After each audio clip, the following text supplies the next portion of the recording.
Back in the cold months of November the 21st, 2024, World of Warcraft Classic launched once more. I missed the original re-release in 2019, so I made it my goal to master it this time around. I then went on an epic adventure that started off with a human rogue in the Northshire Abbey that would then take me all around of Azeroth, making countless friends, many enemies, mainly no mages. God, I still hate no mages. And a lot of memories with that. I then ended it off with a epic questline to obtain some of the best looking gear in the game for rogues. But my end goal was always the Burning Crusade. The minute I knew we was getting this expansion, the rogue journey began. I really wanted them legendary warglaives. I needed them. It was time to relive the Burning Crusade and to complete all of it, or at least as much as I possibly can. So this is my rogue's journey through the portal into a foreign world where new challenges, new adventures, and probably new no mages await. This is my journey to master the Burning Crusade. Our journey begins the day before the storm, the day before the release of the TBC. As I had been away from Classic now for quite a while, and on my rogue, I felt like I was not prepared for what was going to come. You see, I had a very good PvP and dungeon set, but one thing I lacked was good weapons. Knowing that it'll just be a bloodbath when it comes to going into Outland, I decided to go back to a zone I swore against. I would never go there. A place so cold and so bright, it gives me nightmares thinking about the countless hours I spent in there. Yeah, Alterite Valley. It's the best place to farm out some really cheap and easy PvP gear now though. So now I had leveled originally as a subtlety rogue, which uses daggers to ambush people for big damage and big crits. And that is exactly what I wanted to do in Outland. For a small price of 8,000 honour, I could purchase the Grand Marshal's Dirt. This gives us a absolutely huge DPS upgrade over my old and worn weapons. While also doing Alterite Valley, it wouldn't be a battleground without somebody baiting people to leave. If you see somebody telling you to slash AFK or slash camp in a battleground, don't do it. You'll just get kicked, as this poor soul found out. But as the moon shone down on me, I decided I'm ready. I don't really need any more gear upgrades. All I needed was sleep, ready for a brand new adventure the following day. On expansion launch days, time can just go slow. At least that's how I feel being in the EU. You see, we get the release all the way at 11 o'clock at night in the UK, so there's a lot of waiting to be done. But it's also enough time to prepare. My bags and banks are just absolutely rammed with quest items, old gear, a lot of letters from you guys, pets, mounts, a lot. I have to do what I call character maintenance, as I cannot go through the portal like this. So off to the auction house I went, and I've got a total of 600 gold to go into the portal with. It's not much, but it was honest work selling the Hand of Justice trinket to people back in the first phase of Classic. Oh, the memories. So I bought myself some better bags to increase my storage, as well as purchasing some more space at my local banker to store more items there. Turns out I also haven't learned some max rank of my spells, which I don't see how that's possible. Maybe they was introduced in the pre-patch. Can somebody please let me know in the comments why I have an extra rank of spell? With all that done, I spent the day eagerly waiting until it was nearly time. I jumped on with some familiar friends as sunlight turned into moonlight, and I could just see so many people flocking to the Griffin Master. We then took a flight to the Neverguard Keep, which was in the Blasted Lands, and an army of griffins just took the same flight path, all going to battle. Our orders was in from the king and were needed by the Dark Portal. So all that's left to do was to fly on the Griffin straight to the Blasted Lands. As we then enter Neverguard Keep from the skies, there is just players absolutely everywhere, and what comes with a mass amount of players? Well, a mass amount of lag, that's what. Oh god, the lag. We wasn't quite ready for the opening of the portal yet. Rumours was, within 1 hour we could storm Outland. So it was time to prepare our daggers and fix whatever UI errors would happen in combat. I did this by fighting my good old friend Forks. Some of you may even remember him from the Cape of the Black Baron incident. Yeah, I never forgave him for that, but here we are now. There was no better playing grounds for a rogue than the Blasted Lands right now. The Horde and the Alliance was everywhere. Skeletons littered the floor. Some Horde players were trying to act friendly, but I would see through their disguise, and I was watched as they was brutally slain. I totally didn't ask Leofa to kill him and that I would act shocked. Nope, that wouldn't be me. I mean, if it's red, it's dead. And I went on a murdering spree then. Is what I would say if in the fact everything and everyone wasn't so bloody laggy, I couldn't catch up to anybody. I had to let the casters have their fun, and I just tried to do what I could to assist. However, what did shock me was there was a lot of alliance about. I could see the odd Horde player making their way over, but where was their armies? Was this all the Horde could muster? A few soldiers? Pathetic. Then as I went closer to the Dark Portal, that's when I realised the Horde armies were already here. They'd overtook the camp, they were in control of the portal, and every single wounded soldier that made it through would have the taste for blood now for the Alliance. Luckily for me, I'm a rogue, so I don't have to deal with them, I can just stay in the shadows. But how would we ever make it past these guys? I then saw 2 battalions of the Alliance and the Horde, both at separate sides of the canyon waiting to charge, but we was just massively outnumbered. So we came up with a plan to get to the portal. We had less than 10 minutes till it opened. The Horde had flooded the place, no Alliance was passing through here, but you apparently could get to the top of the portal and get in that way. So we then spent a while climbing up the mountain, but as you can see, things got out of control. Blizzard had the hamster wheel running completely overtime by the looks of it as it started to get insanely laggy. On my screen, Forks would be running in spot. On his screen, he was mounted on top of the mountain. This is fine. I'm okay with the events that are unfolding currently. That's okay. Things are gonna be okay. But then it hit 10:59. It was time to go to Outland. I decided, screw this, I can't make it up top in time. I'm just gonna run in and go there myself. I'll storm the portal. Maybe the Horde wouldn't see me. I mean, I couldn't even see them. So I just ran my little legs to the green otherworldly portal, ready for a new adventure, a new world, a new challenge. And as I entered, well, nothing happened, as it wasn't out yet. But I had a plan. I just ran in and out as the clock struck 11. I went into stealth as all the Hordes started to spawn in, and I just waited for something, anything to happen. It didn't look like my plan had worked to get into the portal first, until I got the loading screen. World of Warcraft, the Burning Crusade, along with a Draenei and a Blood Elf, the iconic screen that I've missed so much of. However, the bar wasn't moving at the bottom, but maybe this was a good sign. Maybe I was the first person to get into the world and I was the first one to load it. Well, it wasn't. The loading bar, after 5 minutes, finally fully loaded. I was gloating how my plan had worked, and what if I was one of the first people through the portal? I would be ahead of the curve. All the loot, all the quests, all the gold would be mine. Haha, no, I got disconnected. What else did I expect? The problems hit hard. Black screens, long loading screens, but after a total of 11 minutes or so, yep, I actually loaded in. We arrived at the Stairs of Destiny, and we could take one look around and see that absolutely huge portal with a big green center, and we're ready. Horde and Alliance were storming the portal, running down the stairs to be greeted by none other than nobody. My friends had now took the disconnect problem too, but we wanted to keep persevering. But the quest givers decided, yeah, no, do we really want to deal with all these players yet again? Nah, we'll take a day off. But the disconnects kept happening, followed by my character already existing apparently in the world. It just became unplayable, at least for me. Forks had somehow managed to get in, accept quests, and start the grind. I mean, it was 40 minutes later, and I just couldn't get into the world. And I was made to sit and watch them play on Discord. I was so jealous, it was incredible. And I decided, as much as I really wanted to keep playing this launch, and I would rather go to sleep and pray with both my fingers and toes crossed for a better experience. And most of all, that the quest giver would decide to show his face. So I made the really hard choice to go to bed and await the following morning, where Antijax's journey to complete the Burning Crusade would begin, and the first zone of Hellfire awaits.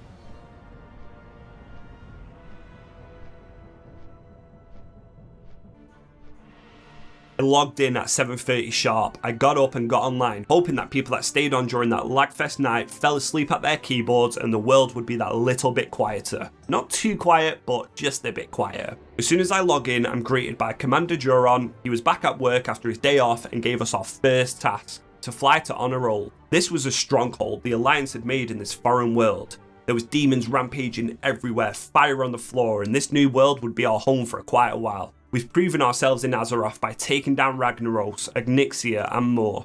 Now it's time to prepare for new foes. We arrive at Honor Old, and it's not much of a sight to see. I think the Horde and the Alliance have been at war, even though we've not really been here. But it does have an inn allowing us to rest after a long day of battling. We head to meet the commander here, who is Danath Trollbane. And I'm pretty sure this guy was in retail, and he had that super annoying questline every time you Hearthstone to Donegal and say something like, "I understand your frustration, Gaiara." Oh my god, I hated that guy.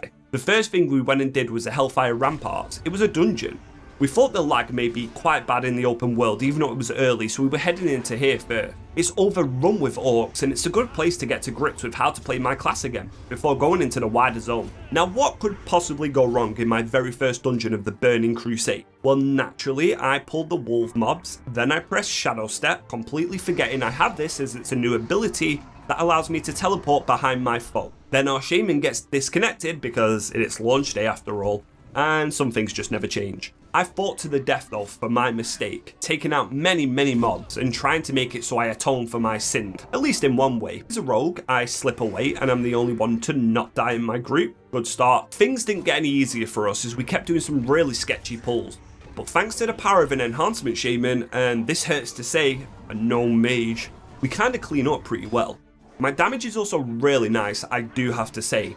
And I knew I don't trust mages. Look at this guy trying to take the chest while we're all fighting. You always prove me wrong, don't you, gnomes? All that time leveling up my lockpicking came in handy as I was skilled enough to open the orc chests that they'd scattered around the ramparts.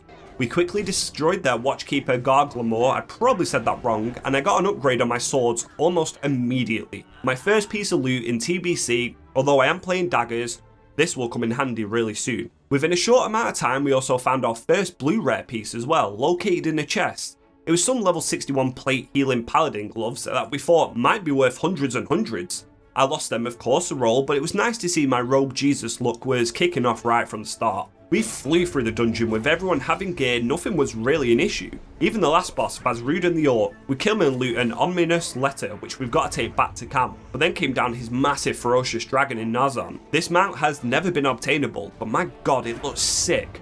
It's a different colour version of the gladiator one I believe, and I would love this one as a mount. A cool touch I've always liked about this boss was the fact that the dragon just didn't drop you loot. It's not as if he was carrying around weapons and armour on his back, was it?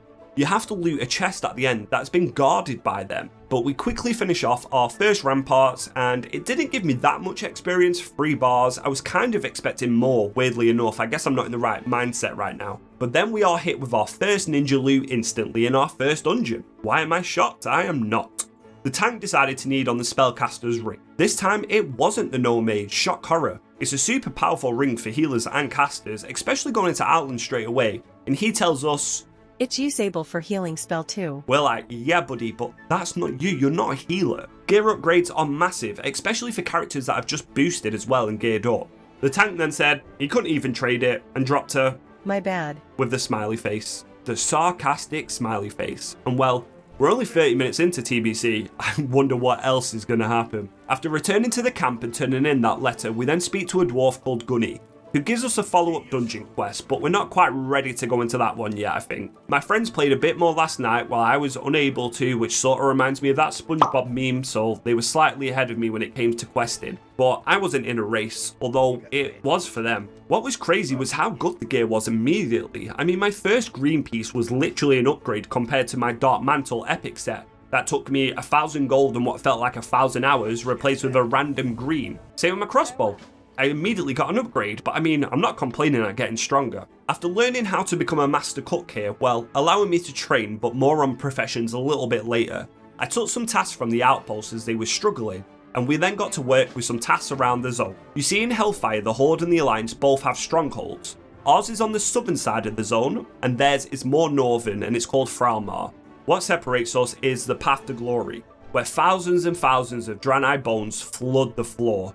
We've been told to go over to the other side and torch their artillery, as it's just a constant battle going on here. This means that I run into an army of Horde players. Now, I attack everyone in sight, and this would be no different for me in Outland. I'd have to pick my fights wisely though, as I one-shot a mage with a huge shadow step ambush, and I vanish into the shadows like I was never there. I then torch their towers, and I attack like nothing happened. I pick off the Horde one by one, and they don't even realise it. If you're at 50% with a world buff, you're dead. No mercy from me. A Tauren druid tried desperately to take me down after seeing what I was doing, but my damage is so high that he just doesn't stand a chance. An undead rogue then attacked me too, as I evasion and parry his kidney shot.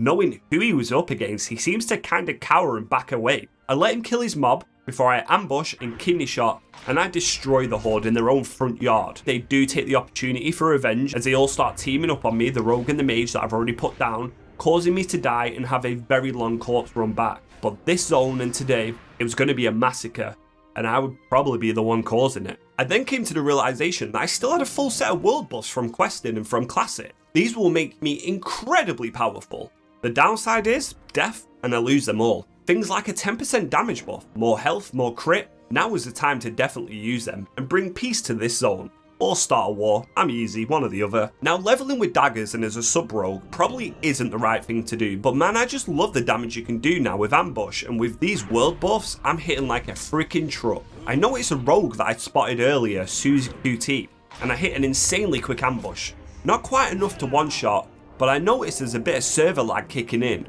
Nothing too much, but in a rogue v rogue fight, 1 GCD can often make the difference between life and death. I do kill the rogue though, giving him a pretty long corpse run, but this would turn out to be a mistake. You see, I forgot that my trinket is on a 5-minute cooldown, and this allows me to escape from crowd control. So when I open on the rogue again, he can just keep me stun locked, and I die within 5 or so minutes of activating my 2-hour world buffs. That would have been insane for questing. My own fault, what can I say? Obviously I get my own back just one more time, as the rogue was trying to corpse camp me, but that was his mistake. With the druid that he was killing and the alliance around the area, he just got slaughtered for even trying. We then got ourselves a new quest called Zefgor Must Burn. This will give me a blue chest already, and then I hear it. The Fell Reaver walking about, a huge school-level mechanical beast. Best not to venture too close to that thing. As I headed to Zefgor to mark the towers there for us to strike at, I get my arse handed to me by a beast mastery hunter. These things absolutely slap, and I can see that Hellfire ain't going to be a peaceful zone. My hunger for horde blood was starting to grow stronger each death and each corpse run, but I had to keep leveling in case the server lagged out or crashed again. I then headed back to the inn to buy myself some more food, and I can also pick up some recipes for cooking from Sid the innkeeper. How to make some pretty good Ravager dogs, to be honest. From there it was meeting people out in the open world and slaying demons, and something felt weird. My damage was insanely high. I know I've got good gear, but I was one-shotting mobs, even two-shotting them. Nothing was really a problem for my role, and there is a big reason for this, but it's going to take me several levels before I even know what this reason was. I didn't know about it at the time, but I will find out later, and that'll change how my rogue plays forever. But for now, I just enjoyed being a melee god. Once we'd closed off some portals, making it so less demons come through, and also skinning off all their fell hunters to hopefully make some gold and level up my level working too. We was then sent out on a bombing run, where I encountered some of the most high quality rock I've ever seen in any video game ever. I mean, it's so smooth, it feels like you could just slip right off it. Not sure if they forgot to add some textures here or something back in the day, but it's always funny when I arrive at Shatter Point. There's a bit of lag now that's kicking in as people were starting to wake up in the morning, and on top of that, there was a lot of people questing. When you have to go and bomb some peons and overseers as well as 5 cannons, doing it in one run can kinda be tricky. And this little stop button that's here might be the most useless button in the entirety of the game. It does not work.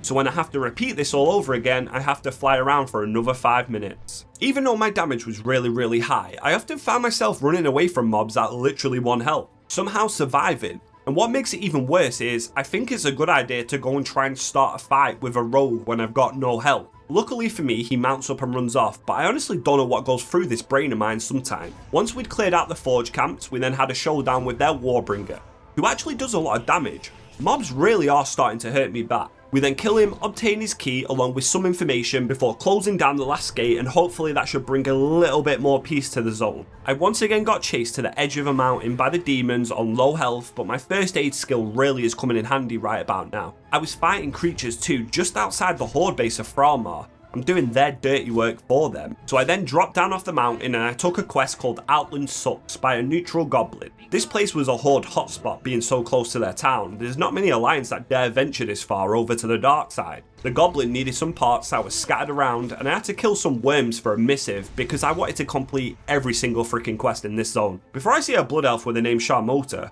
which I think is a bad word. I'm pretty sure that's a bad word, so I do one-shot her. Once I collect the parts he needed, he wanted me to go and save his goblin friends that the orcs had kidnapped and they were going to eat him probably.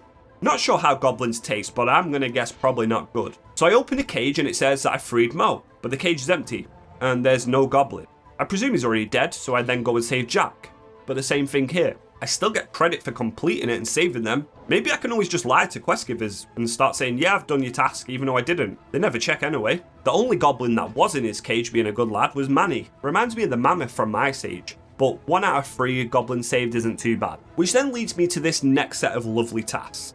He then tells me his fell hunter has ate his keys and we need to go and feed him till he poops them out and then go through his poop and find them. Why did I come to Outland again? Why am I helping goblins? And yes, I also get a debuff doing this that calls me stinky. What is wrong with you people? I also decided to do something a little bit evil. Why should I kill hellboars if the horde can do it for me and I can just sap them and loot their poop right in front of them while they're helpless to stop? Obviously my friend Hugh wasn't too happy about all this and wanted to fight me. So I just toyed around with him a little bit, like I was toying with my prey. I blinded him, sapped him, and said goodbye to him. Now I was going to leave him, until I realised he was really mad and wanted revenge. So I had to put him down.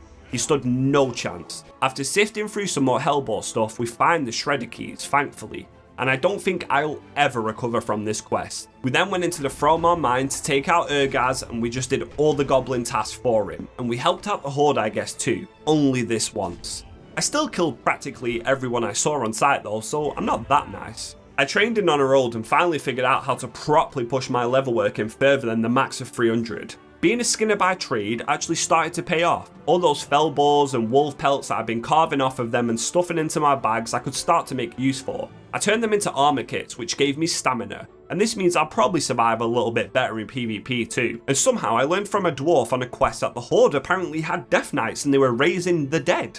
I never knew there was a reference to them in TBC. Especially that the horde have them. I thought that we only got them as classes in Wrath of the Lich King. You learn something new all the time. In between doing all that, I was down in the mines, doing things for the struggling alliance from whatever mess they'd gotten themselves into. Because if it wasn't me clearing out a horde mine, it was me clearing out an alliance mine. It was actually a drunken dwarf who just wanted to drink on the job. He was kind of like my spirit animal. But every time I came back up, covered in blood and collected what he wanted to, that little dwarf would look at me and go, "Aye. Good work, mate. Now go back down there and do something else." Never in just one clean go. Why do quest givers always say, "Do this for me, come back, and then go back there and do something else for me"? I could honestly just do it all in one go, but that would just be too simple, wouldn't it? We then go back to the bottom of the mine, kills the Kral, cut through all of his demon minions in there, and the dwarf comes forward and claims credit, pays me off, and he gets drunk. Happy ending to that. Anyhow, I don't really know why I decided to try this, but I wanted to see if I could actually survive a hit off the Fell Reaver and maybe even outrun it, for science obviously. So I let it hit me.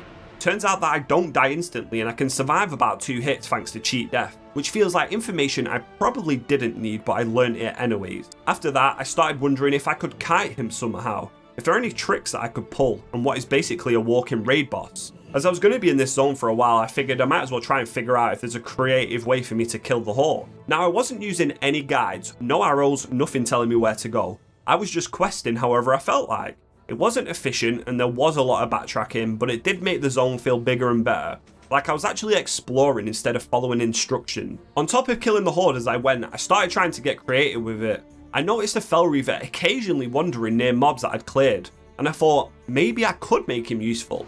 If I sap a horde and I positioned it right, maybe he would stomp over and do the work for me. He almost did once, almost. I tried pulling it closer and even blinded to buy time, but the Fell Reaver just drifted slightly wide and kept going like I didn't exist. No interest in helping me out. I guess I just haven't collected enough gym badges to control him yet. Then came the area that had me absolutely hooked for a while, Zeph Gore. You see, this place is flooded with both the Horde and the Alliance questing. I let Black Dancer Orc Warlock live after we've already had a fight before to which I won. But this was a mistake, as he sees me, starts attacking me as well as a rogue opening up on me, and that means I'm just instantly killed. That's it.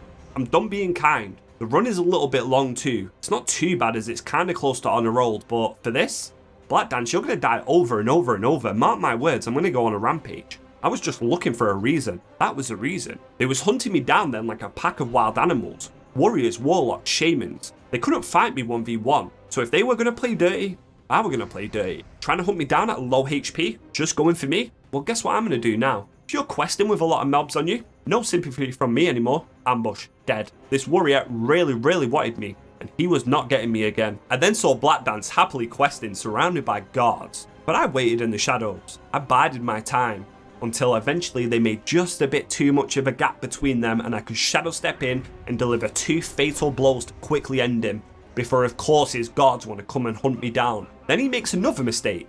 He has a soul stone on which allows him to resurrect, and rather than heal himself, he goes to res his pet. Big mistake from him. I go in again, I sap his shaman friend, and I shadow step ambush him, and I put the orc down once more where he belonged. I watched them all search the area for me. They even started teaming up and summoning each other in groups. And I was just on my own. I was here for what felt like hours, racking up honor kills. But I patiently waited each time to dispatch a Black Dance, like a true ganker. His guild name kinda fits what I'm actually doing to him. But it's not always just as easy as a clean one-shot. If I don't crit with my ambush, that then gives them enough time usually for backup to arrive, and that can quickly be a long corpse run for me, but I never stopped. I hunted Black Dance down over and over, ambush and ambush. Eventually I thought he'd left, and I tried picking new fights, but after a few hours of just mass slaughtering at Zefgor, I got a target on my back. Rogues were sat in stealth waiting for me to appear just so they can take me down. They weren't questing. I was the hunter, and now I was the hunted. When I thought I was safe and I could quickly eat some food, I would get an ambush straight in my back, quickly reminding me to be careful. It seemed Black Dance had called in reinforcements. They were pushing me out of Zefgor, there wasn't much I could do to fight back. So I decided to finally finish off the quest I was supposed to do here, which was to collect 12 cursed talismans, which probably should have took me about 15 minutes, and instead I've been here for about 3 hours. And stop the PvP fighting. Just for a moment. I kept myself to myself on the outskirts, trying to avoid the carnage that I perhaps created. But the sergeant station didn't want that. They sent me back into Zefgor to get somebody's armor. This meant one thing: back to the Massacre. A whole new set of targets were here now, and I took no mercy. A fellow rogue? Slaughtered. A mage thinking that he's going to escape me and live on 1 HP. A crossbow shot to his face quickly put the Forsaken back in the ground. I chased a half HP shaman and made him regret not being aware. I couldn't help myself. I just couldn't control this bloodthirst. I was just attacking and killing everybody. I was always on my own, but sometimes my fellow Alliance players would step in and they would save me and I wouldn't have to corpse run. Then once I took out the Warlord Mark and got his armor, nothing was keeping me here anymore. I just had to leave this city safely. I took out a rogue as I left the Warlord's chambers, and I tried to ignore the enhancement shaman that I already killed and leave in peace. But he went to attack me, so I had to turn around and go teach him a lesson once more. But he's got back up, and I died to them, as I get a little dance on my head and something tells me they are not happy with what I've been doing. Anyway, leaving the battlefield now behind me, I decided to go back to questing as I was fast approaching level 61, and all the PvP that's been going on has definitely slowed me down a bunch. I had to collect some Ravager eggs for the people that they need to eat, and I got myself some Ravager flesh too, which I needed to make Ravager hot dogs. I could also skin these, so I was getting a lot of things done in one area, but the PvP just followed me wherever I went. Ambushes by the Horde were not uncommon. No matter what you did, people would just attack you, even when I didn't want to engage in combat. Sometimes they just forced my hand, and most of the time, I would make them regret their action. As I was so close to the zone of Terrokar forest, I decided to go and do a run there. It gave me a chance to enjoy the peaceful forest that had barely any players in, an untouched zone as nobody had really got to this level yet, and I got to visit the glorious main city of Shatrath. I could see the beam of light shooting out from the main city. Actually thinking about this now, is that the Naru light that's coming out the top of the city? I would love to know. Then as I approached the tunnel with Draenei protectors stood right outside and some obviously less fortunate humans saying not to ignore them, but I'm not sure I can help you at the moment, guys. I didn't stay too long, at least for now. I just wanted to get the connecting flight path and head back to Hellfire. Assistant Klaatu wanted our help performing an exorcism on Colonel Jules, and I had to sift through some shit out back to get some prayer beads, but I wanted to do another dungeon. Then I realised I had the ability to distract people off the bridges here, and this was the ultimate trolling tool. Throughout this series, I find the most creative and best ways to use this ability to kill people. I mean, I kind of just sit there distracting people off bridges sometimes. It's just a really fun thing. While doing more dungeons, I finally hit level 61 after probably 8 hours of a level. Yeah, I wasn't not going fast. But the reason I'm showing this Ramparts is because yet again, when it comes to this chest, we loot a blue BOE. And we're thinking, damn, is it guaranteed rare every time? It seemed like a really good starting weapon for people that boosted their characters, and we was all thinking it must be worth like at least 100 gold. Naturally, I don't win it again, but by the end boss, a blue belt did drop with gem slots. Gems was something new added to the Burning Crusade, and it's my first armor piece that I'm replacing of my Dark Mantle set, so it's bittersweet. Once I went back to camp and accepted a few quests that would take me to the pools of Agrenar for an absolutely insane trinket, especially compared to anything I had, which was a 2% critical strike increase, which ain't too bad on paper, but I'll definitely take that 300 attack power instead, thanks. Once I told them of my success at storming the Hellfire Ramparts, Goody speaks to me like I'm a piece of turd. He says, "What am I even doing in his presence? I make him want to vomit, and I'm worthless. Sir, you're stood here doing F all, and I'm the one out there doing all the dirty work." He then tells me he put a freaking bet on me that I wouldn't even be able to pull it off. But completing that does give me a nice pair of boots too. And then considering I'm so useless, he's like, "Okay, go into the blood furnace next." I will, I'll prove to you that I can do it. After then laying some of the Draenei to rest, because remember when I told you that the path to glory was just skeletons? Yeah, it's brutal what the orcs did to them. I think they nearly drove the species extinct.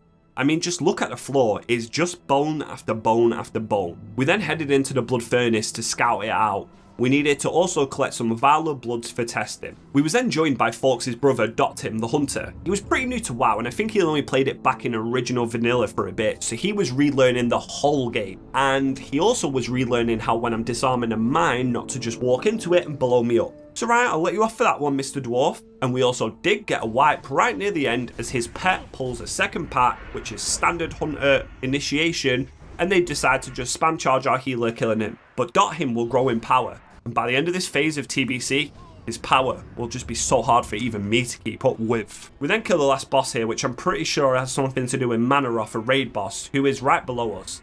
I actually genuinely love these dungeons and how they're all connected. Their design is just top notch. Things starting to do a lot of damage to us, but our group is just insanely powerful. And I definitely heard that melees were weak in TBC, but I couldn't see it. Now this items that drop is actually a pre-best in slot option for me. I didn't know this at the time and I lost it to him, but if I'm being honest at the time I really didn't care because I had my Dark Mantle set and I wanted to keep it as long as I possibly could. I just flew through the zone of Hellfire now, questing at the Pools of Agonar where I teamed up with Bromax, a Dwarf Paladin, and Chupik, a human Warlock. We ended up having to fight an Eridar in Azarius the Cruel and came out on top in the fight.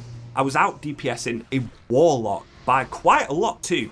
Something was definitely wrong with this game, at least with damage. I wasn't complaining, I just wanted to know what it was. In PvP, however, I still had to put my stamp on things. If it's red, it's dead. And cloth mages would just get absolutely obliterated from me. There was just something so satisfying about hearing that ambush sound. Seeing a critical hit number pop up. It made me so happy I was playing a rogue. While questing, I got a message, and it was from none other than Base Dom. We're gonna need a flashback for this. He then said to me, "When I twerked my lil booty cheeks for you in Dunmorrow." As he comes out of a little hut, I come out of stealth and ask him if he thinks he can get away from me. And I ask him to dance for me once more, which he obliges to do. He then says he's gonna follow me around, and he then has an exchange with Leofa about his name, Based Dom. And he gives us a background origin story. Oh damn, I guess he saw that. Yeah, he was a freaky little thing. I couldn't quite believe he was still going after all these months away. Turns out he made it all the way to the huge level of 24, really making a good dent in his warrior's journey. But he made a confession. Unfortunately, his warrior didn't make it past Stockades, but his true love was his druid. He told me one day he was going to be a gladiator flexing in Shatrath. And I'm awaiting that day Based on for you to fulfill your dream and your potential. I then went back to camp and turned in the quest for killing that Eridar to get myself the trinket. It is really strong and it's probably going to last me my whole leveling journey if I had to guess. Then I just got given some final tasks as my jobs here was nearly done. I took out the dungeons and this led to me having to save jewels as well as fight the main orc causing all the havoc in the zone. First I stopped back off at the goblins that had me picking up all the parts and they wanted me to farm out some buzzards as a final task. And I couldn't say no as they offered to share with me their secret recipe. And as somebody that has to complete everything I can in TBC, I also had to become the best cook I could, couldn't I? And that also meant taking out all the competition too. I just couldn't compete for mobs. And why would I have to when I can just claim them all for myself? Once I killed all the buzzards in the area and turned them in, I learned how to make buzzard bites, leveling my cooking skill, and giving me food that I actually didn't have to spend money on and would provide me with powerful buffs. But then I saw my opportunity, the one I've been waiting for. A paladin was picking up debris on the floor for the quest. The Fell Reaver was coming too, he was oblivious. So I ran over as fast as I could and landed a sap on him. The Fell Reaver then targets him and kills him, and I felt so happy with myself. And the paladin probably had no idea what just happened to her. I'm just happy that I managed to actually pull that off. I then headed into the ruins of the expedition armory where all of them Horde Death Knights apparently had raised the dead. We teamed up and killed the lieutenant commander of the Ghosts, as well as all the undead there too, and of course the Horde. I was trying to rack up as many HKs as I possibly could on my first day, but yeah, I did die a lot too. The corpse runs was always worth it though. We then ended up avenging Jules, the guy who were going to have to exorcist by killing the orcs. We raised their spirits, Then we kill their spirits. Absolutely savagery from us, but we've got one of our own suffering, so I guess we're repaying the favour. So then all I needed to do was perform the exorcist. Silly me. Now I know Mage had already started it, and I was begging them for an invite, but they would not invite me. What a lovely fellow. Colonel Jules was quite literally floating around the room while throwing up and things were coming out of him. I opted to stay and help out and make the exorcism go faster, and there was something really funny about him just floating around the room. But even though I didn't team up with the mage, I still got credit for saving him, so job well done and a fellow human saved. Trollbane then says at the bottom of the Hellfire structure is an orc. He's the drill master Zurok. We gotta slay him. He's an elite orc and I team up with a dwarf paladin and a human hunter. We open on the orc with huge damage and I hit for 3,551, that is an insane amount. With the damage Malia doing, we take him down so quickly. We then turn in our final task in Honor Rolled and we get a very good chest piece for doing so. The Darkstorm tunic. And it's just such a big upgrade, I've just got to use it. As much as I wanted to keep my armor for aesthetic reasons, it was time to start letting go of the past and move forward towards the future, as we then leave Honor Rolled a better place than when we found it after only a day of being there. By this point it was 6 PM, I've played all day and the server felt kinda stable. I was nearly level 62 and I was just having an absolute blast. I had one more stop before I could leave Hellfire behind me, and that was the Temple of Telemat. The Draenei there needed a helping hand, and here we can learn how to trade our first aid even higher, but I needed to use Runecloth first. So I sat there crafting for a while until I hit first aid 325. And when I went to learn the book, it says for the bandage you need 300 and 325, but in order to learn the bandage I needed 330 and 360. What the kind of sorcery is this? Am I missing something? Anyhow, I suck it up and went to the auction house on Antibank, who's still going strong, not really used but he is there, and I bought myself some more Runecloth, but the auction house was starting to lag the hell out, and this was just the beginning. Once I sent over the Runecloth and I tried getting it, server lag was really kicking in. Oh boy, was it going to be like launch night again? I managed to get my last skill point with literally my last bit of Runecloth, and that means we can now use Nethercloth, which we've got off creatures in Outland, and we can nearly max out our first aid already and can make heavy Netherweight bandages, which is practically a full HP heal at this level. Anyway, to finish off the zone, Obadi wanted me to find his brother Sadai, as he's been missing for a very long time. Turns out he's right outside the town and was ambushed from behind. I bet it was a roll. We deliver the bad news to his brother and then Makura gets super mad and sends us on a revenge mission. While travelling, I came across an orc warlock and I thought, alright, I'll just kill him quickly. But when I ambush him, I realise he's running away. So I've got to blind him to stop him running. Then as I turn my camera, look who is coming again. Oh god, this could be perfect. I wait for the blind to fully go out before I then slap a sap on him and the Fel Reaver starts walking straight towards us. The Fel Reaver even does a little bit of a turn to go straight at the Warlock. The Warlock then starts panicking and dismounts before my Fel Reaver claims another victim. While in the area, I wanted to take down Black Talon the Savage. A whole druid tried to do this solo, so I had a plan. Wait until the druid's done a lot of damage, kill him, and take his mob. It was a foolproof plan. However, there was a mage who needed it too. So this was going to be easy pickings for the two of us, right? The druid got a bit low and panicked and started to run away as I saw a warrior and I invited him as well. The mob was grey to us, which means we needed to kill the druid to get the tag on it. But the mage insisted, no, we already have the tag. I went to kill him anyways, but the mage said, no, we have the tag. So I let the druid live. We then killed Black Talon, and lo and behold, we don't have the tag, and the druid needed to die. So I go and kill the druid anyways, and we wait about 5 to 10 minutes before Black Talon comes back into her lair, before we then absolutely vaporize her and get her claw for proof of her death. We then went back to the pools of Agonor for like the 100th time because of how I do my quests, and we have to kill the son of Agonor, Agonis. But then I realised after all these years, there's a pit lord here. This green stuff is probably his blood. Ah, it all makes sense now. When you take a little bit of time to look at your surroundings, you end up noticing a lot more. I ended up hitting level 62 by killing a hulking hellboar, making what feels like slow but steady progress in Outland. Me and Folks then quested a little bit near Cenarian Post, helping out the druids there, taking on the Raging Colossus here, before we encounter Pathleon the Calculator. He is the bad guy making these crystal creatures go crazy. And I always like how they tell you their plan rather than just keeping it secret for themselves, so then even if something goes wrong, you don't know about it. He summons the king of the Colossi, Goliathan, who absolutely hates me and kicks me to Narnia, but he's gone batshit crazy and we do have to kill him unfortunately. We then help out Nalardu by stealing a key. We then free all of the trapped elders around the ruins of Shannara. They've all been betrayed by one of their own, and they've been enslaved by the demon. We then get tasked with killing the main demon here, which is Azref, who was an elite, but we drain his powers with the staff we got given, and he goes from being the merciless to the powerless, which I find kind of funny.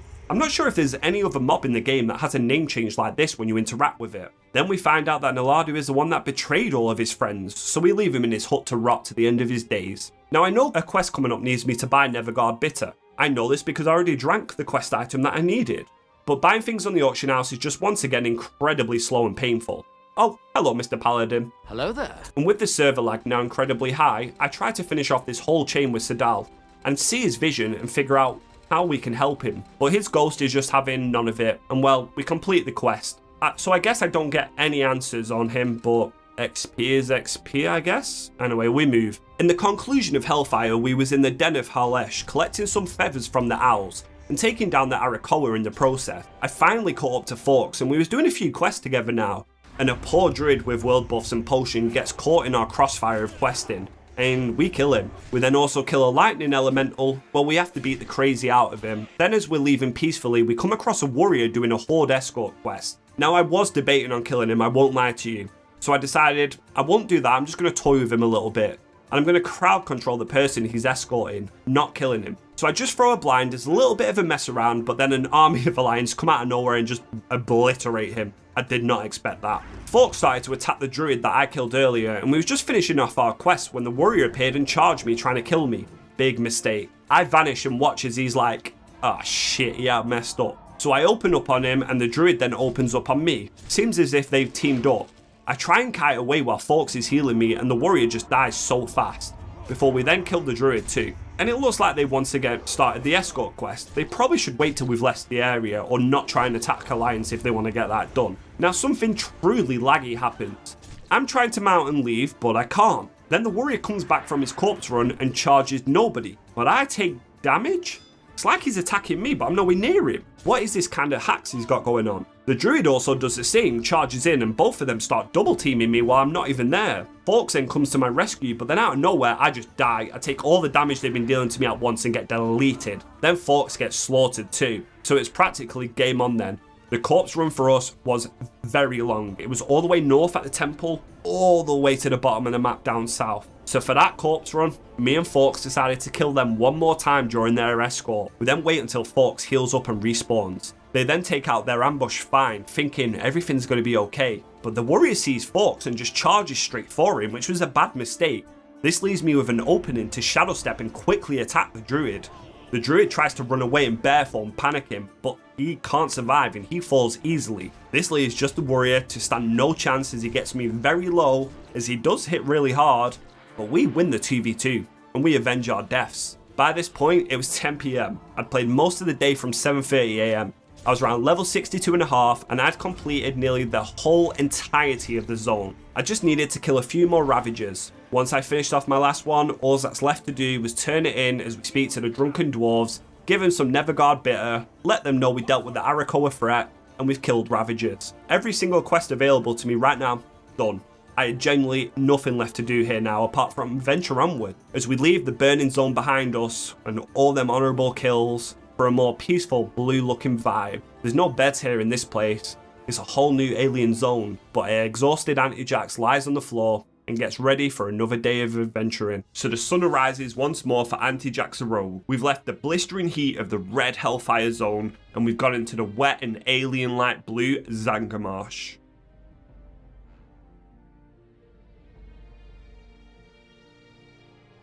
I was so ready for a brand new day of exploring, PvPing, dungeons, everything.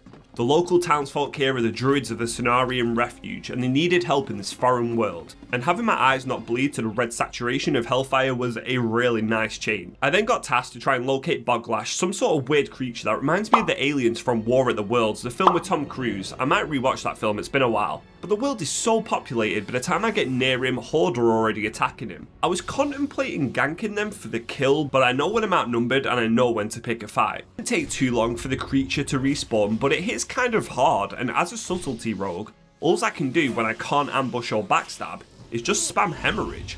But melee damage is really high right now, so we managed to actually solo elite quest, which once again is definitely not the norm. but I don't think anything of it right now. A mage did throw in a fire blast right at the end, and it was a horde mage, and for that I let him walk away from the site without killing him. But others I still have fights with. A full tier 3 warlock, which was basically the best gear in vanilla WoW, was in a 1v1 fight with me. Now their damage over time effects, or dots for short, do a crap ton of damage. I mean, he's not casting a single ability, but his dots are just obliterating me.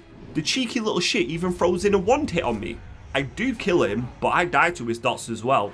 Damn Warlock, you are tempting to alt class, I must say. In fact, when we both respawn at the exact same time too, it happens again. We both lack any sort of cooldowns to regenerate, so it's just trading death blow after death blow. And it wasn't just this Warlock either. Any Warlock on their dots could prove to be really tough to handle sometimes, often knowing that I would die, but I made it my goal to always bring them down with me. But if I was at half health with dots on me, I best say my prayers, and I was already off to a very productive morning, dying over and over to Warlock. Thankfully, Forks was around doing the same quest as me, and we picked up our own Alliance Warlock as well. We had to do an escort quest, which could be a pain in the arse, especially with the amount of Horde about on this beautiful morning. And considering what we did to them Horde players during their escort in Hellfire and the pain that we made them endure, I wasn't really looking forward to having to restart this over and over. But because we did this early in the morning, we kinda got away with it, and we had a really smooth escort all the way back to town with hardly no mobs and 0 players. I will take that. So the druids of Zangarmarsh asked me to go around and collect 30 Naga claws, and while I'm doing that, slay their leaders too. They're pumping or draining the water, which is never a good sign really, and I thought Nagas wanted water. So while I'm doing this, just grinding away, a hunter takes a tag from me. So there's only one reasonable, rational response to such a minor inconvenience to my day. I declare war on him, but I don't crit my ambush, and he's so ready for a fight, and he seems tanky. I'm not one to shy away either, so I open up on him yet again, but my damage is really low on this hunter. Then he pops his Swifty macro. Bestial Wrath making him immune to crowd control, Rapid Fire increasing his damage, Berserking, he goes all in. I do get up a bleed knowing there's a high chance that I'm probably going to die here, and even with a big crit on him, I fall. But my bleed once again claims his life too, so now it's once more a race to get back to my body. I seem to get back before him and I slip into the shadows, and as he respawns, he's at a health that a rogue loves to see. Half. I ambush him and get him to a sliver of HP, as he then summons his pet and charges it on me, as I throw a dynamite that brings him to literally 1 health. He then stuns me, but I just can't close the gap on a hunter. He's running away and I know his pet can kill me on its own, so I blind his pet to try and bait him in closer, but I just cannot close the distance. So I decide, I'll just kill your pet instead, and that's what I do. I run away from the hunter and start nuking his pet, but he dismisses it. I have a hunter's mark on my head, and it's an ability that won't let me escape, even if I'm in stealth either. He can now see me for the next 50 seconds. So when I go back to shore ready to hunt him down, he puts up yet another hunter's mark on me. But Forks was in the same area this time and comes charging from behind me, so now it's a 2v1. There's really nothing he can do as we both set up on him, gank him, and I laugh at his unfortunate demise. I then decide I'm actually a rogue. I've not really ever corpse camped anyone. Well, that's a lie. I kinda did it to Black Dance, but oh well, we won't talk about that. Maybe this is the time I do it again. So if you're a PvE player, look away now. What I do may contain offensive action. As soon as he respawns and goes to mount away, I attack him. I miss my ambush, but I deliver enough damage with backstabs to make it so he just can't escape me. With my crippling poisons on him, making sure that he cannot run, he dies again. Then he respawns once more and flares and tries to place a trap in sheer utter panic.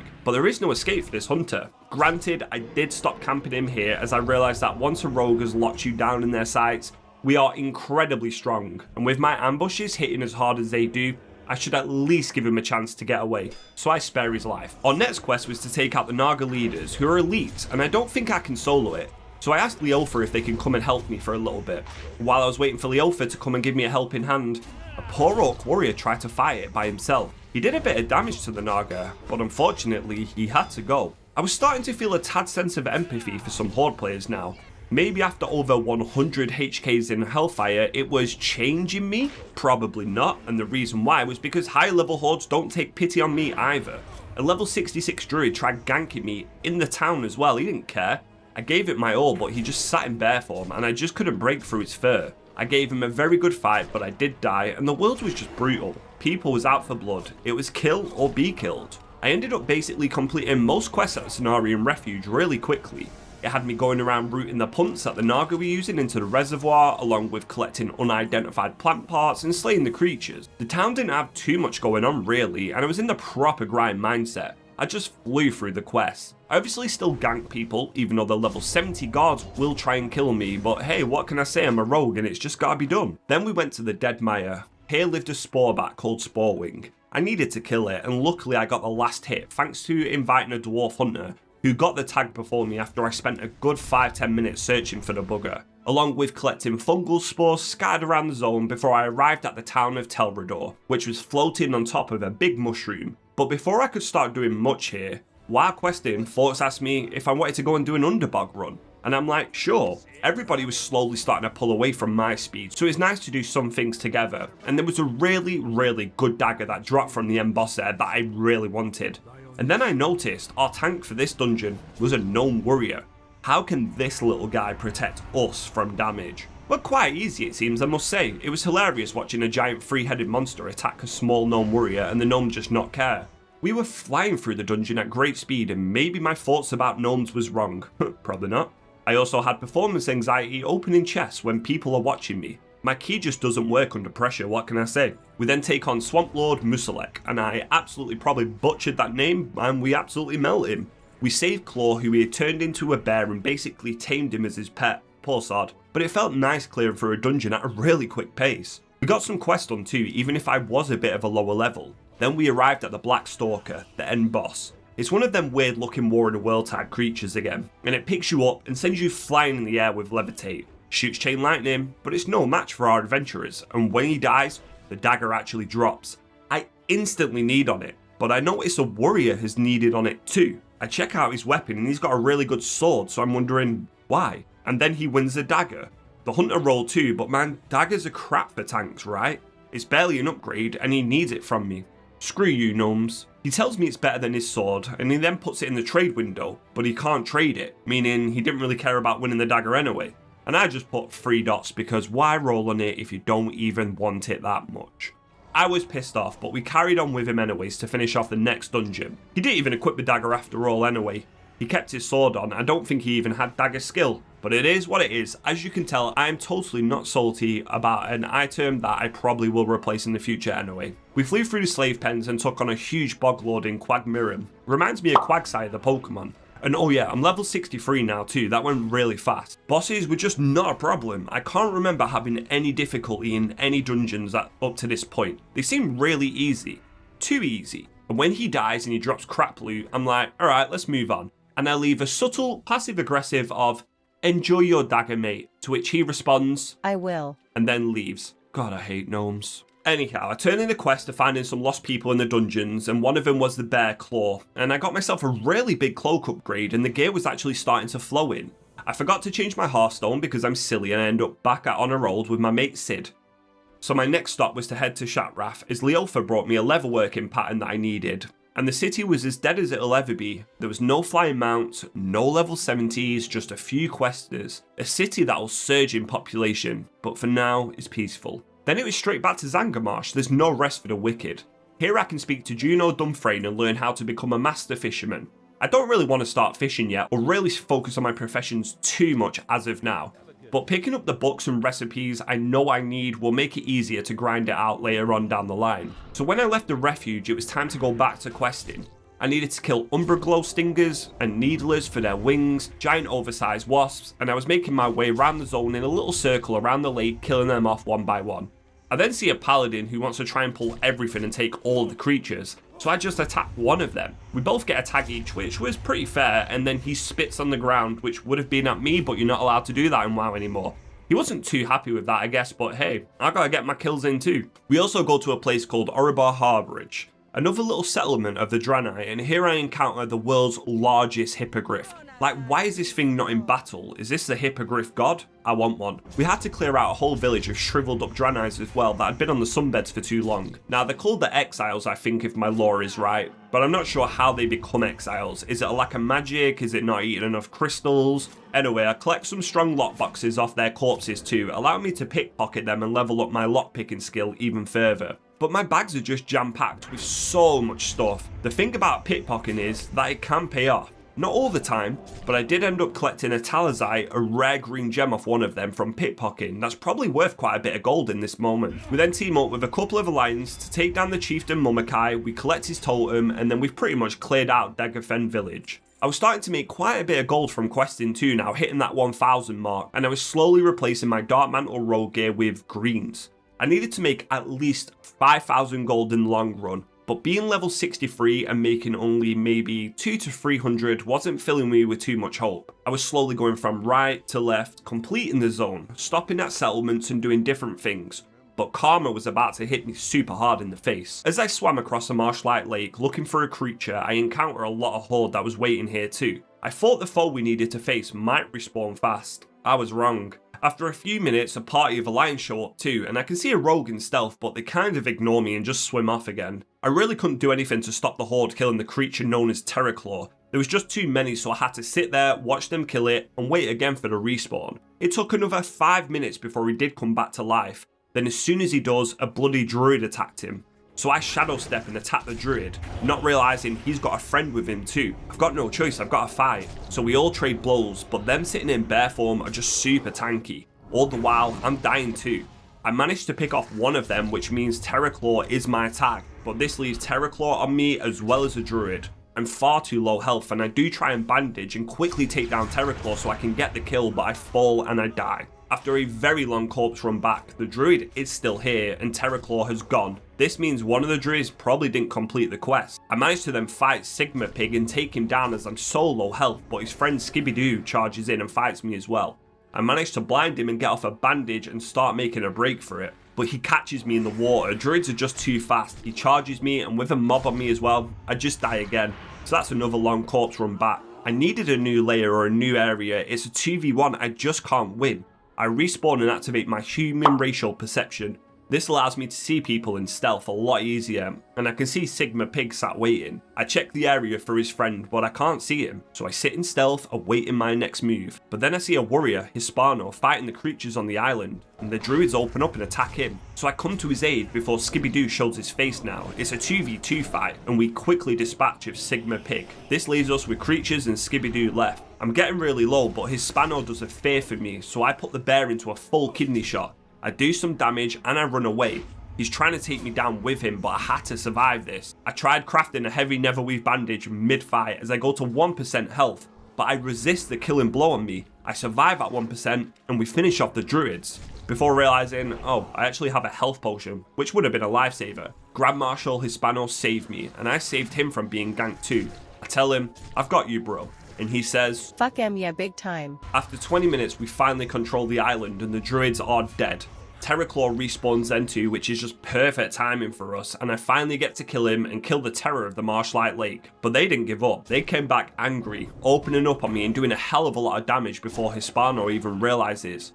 I'm really low health with a bleed on me, but I try to run away and let the warrior kill them. He gets stunned and Skibidoo just comes for me and I've got no heals left or bandages. And then Sigma Pig comes back too. I drop a blind on him, but I fall, as Hispano is left to kill the other druid. But with Terrokar now dead, there was no reason for me to stay on the island. I resurrect and leave the place in stealth, as me and Hispano go our separate ways. After that intense battle of the island, I went back to the task at hand, which was killing the Nagas and finding some drain schematics off a slave driver here. This is the intel we needed on them. I've been letting Horde kinda get on with it lately, but I decided to just go back to my old ways. If it's red, it's dead most of the time. Half HP Hunter, quick little passing by ambush so they feel the presence of the Alliance here. After all, it did feel like we were starting to get outnumbered. But Horde never fight fair either, so neither do I. I'm fighting a druid and a warlock comes into the fight too. So I blind the druid and I chase the warlock, but he's got dots on me and we know what they do. And while I do nearly kill him, the druid stuns me, opens up on me, and it's just certain death and more corpse running, and it's a lot of it too. While then swimming around the main lake, that is Serpent Lake, I got set up upon by some mudfin frenzies, little piranhas. And then I noticed something. When one attacks, they all attack like a little frenzy. Panic sets in and I'm sick of dying and running at the moment, but for how many fish there is, I'm just dodging most of their attacks, and they do basically no damage, so it doesn't really matter. They're all bark and no bite. With the last lake control disabled, my quest log is looking pretty nice, so I decide to go and turn in what I can back at Telrador and take a little break. Then when I come back from my break, Leofa has sent me some items and 10 gold for a quest apparently. He's so far ahead of us, I think at this point, he's close to level 70 and I'm only level 63.5. Sometimes it is hard to fight that FOMO, but I choose to complete each zone by zone rather than following the arrow, so this is my path. I had to go back to Hellfire to warn the druids here what was going on, and I kinda missed questing here, I won't lie. I quickly remind the warlocks here of who's boss with a huge ambush into an eviscerate, and god, it feels so good. Before I go back to Zangarmarsh like Postman Pat, but for 100% completion, I just gotta do every quest I can. As I return, she tells me things have only gotten worse since I left, doesn't elaborate and doesn't give me any more quests. That's marvellous. Well, what do you want me to do about it now? So with this side of the map fully completed, I headed over to the other side of the map, the left side. I felt I'd already done most of the quests around here in rapid time too, so I had to help out these little purple creatures that are from Sproggar. Hopefully I said that right.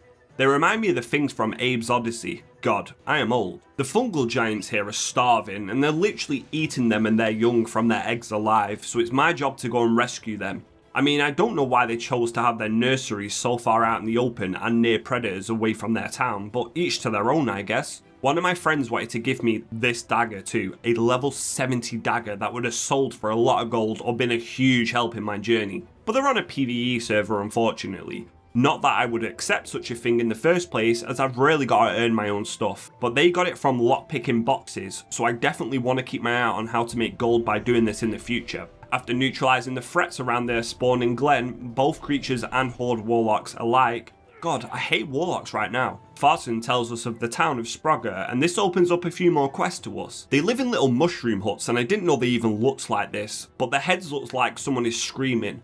Maybe they're kinda like owls where they have them designs to scare away predators. I feel sorry for them, I won't lie. I quickly learned that the guards here don't like it if you attack the horde in town, as they get shooed away from the town with a stick, as we've literally only just become friends. I won't harm them though, but the rogue was sat waiting for me on the outskirts of town. He tries to stun me, but the Sproggar dude leaves, so I just kill him. After doing some more Hydra killing back at Serpent Lake and the fishes still didn't want to leave me alone, my quest log was complete, a sight that every quester in WoW loves. Looking at my map, it was mostly empty, it's just some turn-ins. So I headed back to Terrokar, but you see, without using any guide and playing blind, when I turn it in, I get more quests, yippee. And when I open my map to see where these quests are, it gives me a little bit of a fudge feeling, as it looked like the only thing I needed to do there. I turned in all my quests at Orba Harborish 2, becoming friendly with the Kurenai faction before the final task here was his revenge. And that's to kill the main Hydra resting at Serpent Lake. Then I went back to Sproggar too after turning in quests here. I became friendly with them, opening up a few more tasks that they wanted me to do. Some of them were dungeon quests now and daily, so that's really nice. But we will leave the daily quests for now. Then Watch Elisa gave me a quest chain that would turn into some of the most fun I've ever had on a road. But first I went to tackle them dungeon quests. Leofa said they would join for some dungeons and help out. So now I know that if you have a poison on your main hand weapon, you can't get the effect of Wind Fury, probably the biggest DPS increase for melees in the Burning Crusade.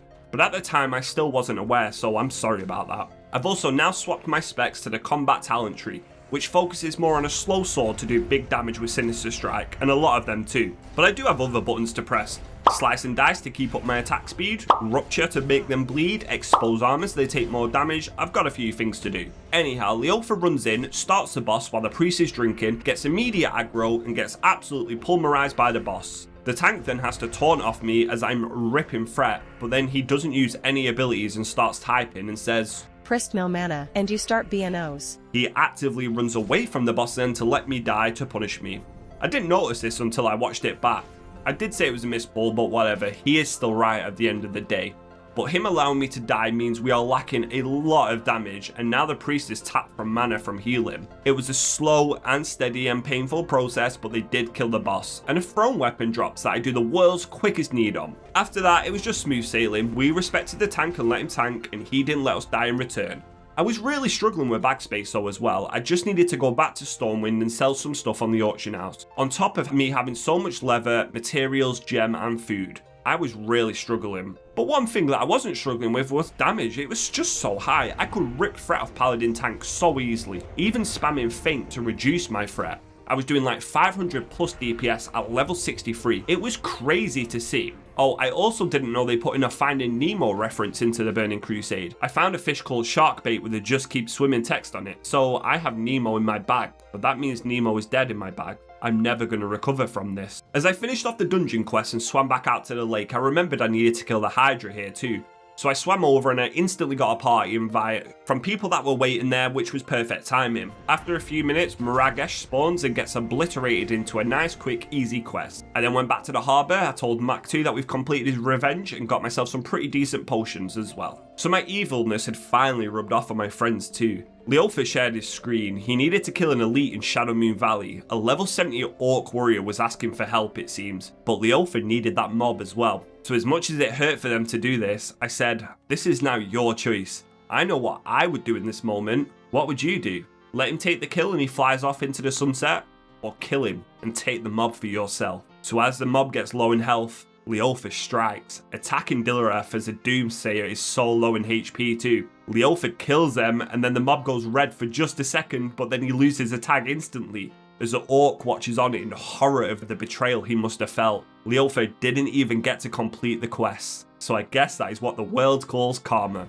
In other news, I was still questing in Zangarmarsh and finally hit level 64, making real progress on our journey. But that progress was soon coming to a big halt. And that is because of this place, the Angarish Grounds. You see, I've got to get some mushrooms, but in order to get over there to the base of operations, you've got to go across a fallen mushroom, which is sort of like a bridge that goes into the void if you were to fall off it. As soon as I recognize this, well, you can kind of guess what I'm planning, right? You see, in my first video, I distracted some people off Hellfire Bridge and I found it hilarious. But this, the top left corner of the map, where you go into the void if you die, nothing but panic as you fall, this was perfect. And I had to figure out if it was possible. All I needed was some prey to fall into my trap. So I sat there on the bridge, in stealth, not doing any quests, just watching, waiting and waiting. But after 5 minutes, there was nobody. Would this even work? Do people even come here to quest? Maybe I got too excited. So I went and started questing, always keeping an eye out, but then I noticed a Blood Elf Paladin was questing the top of the hill and was coming my way trying to mount up. This was it, the moment I was waiting for. I was in combat, so I can't use distract, so I vanish as she's running over. I hit a distract and... okay, that was embarrassing. Very embarrassing. But she then runs back onto the island. Maybe I would get a second chance. Surely not. Then I meet a shaman on the bridge, Thunderella. I love that name. And they say they recognize my name from somewhere. So we start to have a chat. Then I see the paladin comes running back. I react really late and press my wrong button for distract. But that's a good thing, as a paladin gets turned around and jumps at the wrong moment and goes flying off the bridge. Nothing can save Fak me from her inevitable death. And it works. People can be sent off the edge here, and knowing that, I decide I'm not moving for a bit. I just killed some ogres, finished off the mushroom quest, but then as I was on Discord speaking to Dothim and Forks, I wasn't paying attention, overjumped to jump, and I jumped to my own death. Yeah. Turns out it's also quite a long run. As soon as that corpse run and revive, kill an ogre, a horde hunter comes crossing the bridge. I test to see if this will work on somebody else, and just watching them fall had me in stitches. I just sit here on the bridge and distract people, and I was getting XP from killing the wandering ogres too. I also got really good at distracting as well. You see, if I failed my first distract and they didn't fall, it then goes into a 30-second cooldown. So what I would do was I would sap people. I would sap them 3 times for a total of 18 seconds. Then I could blind them for 10 seconds as well. All in all, when my CC chain finally finished, distract comes off cooldown. So I then hit it and watch as a warlock who was just CC'd for 30 seconds straight falls straight off the bridge. God, it's good being a rogue. Now I know it's not part of Zangarmarsh, but my friends wanted me to fill in a last spot in a dungeon in a zone I'm coming to really soon. I had one quest left to turn in to finish the whole of Zangarmarsh, and I just had to turn it in before I accepted the summon. I would have felt wrong if I didn't. So the last quest to turn in was a messenger to the Feral Fen. I just wiped out them broken guys. I killed the ogres, collected the mushrooms, and that was me done. I helped the Sprogar live a more peaceful life and I saved their young as well, and I cleaned up the Naga for the druids in Cenarian Refuge. I avenged the Kuranai at the harbour too, and I had no more quests left to do here. But my time wasn't just over yet. I accepted a summon to the next zone that we're going to be completing, which is Terrokar Forest. Now I'm going to a dungeon called Orkendown Manentomb. The way I say it is probably wrong. I always call it Orkendon. There's a couple of quests in here, so it's well worth me going to. I'm joined by Dothim, Leofa and Forks once more. This dungeon is full of ethereals, ghosts in bandages as I like to call them. We overpull a little at the start it feels like, and these mobs have an effect called Mortal Strike, reducing the healing by 50%. So throw that in with a hell of a lot of mobs and this smelt like a disaster. I didn't have Blade Fury 2, which is my only way to AoE, so all I can do is hit one mob, as the paladin is trying to kite them, but Forks ends up dying under the pressure, and well, everybody dies. Except for me, because I just hit a vanish. The rest of the dungeon went smoothly, not many hiccups once again, unless you pull a crazy amount of mobs. The challenge was pretty abysmal, especially in a melee heavy dungeon.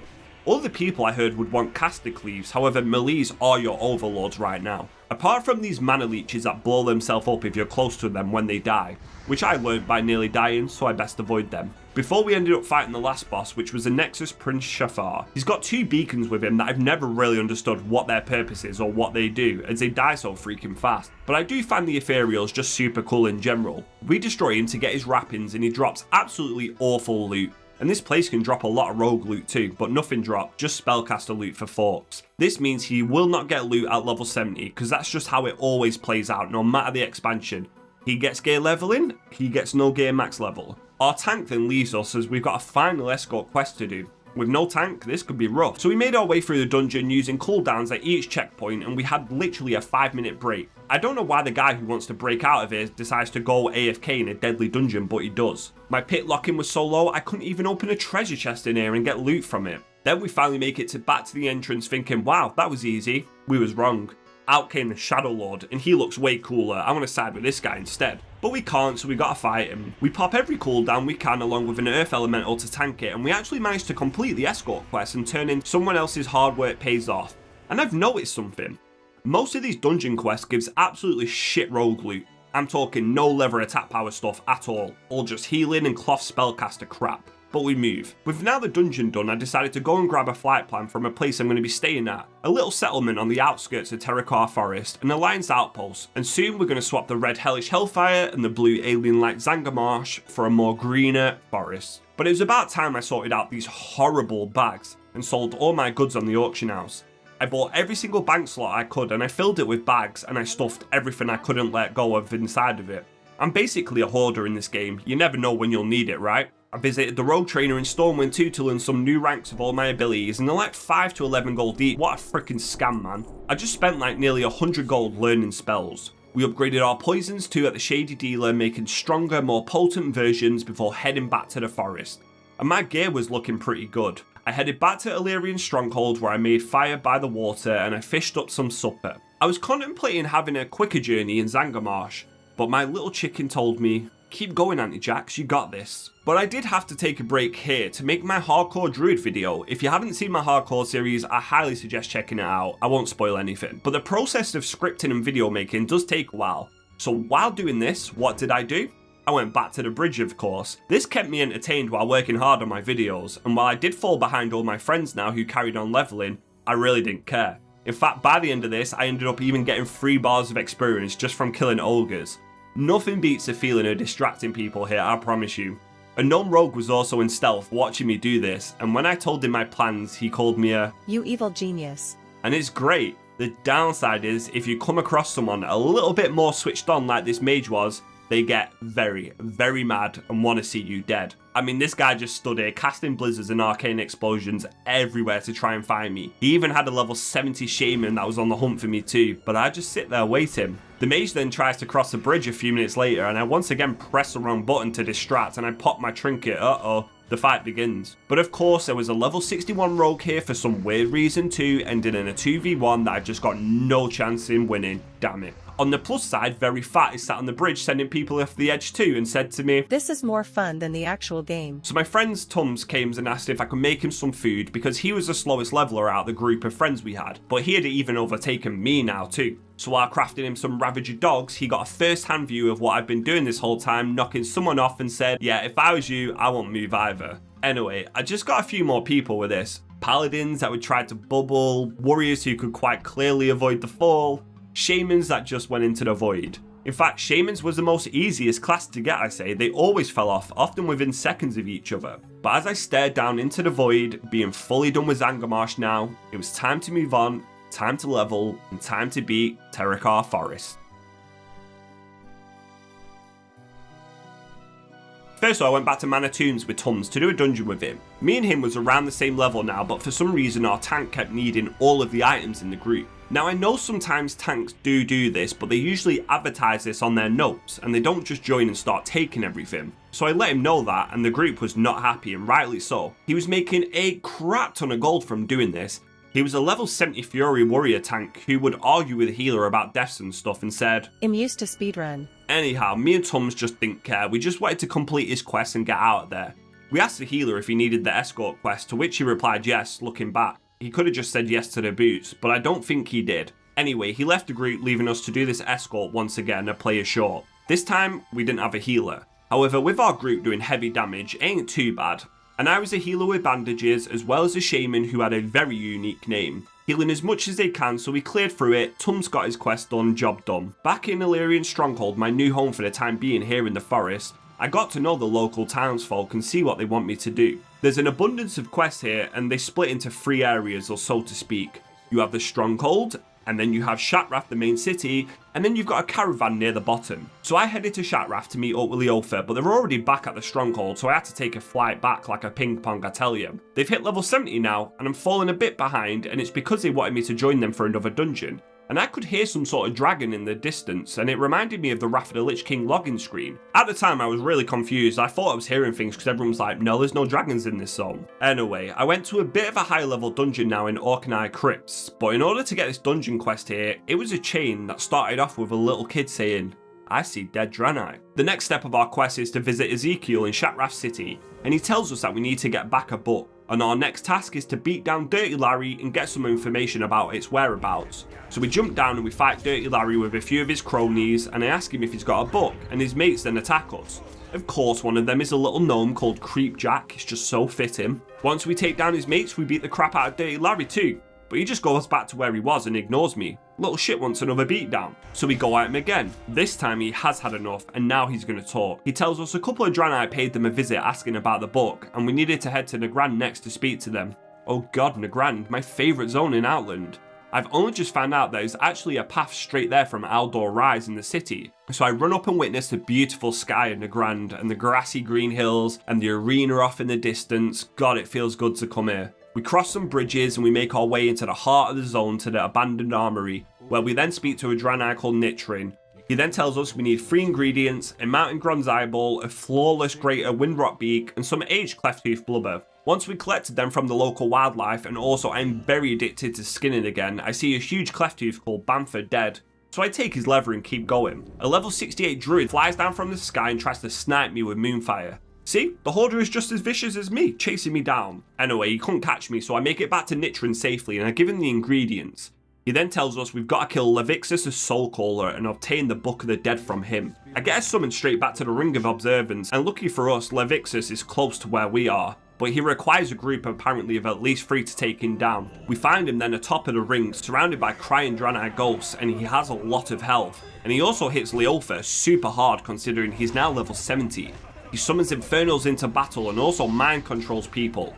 The Paladin that wasn't with us reacted super fast because he probably would have got killed by us, but after a short little battering, we take him down and we collect the Book of the Dead. Once we turn in Levixus, the Soul Caller, who once again gives awful rogue loot, we get our dungeon quest. Everything will be alright.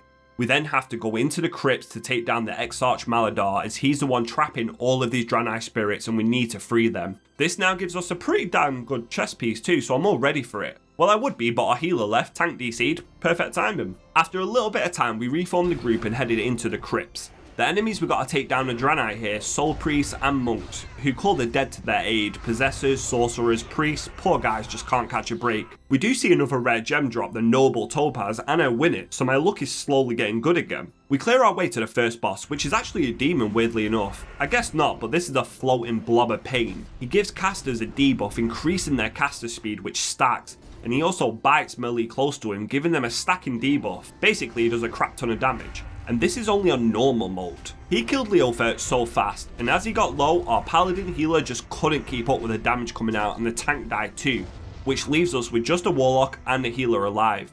The warlock can't cast because of his magic debuff, and we just have to hope that his dots kill him, which we all know how OP warlock dots are by now. The boss does fall, but our healer died in the last attack, meaning we've got to run all the way back. God, this is going to be hard on heroic, I can feel it. We continue storming the place, taking out all the Draenei and the skeletons that have been raised here before we enter the Crypt of Remembrance. The necromancers are raising the dead, and the Exarch awaits us right at the end of the room. With his bright red super cool armor and his enchanted sword, we attack him with Bloodlust, Fire Elemental, all cooldowns, and watch as his health just starts to melt. He really isn't any sort of match for our group of adventurers, and we just attack him relentlessly, and occasionally he spits on us and we wander around for like a second. We kill him and he drops an awful crappy spell power staff and never get gear for a rogue. He then summons an avatar too, but that's just a weak ghost. And the crypts have finally been cleared.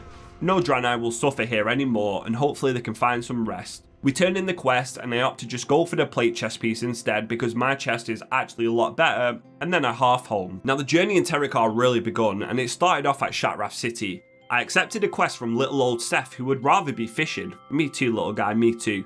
If we bring him some eels, he rewards us with a fishing pole that we definitely need to level up our outland fishing. But if he gives us his fishing rod, then what is he going to fish with? Surely we can't take something from a child, can we? We'll see. We then get a quest called Adal. It's the leader of the Shatar and the big Naru in the middle of Shatrath. The city's also getting a lot busier than what it was when I came a few days ago. But then I get told not to even speak to the Naru, and the person saying it is none other than Khadgar. Yeah, this Khadgar, who now looks younger than he did in TBC, and he's also now in a wheelchair. Don't ask. He tells me to follow his servant and listen to the story. Now this quest is atrocious, I won't lie to you. It's like 10 minutes long and it's a full tour of the city. You can just AFK in one spot, come back 10 minutes later and it'll complete. But for you, my lovely viewers, I will put myself through the pain, of course. So after around 5 minutes of following around this little magical Voidwalker, who's got a really nice colour by the way, I like it, as he slowly, and I mean slowly, walks around the city, he stops off randomly telling you about the different vendors and a little bit of history about the city and how it was destroyed and in ruins before the Shatar arrived. Then he tells us about Lower City and how it's more of a crap hole basically, and to be careful going there. I mean, just following around slowly was painful. But you know what got more painful? After quite a while of doing this, Forks invites me to a party with Tums to go and run a dungeon. So I check out the loot. While doing this, I notice my little magic Voidwalker disappears. You know why he's disappeared? Because I just got phased accepting the party invite. So that means I now have to repeat that slow, painful process all over again. And this quote here of not taking long is the biggest load of bullcrap in this whole entire game. Anyhow, after visiting every single nook and cranny of this city, we arrive at Ganaris, a Naru that sells us items that are going to be very handy at level 70. But for now we complete the awful quest, turning the city alight, and then we're hit with a choice, Alder or Scryers. Now there was a video from years ago about a guy called Jimmy and his mage, and it just reminds me of that every time I'm charging up my fireball. If you know what I'm on about, then you've got good taste. I decided to then go Aldor. Not because of a specific loot really, although the enchants are better, I just decided to side with the Draenei, the Alliance people. Doing this makes us hostile with the Scryers, the Blood Elves, but who cares about them? With our decision made, we head back to Aldor Rice to speak to the High Priestess, who gives us a couple of quests that will have us venturing into the forest. And that's what I did, headed deep into the forest. I kept my quest minimized on the right for a little while just because of the sheer amount that I had to do. I practically had to kill every single creature in the forest as well as pick up items that are all around the place as well. The Horde was starting to get to higher levels than me now too, but that didn't stop me putting them down in the ground, especially hunters and warlocks, because screw them guys. I hadn't really met many mages lately, so I couldn't really get them big juicy ambush crits that I like. And then I saw a paladin being attacked by a shadow priest straight after I've killed a hunter. So I went to try and help him, stunning the priest and trying to attack him. But then the hunter I killed Mad Cows respawns. The paladin didn't fight with me, he just ran off and left me to die. I saw him think about it, but he was like, nah, you're a coward, I tell you. I then went around doing quests wherever I could, escorting night elves out of Blood Elf towns like Firewing Point, and of course having my battles with Horde warlocks. Landing an ambush into a Viscerate combo just never gets old. I came across my first bot too, and of course it was a mage bot. I didn't know if it was a bot at start until I realised it's activated its perfect rotation and spells in a certain sequence, and as soon as I kick it on Frost, it's immediately casting Scorch. So yeah, bots was starting to come about marvellous. In the trees was the Arakoa that I'd been tasked with thinning their numbers, and I spent quite a lot of time in this area. I noticed plenty of level 70s and higher levels now running about, and a lot more Horde. There was maybe only 1 or 2 Alliance people in this area, and I needed to kill an elite Basilisk too. I just couldn't find anyone to do it. We was in a dungeon group with Tums once again to help him out and maybe get some loot, but then I decided, alright, I'm going to try and solo Stonegazer. I pop my evasion and start doing as much damage as I can to him, and I notice an Orc warrior just watching too. And as soon as they get to full HP, they charge me and start attacking to me. I know how this story goes, and there's nothing much I can really do about it. I'm out of flash powder, so I can't vanish and run away, so I fall and the warrior gets to steal my tag, just like what happened with Leofa. Also, finding a tank for a dungeon was actually incredibly impossible. There was zero in looking for group tool, and even when one popped up, they would immediately be in a group. They were like gold dust. So then I respawned and waited for a while for someone for Stonegazer, and Orc Shaman attacked it. Now I have zero sympathy after what the warrior just did to me, so I bided my time and waited. He was doing a lot of damage to the creature, and this was my chance. I waited, then I struck, but I ambushed the mob, helping him nearly kill it. He goes to heal, but I just kick him, crit him, kill him. Then I take the Basilisk at about 20% health. I'm sorry, little one, but it had to be done. Target destroyed. I kept then grinding out dungeons, helping out Tums, and hoping to get some better gear. He finds some green pants off of mobs and gives them to me. Turns out they're another big upgrade, and I'm slowly losing the look of my Dark Mantle rogue. Anyway, the tank that's with us joined and said, only if you get no dumb healer. And obviously I was like, sure. I took a geared priest, but the tank died quite a bit. He took the most damage of any tank I've ever seen as well.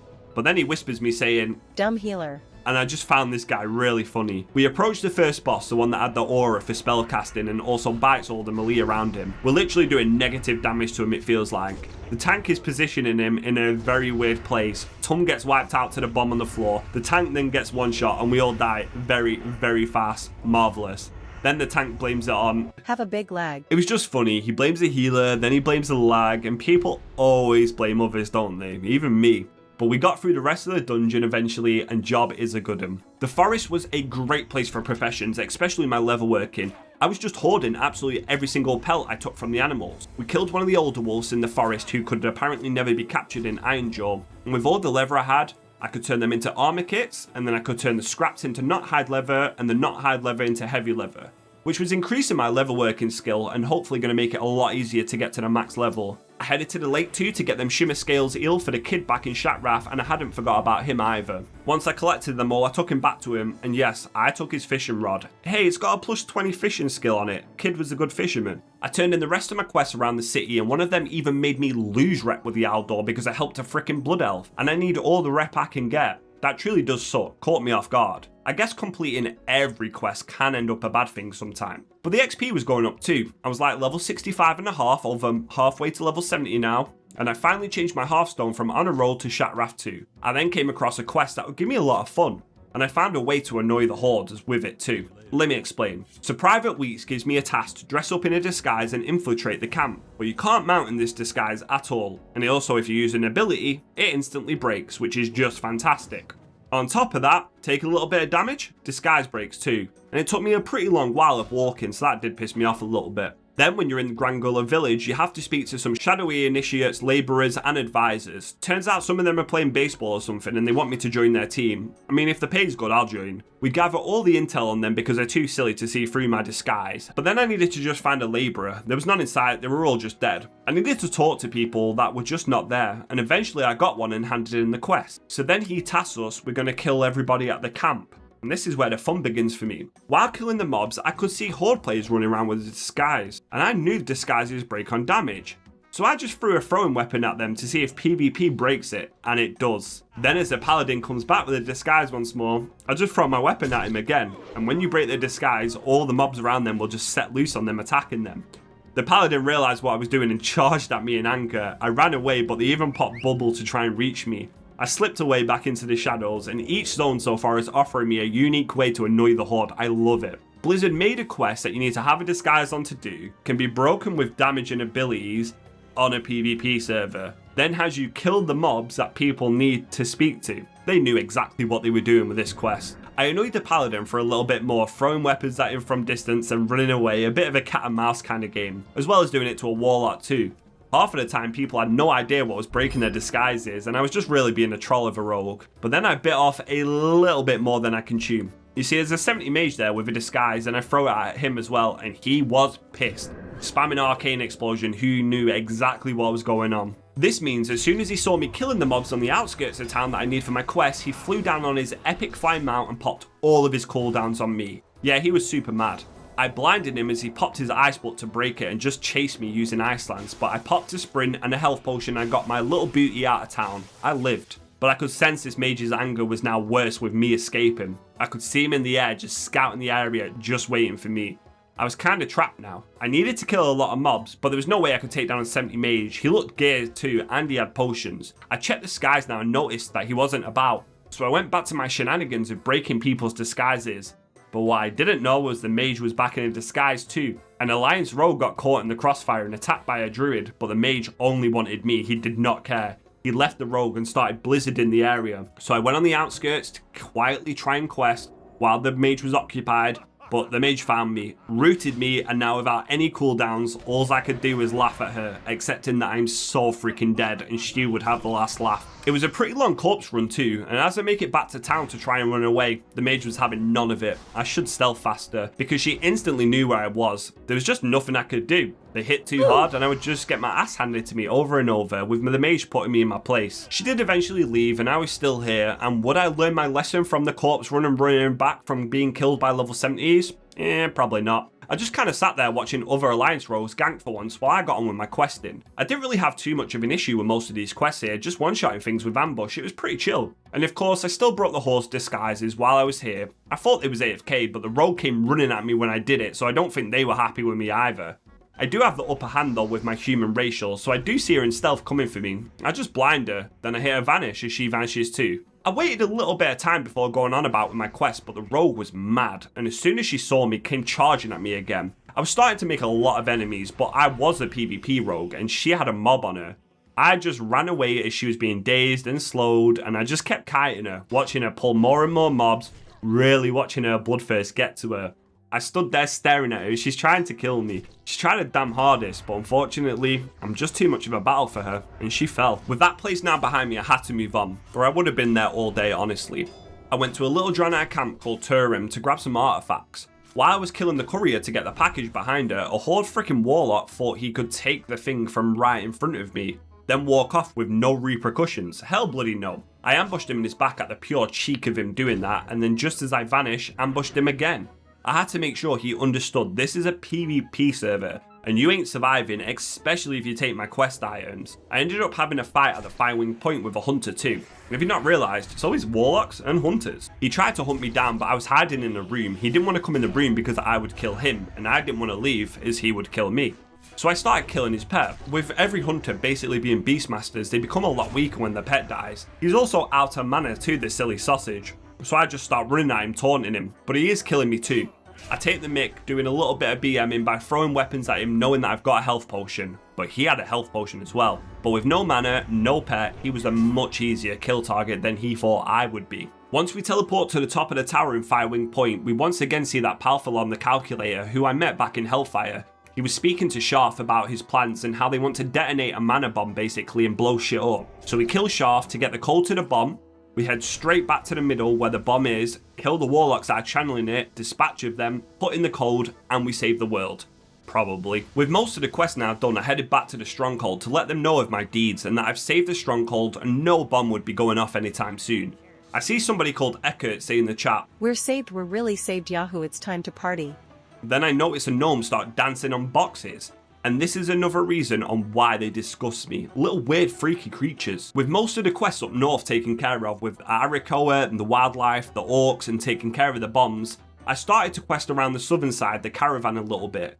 Here the cultists needed taking care of, and I had to escort a dude outside of Shadow Tombs, which I teamed up with some people in the area to do, as well as taking out old and infected trees so I could kill all of their wood mites. Really hands-on stuff. But something was a bit more hands-on, and that was an absolutely huge spider. It's the biggest spider I've ever seen in World of Warcraft, and I didn't even know it existed until doing this quest. It pulls up quite a fight, but I somehow managed to not get scared, look away from my monitor, and kill this huge beast. Then it was off to help a little birdie called Skywing now. I know escort quests can be a bit tough, so I advertised to see if anyone else wants to do it with me in the area. A shaman then comes and we start escorting Skywing through the Arakoa places. But then the bird gets distracted or something and dies because we failed the quest. We thought it might be because another alliance player was in the area and they jumped off the side, so it actually despawned our bird. That sucked. We fought through so many mobs to get here too. Anyway, this mob took about half a year to respawn. On top of us having to wait because the armies of the Horde took over the spot, eventually we did escort Skywing to the top of the tower. We killed Luanga the Imprisoner, and turns out Skywing was in fact an Arakoa himself, and we freed him from his curse like the good little adventurers we are. I then teamed up with another rogue to go around killing 20 Bone Lasher birds, and I was just in such a grind mindset. I was flying through the quests, but it felt like every time I completed 10 quests, there was 10 more. But as is the life of an adventurer, we went and killed a two-headed bird. Yeah, bird with two heads. It was called Trakella. We needed to get its carcass to then take it over to a big scarecrow, put it on display to summon the pissed off boyfriend Torgos, who we then killed to get his tail feather, and that couple has been dealt with. I was approaching the end of the level as well as the end of the zone. The Veiled Skiff was insanely crowded right now. People was everywhere. It was great to see the world so alive, but also a bit bad because I couldn't find the items I needed. You see, I needed to get keys off these guys that didn't have a 100% drop chance, and the reason I needed keys was because these little shits have kidnapped all the kids from the caravan, probably to eat them. It became a race between people to let them out of their cages too, and some only had one kid in, so this could take a while to gather 12 keys. I watched as the PvP went crazy too, but I just had one objective: to save them children. And after about half an hour of being here, I eventually managed to open a crate with a couple of them in and rescue just 12 of them. I guess we don't care about any of the other kids. We use a Rod of Purification on the Darkstone here and we bail out of this camp. I ended up hitting level 66 just from killing some creatures, so I can officially say we're over halfway to 70. Then I got help from Leofa again, who was now getting really good gear. They had some reputation pieces and dungeon gear, and we needed to protect a Tomb Guardian in the Tomb of Lights. Ghosts kept coming to attack us and flying through the sky all around us, as we then needed to kill the Vengeful Harbinger, but it completely bugged out and I didn't get credit. I then had to go and do some IRL stuff for a few hours, so I log back on and I'm dead, but a paladin wants to retry the quest after killing all the ghosts in bandages. Then protect the Guardian once more to summon the Vengeful Harbinger, but I went to go and get a drink. Luckily, when I came back, the mob was at 1% and I actually got credit for it this time, or I think I would have cried. As the night was getting late, I knew I was so close to finishing off Terrokar too, so I carried on. I had some epic duels with Horde players that came down to the literal death, often or not being decided by one single blow from both sides, before finally actually seeing the dragon that I've been hearing for hours upon hours. I teamed up with a bunch of people to then farm out some skulls from Adranai around these bone dry lands. Once we had 30 skulls, we began a ritual, but nothing happened. Where is the mob? Then I see its shadow come in, and I realise the dragon is coming down, and we've got to kill Terebus accursed. The rogue in our group also messages me, finally telling me about not getting Wind Fury if you've got a poison on your main hand weapon, which was educating me, and I really appreciate people telling you stuff like that. Then with a party full of melees, this guy's health just absolutely disappears. I mean, he dies in about 5 seconds or so. It's actually incredible how much damage melee are doing, and I'll find out in the next video exactly the reason why for this. But for now, I didn't mind. For a few final tasks, I had to raise someone from their coffin and then kill a reanimated Exarch, you know, just the usual 9 to 5 stuff. As well as fleeing for my life away from Horde players who had gotten way more aggressive lately. Their numbers was going up, meaning every fight was now not a fair fight, and as a rogue, I've just got to take my opportunity to run away sometimes. Then Leofa came to help me finish off the zone. It was a group quest at the end that he needed to do as well, so we decided to do it together. And we ended up summoning bloody sand gnomes up from the ground. Why are these tiny little creatures everywhere? After collecting the wormed carcasses, no, not the gnome ones, we get the quest, the Big Bone Worm, which will give us a nice dagger upgrade. So we head to where it is and summon the enormous worm. I'm not even going to try and pronounce that name. Now it does have a lot of health, but between Bloodlust, a Shaman, Earth Elemental and a Rogue, and the fact it just doesn't do too much damage as it just spits poison at you over and over, we kill it and we loot its enormous organs from the beast. And after looking at my map, I just needed to go and do turn-ins now.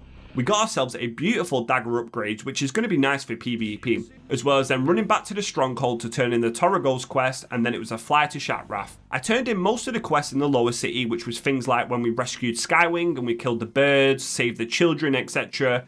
But we actually got another quest, which was thrown at us as the clock struck midnight. I just had to survive waves of minions of Terrok, trying to come and eat me, followed by a big avatar of Terrok. This Terrok guy is really mad at me for meddling in the forest, it seems. This then gave me a pretty big necklace upgrade, and I'd nearly replaced most of my level 60 gear now. While turning in my quest, I noticed a guy called CEX King Simon. I say to him, nice name bro, because CEX is a game chain here in the UK. He says to me, do you want some? So I'm thinking, sure, free games. I dismount and then he says, too bad, and runs away on his ram. Yeah, that's WoW after midnight for you. I had managed to get myself Marks of Kill Jaden to complete the quest in Shatrath, which then turns into a reputation turn-in with the Aldor.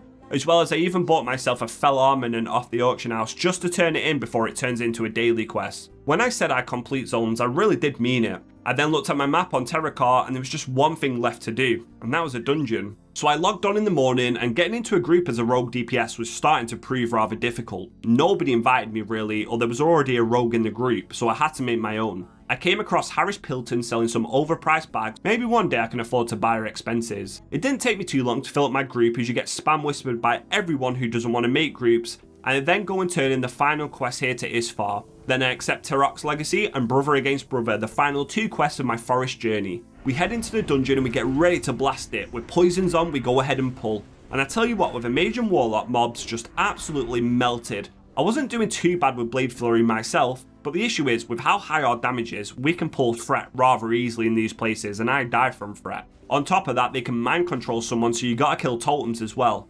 Our healer then dies, and our warlock gives no shits that our healer's dead and stands there casting Hellfire, which is a spell that does damage to him as well. But he had cojones of steel, and our healer does ank, and we managed to stabilize, and nobody important died, just me. It's only a 2-boss dungeon, with Darkweaver Sif being the first of them. Before our group can get full mana, I stealth into the room, not realizing he can see in stealth, and I pull the boss. Oops. He summons one of each elemental, but with Blade Flurry, I end up doing a crap ton of damage, and we absolutely melt the ads and him. But when I lose Blade Flurry is when my damage, especially AoE, falls off, and I've just got to hit things one by one with my swords. The tank can't pick up the ads as he goes out of mana, so he can't cast any of his abilities, as well as the healer standing too close, and we end up losing our healer. 4 more ads then come, and we're so gonna die. So I throw out as much damage into Sif before I once again fall. The group then kills him, not really good loot, and jobs are good. We then make it to the second to last room just before the final boss, and we've had no issues up until now. For some reason, this lizard thing does an insane amount of damage, and as a melee, I just get one shot out of the blue. No idea why. As a melee, I'm always dying to stuff in TBC. Cleaves, hits, magic, bosses, you name it, it's killed me. The healer then dies again, and the tank uses his bubble and tries to run away, as he's the only one now that can resurrect, but he inevitably falls too, to what I can now see are ghosts that are chasing you. So this gives us a lovely corpse run back to the start. Once we all make it back, we take out the last pack of ads. Then as soon as I cast Blade Flurry, something just turns around and hits me for like 3,000 damage, 2,000 back to back, dead. Well, point of view once more. Lovely, but at least the group doesn't die this time, so I can get a res. We then enter Talon King Icarus' room, who has the iconic line of "Trinkets, yes, pretty trinkets," and we start fighting him. He is a very, very simple boss. He casts Polymorph so you dispel it, and then he does an arcane explosion. Just run around the pillar. Do that, that's the fight. No difficulty here as long as you move out of the way. And on normal, I actually don't think this spell will fully kill you. But once we slay him, dungeon is done, and he drops some level 70 shoulder pads. The shoulder pads of assassination, a rogue item. Damn, I'm definitely going to take that. I need on them, and I win them, and that's a nice little incentive for me to push on to level 70 now. I needed to collect 3 items from this dungeon, and I nearly forgot to loot the Saga of Terrok. But with all 3 items and the boss is dead, I headed out to speak to Isfar and get myself a really good mask too. Terrok's mask, and a good necklace. Unfortunately, it was time to say goodbye to my iconic hood, as the mask was just too good, but I don't care, I look cool anyways. After buying some fish recipes from the stronghold, which now I can make my own agility and spellcaster food, that will surely come in handy in the future. With that, I completed the whole entirety of Terrokar Forest 2, 0 quests left for me to do in these areas. 2 zones, 1 video. We're now nearly level 67, and there's still so much for me to show you on my TBC journey. These videos are a little bit longer, and I hope you don't mind them. Let me know your feedback in the comments below. As next time we're going to smash out the Zone in the Grand, and we're probably going to hit level 70. But what was coming up next would be devastating to my rogue, and was one of Blizzard's worst mess ups that I've ever encountered. No king rules forever, my son, and in this video we're going to see why that is. You see, so far melees have been doing absolutely crazy damage in TBC. While leveling, I've been hitting for 3,000 and above at a pretty low level too. But this damage will get even crazier before it all comes to a crashing halt. But before that came to be, I need to take you back to the humble journey I had ahead of me. So I did a quick pit stop in the capital of Stormwind to learn my new abilities, and I got a new cool spell, Cloak of Shadows. In PvP, this is a truly devastating move and means I can terrorize mages and casters even more. I made some new ranks of potent poisons, and I sorted out the inventory, and by that I mean I hoarded more items. Yes, I have a problem. Before I accepted a quest from a little girl called Alicia, who's wrote a poem for her friend, who is in Shatrath, but she can't deliver it herself because her mum says she's too young. Well, yeah, you're too young, and it's also a whole freaking different planet in Outland. What kind of person takes their kid there to meet friends that, you know what, it doesn't even matter? Being the good Samaritan I am, I deliver this lovely poem to her friend before we head on to the zone that I've been itching to play so far, and that is Negran. I caught my weapons in some poisons, ready for a day of questing. Excuse me. As I was saying, ready for whatever lies in front. When you move to a new zone and you open the map, it can be a little overwhelming when you've just fully completed one. There's so much to do, and not knowing where to start can always be a little bit disorientating. So I head to a little camp called the Nezingweri Safari, and this place is home to Nezingweri himself. And he's brought his hunters to Nagrand with him to take on the local wildlife. And what do they want us to do? Well, to start with, to prove our worth, take out 30 Cleft Hoofs, 30 Talbuks, and 30 Windrocks. That is a lot of mobs to take down. But as a skinner, these kind of quests and zones are exactly what I've been waiting for. So there was nothing else left to do except to get to work filling out these numbers. With me now being way over 65, there was a certain quest area I could get a very big weapon upgrade in. Leolfa came to help me out with this too, but first I had to cross a whole entire zone. You see, I was mainly questing around the southern region, killing all them creatures, and I needed to head right to the top in the northern. I ran through the whole town of Garadar like I owned the place too. These savages can't even make a safe town. But luckily for them, I'm just passing through. The world was overflowing with players leveling, which was such a great sight to see, and I love playing MMOs when there's people everywhere. Until it wasn't so fun because the quest I wanted to do was called the Ring of Blood, that some of you probably already know from playing WoW. However, if you don't play WoW, then this quest is going to be a pain in the arse. You see, there's so many people here right now, and the Ring of Blood is a set of quests that you do in a group. The problem is only one group can accept the quest at a time. So this leads to people spam clicking, spam accepting, starting it without their friends. It's all just an absolute shit show. People refuse to help each other and they'll just stand there and watch, meaning it takes even longer to complete a quest. I'm going to need to find myself a fresh group here. So I get invited to a group and I'm telling everybody to help kill each other's, because that way everything goes faster for everybody else, especially when there's so many players. My group seems to have tagged one that I'm not on just yet, but I'll help them fight and kill the giant anyway, because we're all going to get to complete it. So maybe they will then let me catch up. They're only 1 or 2 ahead. The answer is no. When I accepted the quest, the warrior just kicked me out the group. He told me, "You're only on the first, bro, WTF?" And I just said, "I asked for a fresh invite." And I called him a lovely person. Thankfully, people are starting to help each other out now, so I do manage to at least kill the first quest. But then I was back at square one needing a new group. 10 minutes later, I joined up with some other people that are starting from scratch apparently as well. But on this layer now, people are starting quests and wanting others to kill their mobs for them, to which people are refusing again, so you see a big ogre rampaging through their entire camp and just one-shotting people who refuse to do anything. It's actually really funny thinking about it. I tried to rally people to attack it, but nobody would. However, one of our party members accepts a quest while the ogre is still active.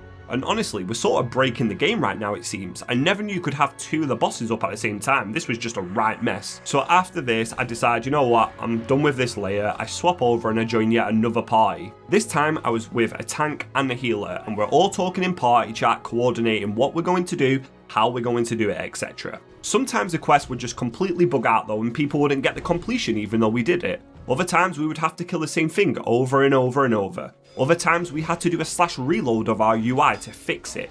Even when I had accepted a quest and I instantly got credit for completing it, but I didn't kill it. The XP was fantastic and I'm not complaining. And then after completing the last quest, after a lot of time forming groups, we got ourselves a very cool looking shiny dagger. That's also a huge upgrade. It has a cool orange glow effect too, and that just means I'm now more powerful.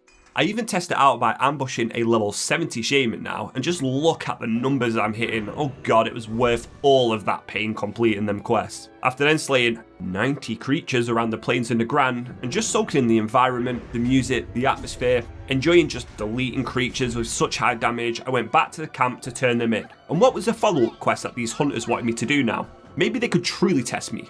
The answer is no. Go and kill another 90 creatures.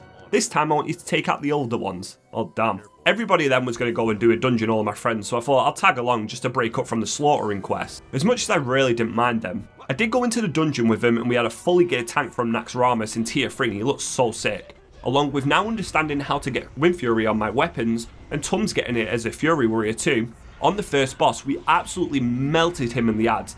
I'm talking Tums, an undergeared warrior doing 1200 DPS at level 66, along with me nearly hitting 1k as well. This is where I began to get suspicious about melees. These numbers were just not normal. After the dungeon finished and we hit level 67 with only 3 levels to go now before the max is 70, I just went around the Grand peacefully questing.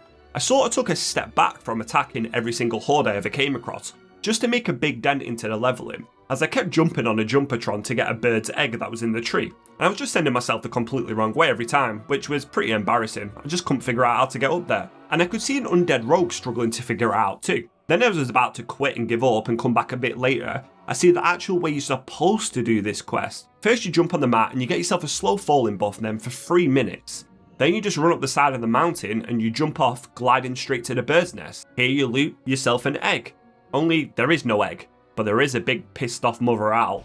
So I just go there and attack her, crit him for a big opener. Now I'm not sure if I can solo her, but I'm just going to give it a try because I'm just so confident. Then I see the rogue come in and I'm thinking, oh, here we go again, this is just going to be like Terrokar Forest. But rather than gank me and take the kill, he's attacking the owl. Then a warrior goes to attack me too, I see it, but he attacks the owl too. They both start talking in Orcish and I'm not sure if they was thinking of killing me and taking it for themselves, but they don't. I loot the talent, complete the quest, and for that, them 2 horde players have earned my respect. I still needed to steal the egg from the tree to turn in the quest, however, so I did this back to front it seems. But this gives me the delicate green poncho, an absolutely insane cloak that will last me for a very long time. Then it was time to visit the Alliance town of Tellar. This was the hub of the Kurenai, the Broken, and they also have cool Talbot mounts that are actually pretty rare. I don't even own these in retail. Maybe I'm going to have to get them in TBC. We get ourselves a flight path and then we go around asking the locals, seeing what they need to do in return for some of that sweet, sweet experience. The thing I love about Nagrand is it is mainly just kill quests and a hell of a lot of them. While looking at my map and seeing how many quests I actually have to do and figuring out an order to do them,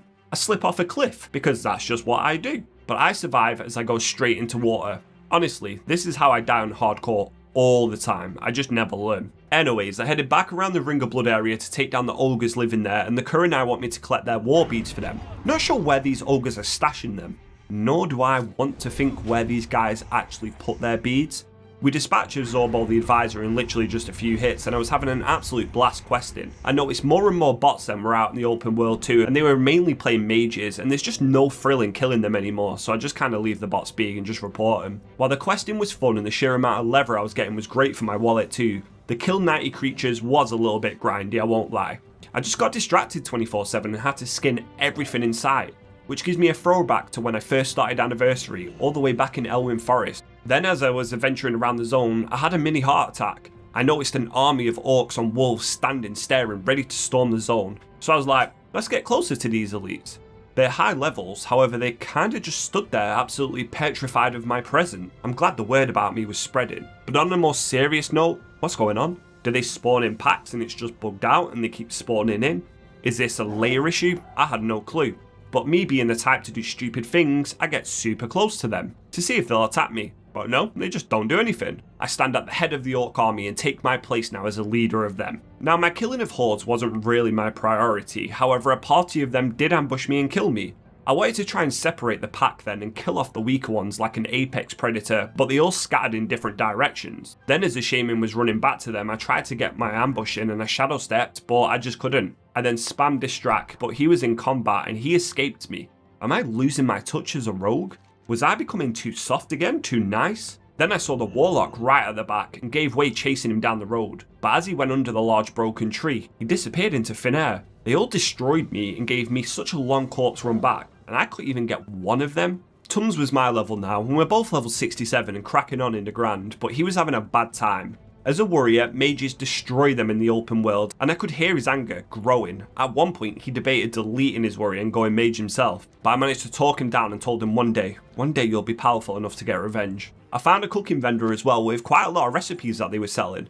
This allowed me to make some pretty powerful food and level up my cooking skill even further. In fact, I nearly reached max level just off the meat I've been collecting off the animals here alone. Then after finishing off some of Hemmett's tax, which is to just make Nagrand basically extinct of all wildlife, I headed back to his camp, where I hit the most beautiful 3k ambush into a 2k eviscerate, and it just always puts a huge smile on my face. One quest I don't quite remember here was a quest given to me by a broken in a cage called Help. He tells me to help him as they're going to eat him, the ogres that was.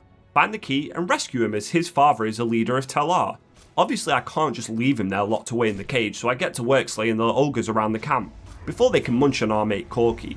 We then loot the key, save him from a horrible fate, and he tells us his dad will sort us out of a sweet reward as he goes running off into the distance. I then spent some more time at Kilsora Fortress, taking down the cultists here before I get an invite to the group from a gnome mage. He's called Just a Bad Mage, pretty cool name for a mage, so I team up with him for the quest. He's level 70, so we'll probably melt the mob quite quickly anyways, and Giselda the Crone is a demon that we quickly dispatch off before heading outside. We then stay in a party as I've been quite kind to the Horde lately, and I'm repaid with a big storm strike straight into my back. I survive on a health potion and I use my vanish, but then Just a Bad Mage comes to my rescue. I then move just away from the Tauren and throw my knives at him as he's furiously trying to kill me. Big mistake, buddy. Just a Bad Mage then says, "If it's red, it's dead, haha." and that is actually a fact. I think I forget that sometimes. Gotta keep putting them hordes in the ground. After we killed all the cultists and we was about to go our separate ways, I decided to start attacking the horde again now, because they just do it to me anyway. I end up having a little trade-off with a rogue and I come out on top, but then the shaman is here again. He's teamed up and he's brought back up, and there's a little war going on by the looks of it. So I pick off the ones at the back with ambushes reducing their numbers, before the Tauren shaman once again dies. This left us with just a Blood Elf Warlock, but for me and this little gnome, we kill everybody, all horde, and as Just a Bad Mage says, "Now we're done." okay gnome, you're one of the good ones, if there's such a good thing as a gnome mage. So since the start of my TBC experience, I've spoken about melees doing a lot of damage. One of the final quest chains in the Grand was to take out a massive giant called Dern the Hungerer. Our group consists of 4 rogues and 1 hunter. You need a tank and a healer for this quest. However, I say, now let's evasion tank. Evasion is an ability that makes rogues basically able to tank a creature most of the time for about 10 seconds or so. It's a really good ability. Will it work? God knows, but why not give it a try? We spend some time running around the spirit fields in search of this so-called giant before we find him. He also has 130,000 health when I see him, and I'm like, damn. One of the rogues just opens on him and we all start going to town on him. And I mean, with just 1 evasion, we managed to do a lot of damage, even bringing him to 50% health. And that was without all of our group even being here. There was a second hunter in the distance, so that would have been adding to the damage too. But there is no way we should have been able to kill this guy without a tank or a healer. But we all did. That's rogue power for you. After helping out the Ethereals, who make up the faction of the Consortium, they wanted me to take out a guy called Gavaxi. He spawns on top of a mountain and he's got a pretty long spawn timer. I think it was like 10-15 minutes at least. The people that was here was already in a group and it was full, so I couldn't get an invite. So I just kind of stood around waiting for a while. I tried layer hopping to find him, but as soon as I kept swapping layers, I'm just attacked by the horde camping him too, so that's also a pretty bad inconvenience. A few minutes later, most of the horde actually end up leaving, and it's just a shaman and a warlock left. I just wait in stealth, ready to steal this mob, but the warlock finds me, so I cloak of shadows and try to kill him. But I realise I just don't stand a chance without an opener on these guys, so I run away. They're trying to basically tell me this is our mountain, our mob, be gone. And I did go to run away and leave him, but you know what, I won't bow down to horde demands, so I go back. I actually tried to hop off layers and get away from them, but it didn't work, so I was left with literally no choice. Either fight or be here all day. And this respawn time was killing me. I could also see a horde hunter roaming around close by and I'm hoping that he wouldn't join them. I really had to scope out the area and try and think of the perfect scenario. And thankfully it seems like he's gone too far away to see what was about to happen. This was my chance. I go for it.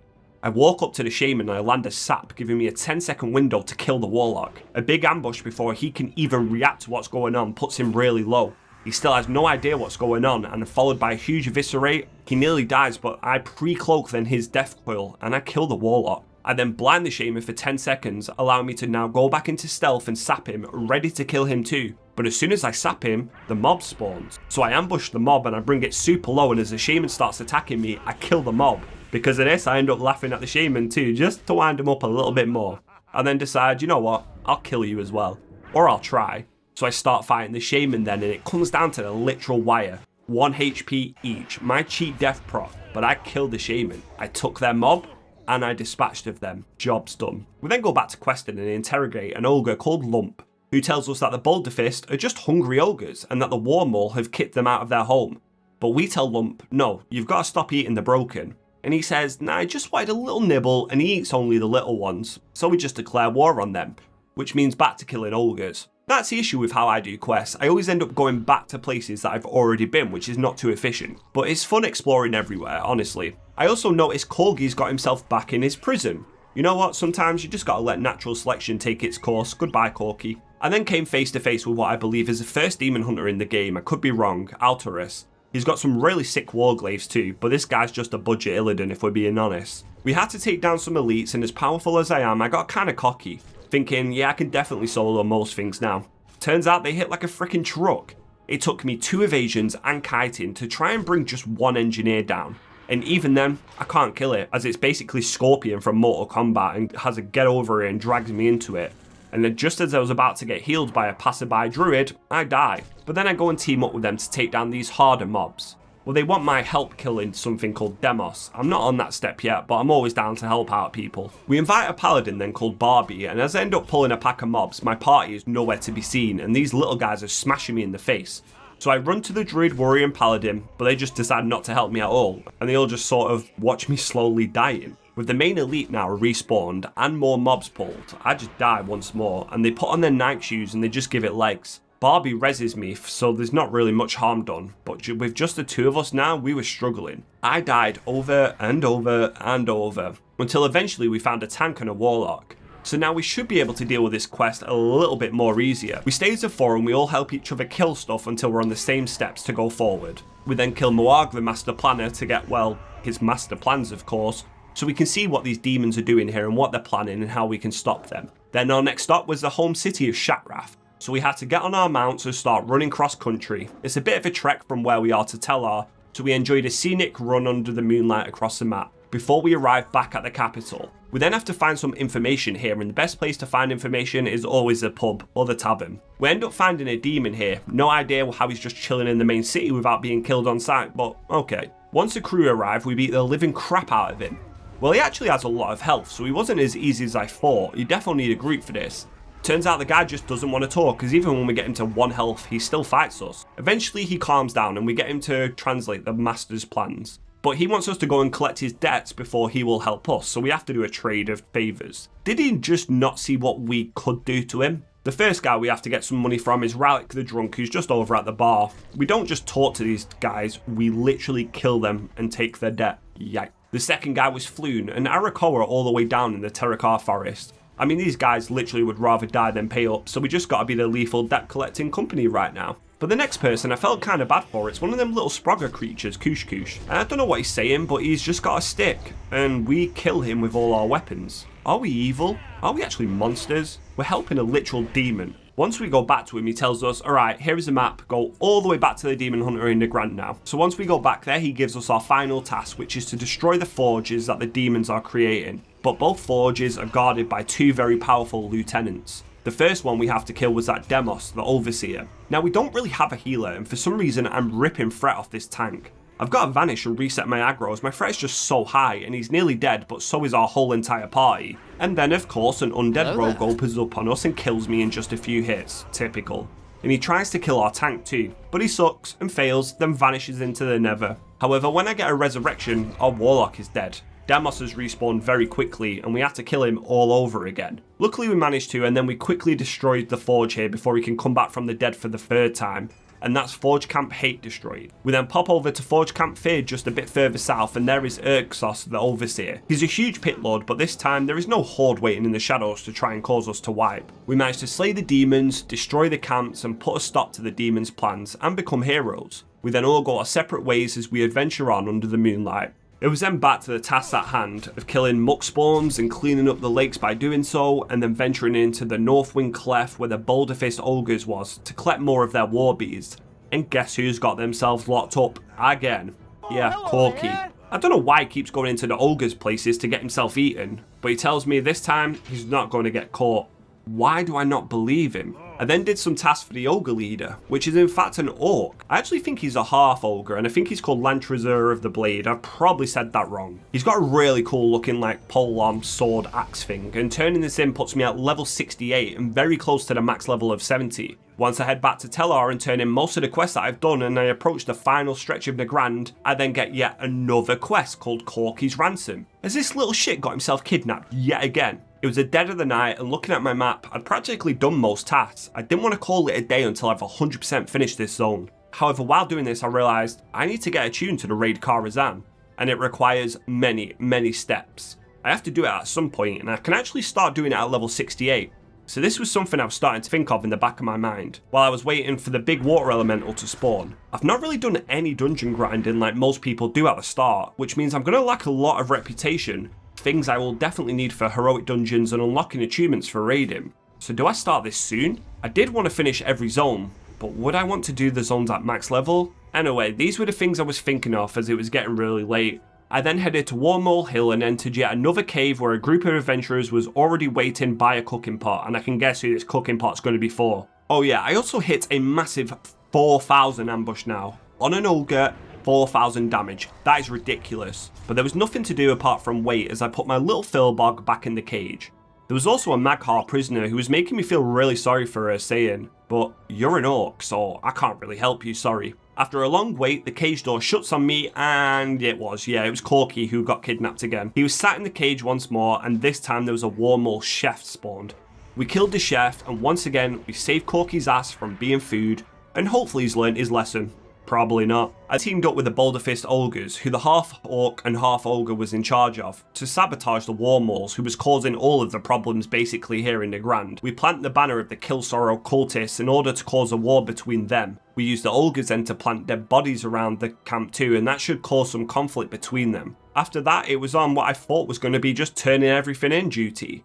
We get a final quest, which was Gurok the Usurper, and we must go to Warmole Hill again. We gotta summon him and destroy it. After speaking to Lantrazor and telling him of my deeds for his tribe, he thanks us for our service and tells us to go and tell the Broken of Tellar that they are safe from his people. So I then head to Warmole Hill, ready to end it all. Our first job is to collect Warmole's skulls from the ogres here, and this is part of the ritual to summon Gurok. They don't all have skulls because they're not the smartest of creatures, ogres, and we need to collect 7 in total. But as we're going around killing them and wiping out the camp, Leofa tells me Gurok is already here. It seems as somebody summoned him, but they've all died or something. I don't know, but Leofa engages with the usurper before I even get there. I then run up that hill and offer my help. The rock elemental hits really hard, but so do we as melee, and in the final battle, we bring down Gurok.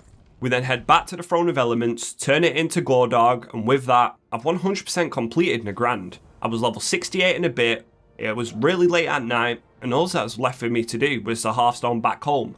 Leaving Nagrand a better place than we found it, ready for a new day, a new dawn. But what was about to happen would change absolutely everything.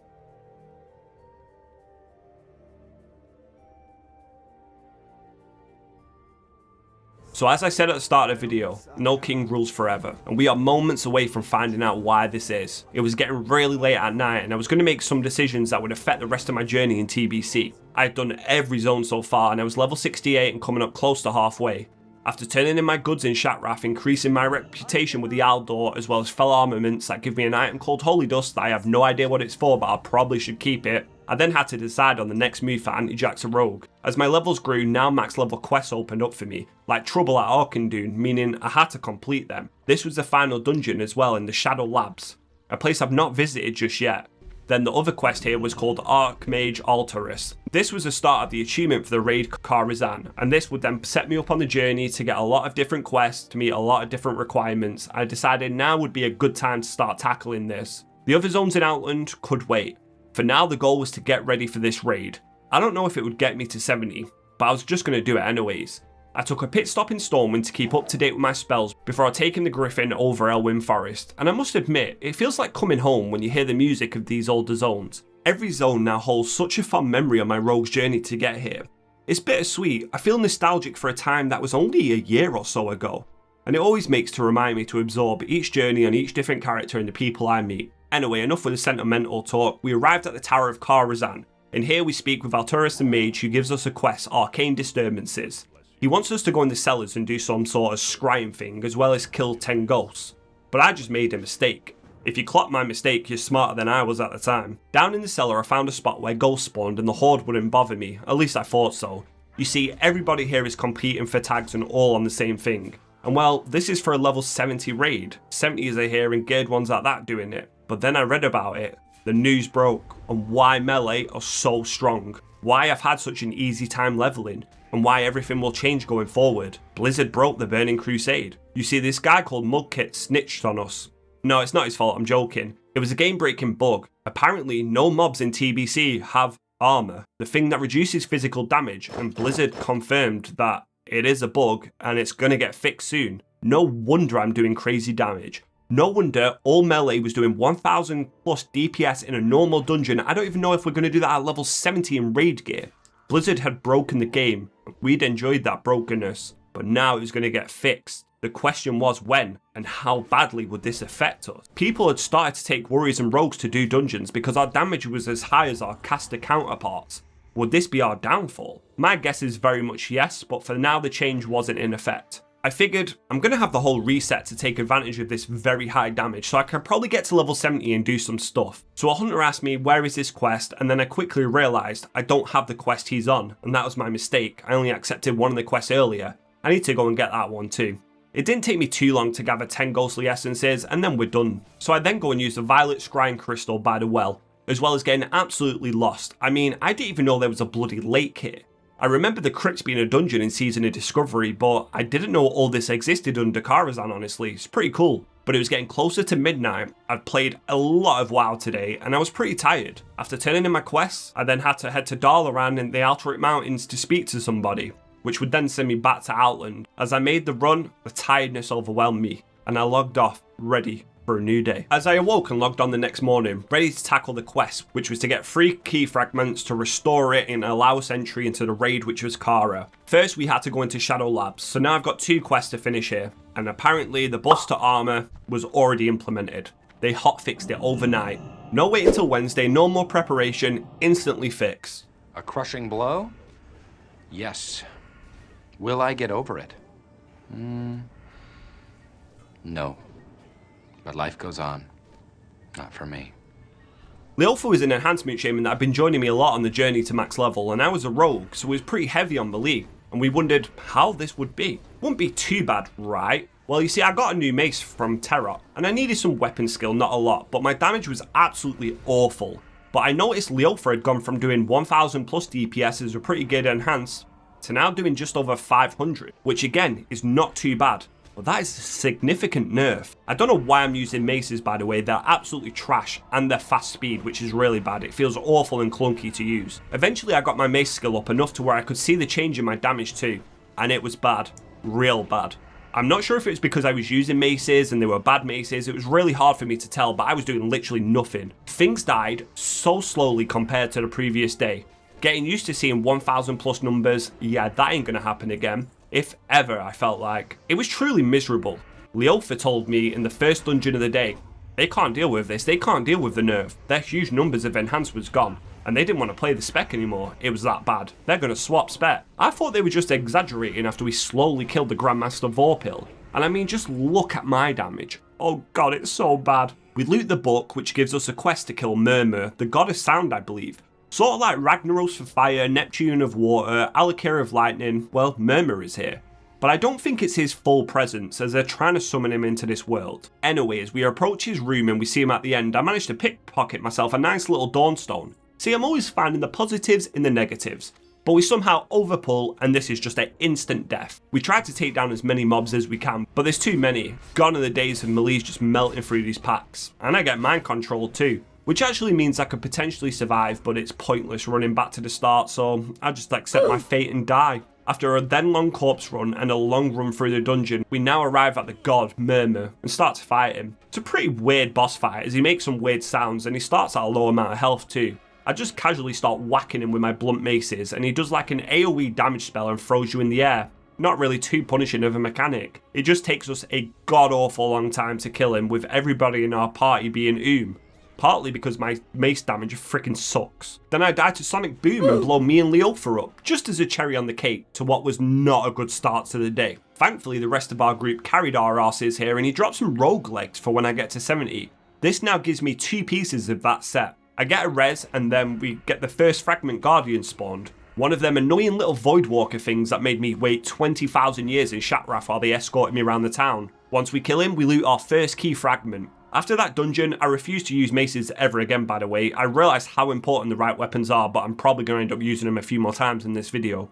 And then just to make my morning that little bit better, because armor buffs, deaths in dungeons, slow DPS and wipes, I auto-run my arse straight off Shatrath Bridge, fall into my death again, Lord please save me. So I then went and turned in the first key fragment, and I got the follow-up, the second and the third, with one being in the Steam Vaults and the other in the Tempest Keep dungeons that I've not done yet. But there's a roadblock here in this quest that I ain't going to be able to do just yet. Also, by turning in that Shadow Labs quest, I get myself some braces that actually end up being one of my best in slot options for now. Crazy, right? Just from a normal quest. So I got ready to start the dungeons. One of them was far away, so I decided to do the travelling now. It was all the way in the purple land of Neverstorm, an area I've not really been to yet, and I was saving for later on.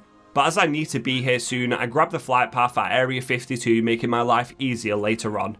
And also, because I had to turn in all the quests I had, they're just breadcrumb quests that you get from the older zones leading you to new locations, but I really wanted to do everything I could. Once my quest journal was practically empty, I headed to our next dungeon back in Zangarmarsh, the Steam Vaults. Honestly, it was really easy, and yes, I still have them dumb maces equipped. I sold all my swords like an idiot, so for now they've got to do. While it was very easy to clear through, it did take us a while. Thankfully we had a Warlock who did a crazy amount of damage, and yeah, Leofa is now an Elemental Shaman. They actually re-rolled instantly and bought gear off the auction house. Nope, I'm not kidding. We spent all that time at 70 gearing up, even crafting the BOE Blacksmith Hammer, and instantly re-rolled when this armor bug was reverted. We down bad out here now, Melise. But I'm just thinking, when I get swords, everything will be fine. I've nerfed myself in the process. I was panicking a little bit, although I did start to notice as a rogue I had absolutely zero AoE. Blade Flurry every 2 minutes, and that was it. But it's fine, everything's going to be fine. The last boss is Warlord Califresh, and this is a level 70 dungeon, so the boss is level 72, so I miss my abilities quite often. I pop all my cooldowns and we bloodlust and go to town on the boss. You kind of take some steroids or something by inhaling some water of tanks around the room, and it's your job to kill them. Which I obviously completely don't do like an idiot, in fact none of us do, which gives him a massive enrage buff along with reflecting spells, so he just beats the absolute shit out of our tank, before chasing down our Warlock too. Luckily we've got combat res, but that was very stupid of us. Lesson learned, probably not. We then head close to the start of the dungeon underwater in the lake to click the arcane container to then summon the second key guardian. We need all of these key parts to gain access to Karazhan. After killing it, we get 2 pieces. Just one more to go. So you'd think that I would go and do the next dungeon, which is Tempest Keep, right? Wrong. You see, in order to get to them floating dungeons up there in the sky, you need a flying mount, which you can't get until level 70 and you fork out a fortune for. So for now, I had to abandon the achievement. I had no choice. So I had to go back to questing. And now I finally saw my nerf on damage. My ambushes went from hitting for 4,000, then hitting for 2,000, which is still a lot, do not get me wrong, but that's over 50% less. Yikes. I used to be able to solo elites, now 50%, that's it. My normal DPS is just too low, so I have to group up in an MMORPG, which I love doing by the way. Anyhow, we kill an Arcane Annihilator and then we take on some big crystal rock guy called Neverrock, using teamwork to complete our quest, followed by then what I can only think was a bugged quest. I swear I saw this Fel Reaver come to life and kill people, but when me and the priest did it, just stayed dead laying there. Well, we got ambushed by some mobs that were really easy to kill. I mean, I'll take it. And then as we quest around the Neverstorm, we ding level 69, one more level to go. So I decided to keep on going on with achievements. Now I won't be able to do Karazhan right now, but there is a lot more to do. I then had to get attuned for 4 different dungeons as well, which required me to spend a pretty penny on the auction house and buying some ingredients. Once I got what I needed, I took a mage portal. Well, I asked for a mage portal to Shatrath, but I go to click on the mage to pay him and I take a portal, ending up in frickin' Ferromore with no Hearthstone. Lord, once again I need your help because I'm being tested with this game. Anyhow, I get summoned back to Outland after my silly mistake and we began the achievement for Shattered Halls. This required us to find a smith in Shadowmoon Valley, a zone I've not been to yet. I didn't stay there for long either. I crossed the bridge, killed the guy and then left there, not giving myself a chance to take in the quest or site, in and out. Then we head to Honor Road and speak to Trollbane about entry into the Citadel. He tells us the key we got could lead us into the Shattered Halls, but we've got to go speak to Dumfrey, and we also get a quest to kill the War Chief in the instance there too. We then speak to Dumfrey and he gives us a quest to bring him some ingredients, which I already purchased from the auction house. This then gives us the next step, hotter than hell. In order to forge this key, we've got to kill a frickin' Fel Reaver. Yeah, one of those big godly things that everybody's scared of when they first step through on the portal. that I used to torture people with when leveling. Damn. We're going to need to call in the Avengers for this one. So while waiting on them to come back from where Thanos sent them, I decided to help out the little levelers around the area because 70 hordes was ganking them. Scum. Level 70s. I don't care, I'll fight you and protect them low levels. I mean, one hit from this enhancement shaman nearly literally sent me back to the graveyard. But Forks came flying in once more, who is now also level 70, and helped me rid the world of these demons. And if you remember Him the Hunter from the Blood Furnace, who was like a Bambi back then, a deer in the headlights, well, he was also level 70 and getting geared. I was way behind. But we all met up to take down one of these huge mechanical foes. However, we saw some horde watching them too, and they made the call, Antijax. Do what you do best. Get them. The issue was, I was slow as shit in stealth, so we used Forks as like a shepherd's dog in the sky to lure the rogue back towards me, and it worked. She fell for our trap. And then we all set upon her like rabid animals. This Fel Reaver was ours. With the competition took out, this was our chance. Attack the thing that everybody here is scared of. With no tank, and we had to use our rock elemental and Lolly, Him's Ravager, and try and survive. This Fel Reaver hits really hard, but some geared 70s and us do too. With Forks healing, we're doing okay, and we noticed a horde helping us too. A mage was casting frostbolts. We all worked together to take down this Fel Reaver, but them horde weren't our enemies. They were our allies, at least temporary. We can all mold the key in the furnace of the fallen Reaver. The blood elf that we destroyed managed to complete her quest too, and with one of those mechanical giants now down, we headed back to Honor Old. With that, the achievement was done. We can do the dungeon. The only thing we needed was a tank. So while waiting, naturally I started mini war outside of the ramparts. You remember when I was given that 70 shaman shit for killing low levels? Yeah, here I am at level 69 doing exactly the same thing. Yeah, I mean, I would say sorry, but that would just be me lying. Luckily for these little levelers, we end up getting a healer in pretty quick and I leave them be. Turns out you probably don't need a key, as there's just so many people here opening the door anyway. It's not an issue to get in, but we arrive at Shattered Halls. The green bar you see right here is actually my reputation bar. There's a few levels of reputation, but the main 4 you want to focus on are friendly, into honored, then revered, and finally exalted. In order to get into heroics, we've got to hit the 3rd level revered with each faction. So we've got a lot of work to do, but I think I'm honored with most of them. This is where I decide it's time to just do dungeons and focus on the reputation and let the XP come in naturally. Now I still had those god awful maces. Don't ask, please, just don't ask. I couldn't find better weapons, even though as I write this, I know for a fact just some auction house green swords would have done better. So I'm doing negative damage once more, and this is why I called this chapter The Fall of the Rogue, because this is where I fell. Even on the bosses, I just brain farted and I died to simple mechanics. The boss swinging around doing a blaze storm ability, most people would move out of it, right? Well, no, apparently I don't. We didn't go at such a fast pace, but around 30 to 40 minutes later we arrive at War Chief Kargath Bladefist. The cool guy with the sword for a hand. Apparently you want to spread out at different points of the room as he does some sort of blade dance ability and it really hurts when he does so. Guards also come to the fight too, and I actually hated being bottom DPS now. It's just such a killjoy. I was having such a good time leveling, but now I was really struggling. But I would persevere. After all, them warglaives would surely make it all worth it, right? After a long fight, we take him down with 0 deaths and we complete the dungeon, getting his fist. But goddamn, the loot he dropped sucked. The next stop on our journey was the Caverns of Time, where once again Blizzard decided to add a quest where you got to follow an NPC around for 15 bloody minutes. Now I don't mind if it's great for teaching people the lore of Azeroth, etc, but could they at least like move a bit faster in between talking rather than walking? They could run? That's all I'm asking for. The Caverns of Time is our chance to go into the past for key warcraft events and see them unfold and actually have a direct impact on them event. After 100,000 years we complete that annoying quest and it was time to go into the old Hillsbrad. Now this dungeon is actually basically the entire zone of Hillsbrad. It's really freaking cool and one of my favourite designs in dungeons. Our job here is to storm the castle guarded by the Durnhol's humans, and we're actually in the past right now. This is where the humans have taken orcs for prisoners and we're burning down their barracks and gonna save them. Now I finally bought 2 swords and I hope to never use maces again, and my damage is a lot better now. However, I have accepted the fact that what I had leveling is forever gone. With all CDs, I can put out some nice numbers, still keeping up with mages though in some scenarios. But once we've cleared our way to the keep with only a couple of deaths, down locked away in the basement, is none other than Thrall, the Horde leader. We've got to help him escape from Durnhold. Now it's like the film The Butterfly Effect, I think that's what it's called. Whereas an Alliance player, surely I can just slit his throat and be done with the Horde here and now.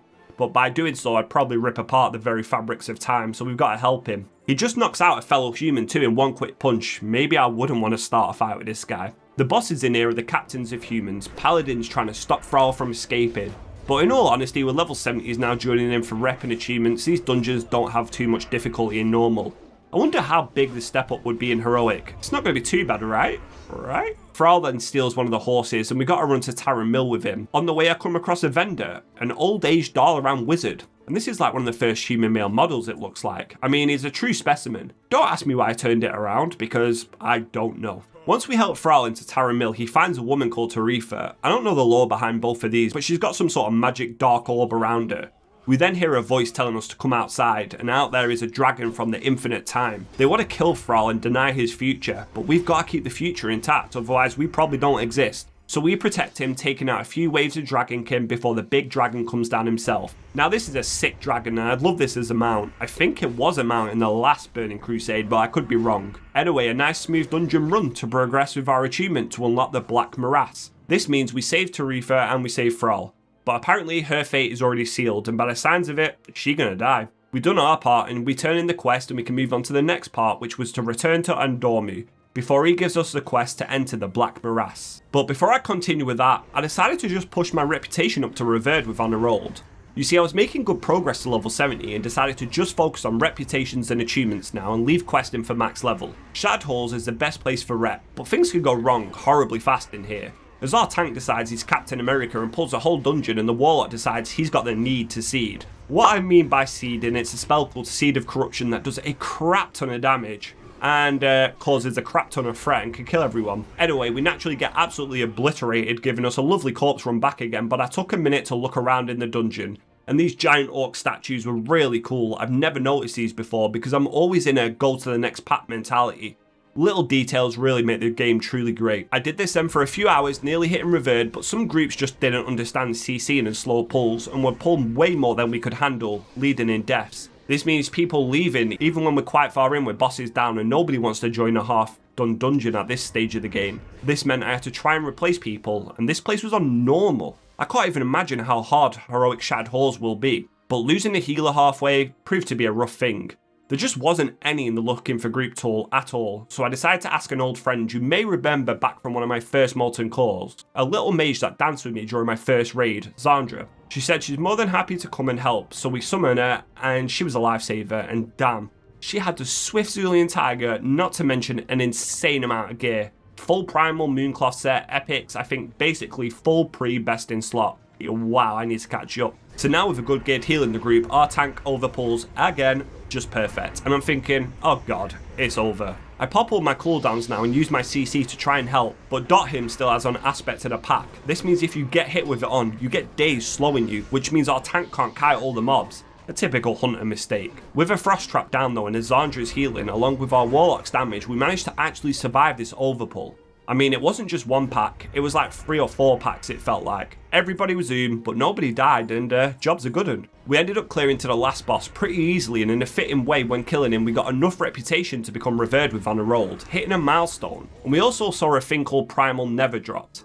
Now I got told that I'd probably need this, as everyone's going to need these for professions, but I actually lose it. And with that, job 1 done. I managed to make a good amount of gold now and I can almost taste level 70, but the next job was to focus on reputation. Steam Vaults was fantastic for our next rep, and being a human with the ability to gain more reputation was worth its weight in gold this expansion, it feels like. I'm sure I'm going to get even more value of it as the expansion goes on. The downside, groups are always overpulling, leading to constant wipes. Mobs have fears, silences, the lot. So you really got to be careful with how you approach some packs and some dungeons, but hopefully lessons can be learned from these wipes. Apparently not, because I'm an idiot, and as soon as I get up I hold W going forward thinking I was in stealth and I die again. I'm such a bot right now. Once again the reputation game down to me killing the last boss.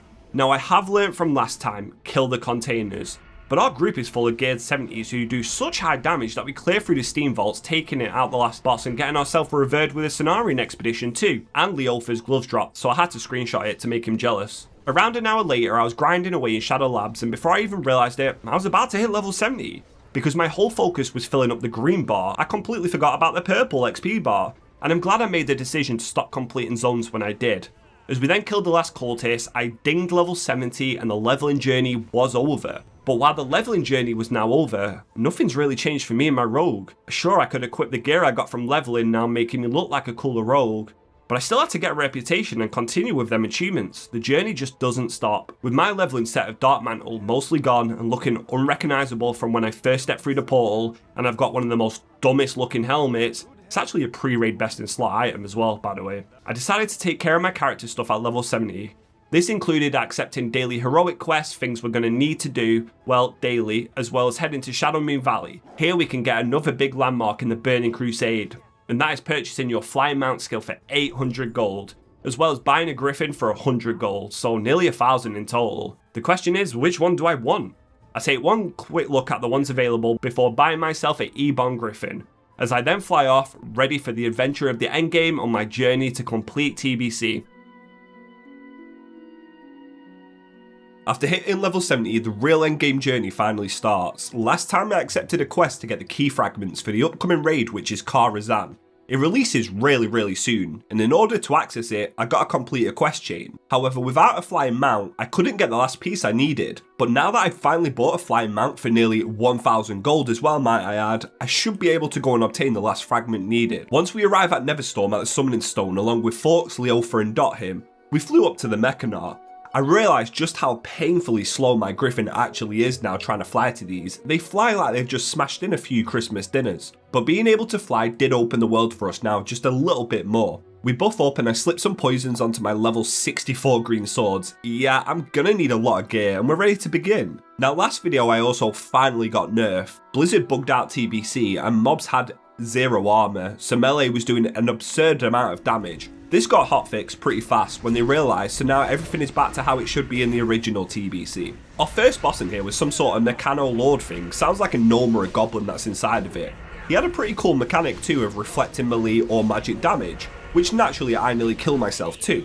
Lesson learned, watch out for the shields. But I somehow get instantly blown up anyway, so I guess I just crit my attacks and one-shot myself. Great start to being level 70. I then get resurrected and we pull like a gate watcher of sorts, so I go in and start attacking him too. He says I've approximately got 5 seconds to live. Turns out this guy has an ability as he raises up his hammer and starts smashing the floor and smashing me for 3k damage, and I instantly die again.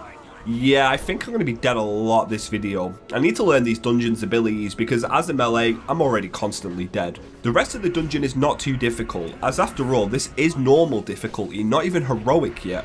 So we arrive at the last boss, who is Pathleon, the Calculator. The dude who was trying to blow up the forest in Terrokar with a bomb and also making the crystals go mad back in Hellfire, the first zone. Now we found his base of operations and we beat the living crap out of him, killing him. He doesn't drop one of my best in slot trinkets for this phase, and that would have been nice if I would have got that on the first run, but hey. We decided to try and target some gear from different dungeons, so we headed to the Shadow Labs next, where Dothim was proving his innocence at the Hunter class once more by running out of ammo mid-dungeon and becoming a melee hunter. Just as we approached the end and I opened up a chest with my lockpicking, it had a rare blue dagger in. It was only worth 10 gold, already 10 gold for a level 70 weapon, but it was a huge upgrade for my PvP gear.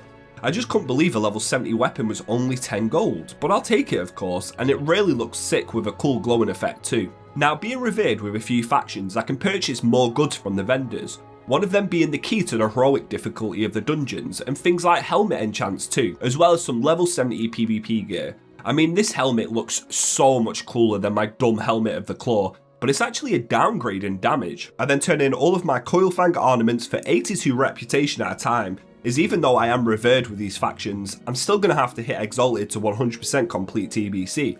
But that's a long way to go, and not something I'm thinking on focusing on right now. Then I headed to Honor Roll to purchase the next key for the Hellfire Heroics. But I can also purchase a level working pattern here too, as well as the PvP gloves, which are actually an upgrade over my Dark Mantle gloves from level 60, finally replacing the last piece from when I started leveling on this journey. With some heroic keys now in our possession, we decided to do our first TBC heroic dungeons, which was a daily dungeon, Slave Pens. Now we've heard these can be quite difficult to do, and I never did them last TBC. I came in at the last phase, so I've got no idea what I'm getting myself in for. We had a 4-man pre-made and we just needed a tank, as me, Leofa, Dothim and Forks had just leveled and done everything together. And well, tanks were very hard to find. You had to just insta-invite one the moment you saw them or they disappeared into somebody else's group. After a long time waiting, we got a druid tank who's not been here before, but we're all willing to learn and give it a shot. So as soon as he joins us, he just charges straight into the mobs, no CC, and we don't know how this is going to go. All we've heard is how much you have to CC. Well, it went badly. I popped CDs, but he's just taking a crap ton of damage. His health is just not going up. And our healer is already at the first pull. That is not a good sign, but no deaths is a good sign. So we say going forward that we're going to sap one and CC them. But as I'm getting close to the next pack of mobs to sap one of them, the druid comes running in with me. I tried to hit the sap, but it's too late. Maybe I'm just too slow. I blind one then to take them out of the pack to stop the huge damage that's incoming. But it's all a bit chaotic. I also need to start learning a little bit more about threat, because I instantly aggro a god, and in heroics, they nearly one-shot you. Followed by an AoE Frost Nova from slaves because everything has to hurt melees, and it's floor point of view for me once more. A bit further into the dungeon and I notice a friendly NPC with a quest, Scarface the Heretic. He gives us a quest called the Cudgel of Kardesh, and apparently it's some sort of attunement quest. It requires us to get the Earthen Signet from Gruul the Dragon Slayer and the Blazing Signet from Nightbane and Karazhan. We can't do this yet as the raids are not live, but it's something that we need to focus on in the future as well. Honestly, Slave Pens wasn't as bad as we thought, even on a heroic. I was expecting way worse. We wiped once, well everyone died but not me because I'm a rogue and I just hit vanish, and then I went AFK for 10 minutes while they made a very long run back to the dungeon. We didn't have hardly any deaths except from the start and one overpull. Maybe TBC heroics were feared for the wrong reasons? Yeah, this statement's probably going to bite me on my backside. Anyway, we make it to Quagmarin on heroic, not knowing what to expect. The druid pre-Bart skins and we pop Bloodlust to nuke the absolute crap out of him. All CDs go out and we're doing really good damage, to be honest. It's so even across the board from all three damage dealer specs, which was pretty nice to see. While my rotation as well isn't exactly thrilling, yeah, I press Sinister Strike a lot. I do enjoy the rogue gameplay. We killed this boss really easily actually, and then the first epic of our dungeons drops, which is Spellcaster Boots. But just seeing the purple drop got us really hungry to gear up. While gearing up, we needed to get that third key fragment to restore the key for Karazhan. Days was running out before it would open and we was nowhere near ready for the raid. The place where the last fragment is was a prison, Alcatraz, and I've just realised it's probably based on the prison Alcatraz. Sometimes I surprise myself with how long it takes me to realise certain things. I started to check out Leofa's elemental gear and they were getting stacked. Epics, BOEs, loads of level 70 gear, and this was their gear after swapping from enhancement as well. Sheesh, I need to start catching up. We found the last container protected by the Void and the Void Walkers. Once we dispatch them, we summon the third fragment guardian and take them down to loot the third key fragment. We then carried on to finish off the dungeon, and why does every single mob have some sort of mechanic to kill melee? Like these sentinels for example, if they die, they blow up. So kill both of them at the same time, and well you can guess what happens to me, can't you? We reached the last boss in here, which is a warden, and he's releasing some of the most vicious prisoners and setting them free to kill us in cold blood. One of these creatures is one of the most disgusting, vile, repulsive monsters to ever set foot on Azeroth. Yeah, it's Millhouse Manastorm, a no mage. Can we just put him back in his prison and leave him there? Well, he helps us out with a fight, but then the big boss comes. It's a bug guy from Silithus, if I had to guess, the Harbinger Skyrus. He sucks out our brains, mind controls us, and duplicates himself. A pretty easy fight, right? But his Mind Rend spell really hurts, and he nearly kills Millhouse with it. I mean, that isn't such a bad thing though, right? His Mind Flay then one-shots our healer, then it kills Leofa, and thankfully he's already super low, so we do take him out. But I can't imagine how much that spell is going to hurt on heroic difficulty. With this dungeon done, we can continue on with the Karazhan achievement, which requires us to go and turn in the quest next, and actually end up winning a Primal Nether for the first time, which is something I'm going to use for professions. We head back to Shattrath City, the capital of Outland, where we can speak to Khadgar and turn in the second and third fragments. Well, I try to, but he's having chats with everybody else. Once I do turn it in, I get the quest, the Master's Touch, where we have to go and speak to Medivh. He's in the Caverns of Time in the dungeon Black Morass, which I did the leading up quest last time in the old Hildebrand's, where we had to save Thrall and his childhood best friend from the Dragonflight, trying to erase them from history. Somebody in my comments also told me that her dad or her friend ends up smashing in her skull or something deep and dark, and it's traumatized me, so thanks for that guys, I really do appreciate it. We also turn in our daily heroic quest, giving us a currency called Badge of Justices, which I'll speak about a little bit further down the line. But while trying to find a group for the dungeons, we also came across the same issue of just no tanks. And if there was tanks, they wanted to reserve items for themselves, which as fresh level 70s, we really just couldn't do. I saw one of my best in slot offhand swords drop here too, and tanks wanted it as well, along with a DPS trinket. It was a real scramble. Around half an hour later, we finally found a tank to do the dungeon with Nils Roger, and we head into the Black Morass. This is a really cool dungeon, but it's like Marmite, you either love it or you hate it. In the centre circle is a wizard, Medivh, who is opening up the dark portal, and we've got to allow him to do this and once again stop the dragons that want to ruin the timeline. So in this dungeon, you stay and fight in a pretty small circle area to protect Medivh. Each dragon comes out of a big golden circle and you gotta survive waves. Sort of like Call of Duty Black Ops Zombies. God, I miss that game on Kino. Wait, that's the wrong game for now. In order to even get a tank, we have to agree that he can reserve the trinket for himself, which sucked to do, but I hit back with, okay, if I get the sword, you can have the trinket.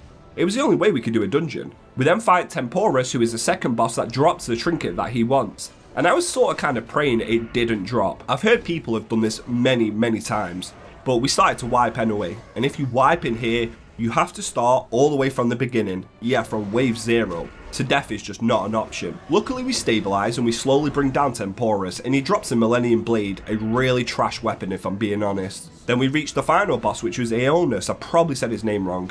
A huge dragon, and this thing looks sick. I'm a sucker for dragons. Wait, that sounds wrong. If he dropped the best weapon in my first run, I'd be over the moon. The horror stories wouldn't be for me. I would be that lucky one that wouldn't have to farm this place over and over, right? Unfortunately, it doesn't seem like that's the case, as he drops perfect loot for casters once more. We complete 2 quests at once though, and that's the main thing that matters, getting them quests done. So we then go and speak to Medivh now. The orcs have been set free upon the world, and he tells us that he recognises it, and it's Khadgar. Is that a typo? They spelled it wrong. Most definitely is. And with that, we can head to Karazhan, the tall tower in Deadwind Pass, and we speak back to the Archmage, who then completes our achievement to Karazhan. We can now open the door, but we can't enter just yet as the raid isn't out for a few more days, so we gotta wait. But this now gives us full focus into gearing up and heroics. So we headed into Ramparts next, one of the best dungeons in Outland, and it's one of the first ones you encounter when you go into TBC. We make sure to mark targets that we need to sap and we need to trap, as CC in these dungeons can make your life just so much easier. But we can't sap the Beastmaster. Leofa doesn't let the tank get aggro because sometimes critting lightning bolts, you just get so much fret. And he dies. I then pop Blade Flurry to try and do damage to the ads, but there's a patrol coming. Now I should have distracted them, but before I can, we start moving backwards, so I don't use that ability. Then a hungry pack of wolves all of a sudden comes running around the corner, charging in, aggroing the patrol too. And we're absolutely overwhelmed there. There's just too many, and that is a very quick death. Him stands and fights like a brave little dwarf, shooting his gun, refusing to go down, but I can't fake death. So I just sprint my arse out of there. Really punishing stuff so far. As you head up further into the ramparts, there's usually a circle of orcs here performing some sort of ritual. However, for us, there wasn't. It's like Blizzard just completely forgot to add these mobs in. I mean, I'll take it, it's less things to kill. But that means less reputation too. Then of course, we somehow managed to do a massive pull again, and the wolves just do so much damage in here, along with a Mortal Strike debuff, reducing the healer's healing. We just struggle, and the tank dies along with me and our healer, and a wipe proceeds to happen again. What's funny is Him tries to fake death right in front of me, but this orc was just having absolutely none of it. Killed his pet, then turns to him and finishes him. He saw through the disguise. By the time we reach the end boss in here, we've been in this dungeon for way over an hour, and this was classed as one of the faster heroics. We pulled the last boss and the tank decides to go AFK at the start. I'm in stealth, but the boss don't care about that. He runs straight up to me as his dragon just snipes a fireball at me, and he just one-shots me. Yeah, this is sort of how this run went. Him randomly gets one-tapped by something I don't even know of because I can't see him on my screen, but maybe he stood in fire. With 2 DPS now dead, all they can try and do is slowly take down the dragon. But we do have a combat res from the tank available. He would have to quickly come out of his bear form though and risk the one-shot. He needs to do that to innovate Forks, allowing him to combat res Him, as he does way more damage than me if we're being honest. And after a very rough dungeon run, we clear through heroic ramparts and they drop absolutely F all. In the middle of our break searching for heroic groups, I popped down to the auction house back in Storwind to see if I could buy myself some weapon upgrades, as after all I've only got level 64 green weapons. One of my best weapons was selling for 5,000 gold right now, and I'm nowhere near that. Then I saw a dirt cheap sword for only 10 gold. I actually thought it might be an upgrade, even though it's a tanking one, so I bought one of them. But there's not really anything else I can buy with gold right now to upgrade my gear. I do lose some power re-equipping this and critical hit. So after wasting my gold on it, I just ended up vendoring it a few seconds later. Really smart businessman. After selling some goods on the auction house for quite a nice bit of gold, and I mean the auction house was still laggy as anything, it took 10 years to do anything on it, I get summoned back to the Hellfire Citadel. because we decided to take on Heroic Blood Furnace, a dungeon that we didn't know was probably one of the hardest dungeons in the whole of TBC next. But we thought everything couldn't be too difficult. I also just distracted Tauren tank off the bridge on the way to level with his group, trapping him. There is no way out for this poor soul now. He must jump to his death or be summoned back, but that itself gives these levelers a very long run back. I guess I am a little bit evil sometimes. We then enter the notorious Blood Furnace, a group of undergeared adventurers. Not knowing what lies ahead would be pain and agony. We had a paladin healer as Forks was away for now, but Dot him and Leofa joined me in for this one. We took out the first 2 guards relatively easy, and the tank pulls 1 pack of mobs. Just 1 pack, and I randomly get aggro from not even attacking, and I die. The tank then immediately gets punched to death, followed by 1-shots for everyone. Damn, these mobs hurt a lot more. Maybe that was just a hiccup. The tank then types, FAQ, I need repair. Yeah, it's going to be one of them runs, isn't it? But it's not a problem. We summon the warrior back, and we get ready to go again. The healer asks, Warrior, you are def cap? as in TBC, you need a certain amount of defense rating to not be crit and just be pulverized by every single mob in existence. So next time, I sap a mob, and we pull 1 at a time, and we're going to go really slow but steady. I then saw the tank pull my sap, so I went forward to run, and I just got deleted from the face of the earth. Literally, I died in 0 seconds checking my death log. It was that fast. Note to stay away from adepts in the future. So we make it a little bit further in, going at a really slow pace. We were CCing and pulling 1 at a time, thinking if we did it like this, we can clear through this place. Our tank, however, just gets absolutely melted by some mobs. I mean, he just dies. I don't know if the healer was healing him or what happens, but literally 1 death just leads to chaos. We sort of end up kiting and stabilizing using Blessing of Protections and slows. We can actually probably survive this and take it down. That is until Dot him does what Dot him does best and just jumps into another pack of mobs behind him, causing our attempt to instantly fail and end in a long corpse run back again. Then at this point the healer's like, yeah, no, we've been here for too long, I'm done, and he just leaves the group. So we then replace the healer and once again going slowly, making our way through the Blood Furnace. We killed the first boss, who was actually easy and then trash and dropped nothing, so I want to take you to this room now. So being a melee is rough. If you mess up or pull aggro, or you proc Wind Fury before the tank gets aggro, you just die. There is no ifs or buts. It's probably a skill issue at this moment in time on my behalf, but I am always dead. We once again ninja pull a patrolling pack, and I'm dead, so I can't help CC the mobs. My sap runs off, giving them another orc to fight, and it's just another wipe. At this point, we are very used to dying and the very long corpse run back from on a rolled.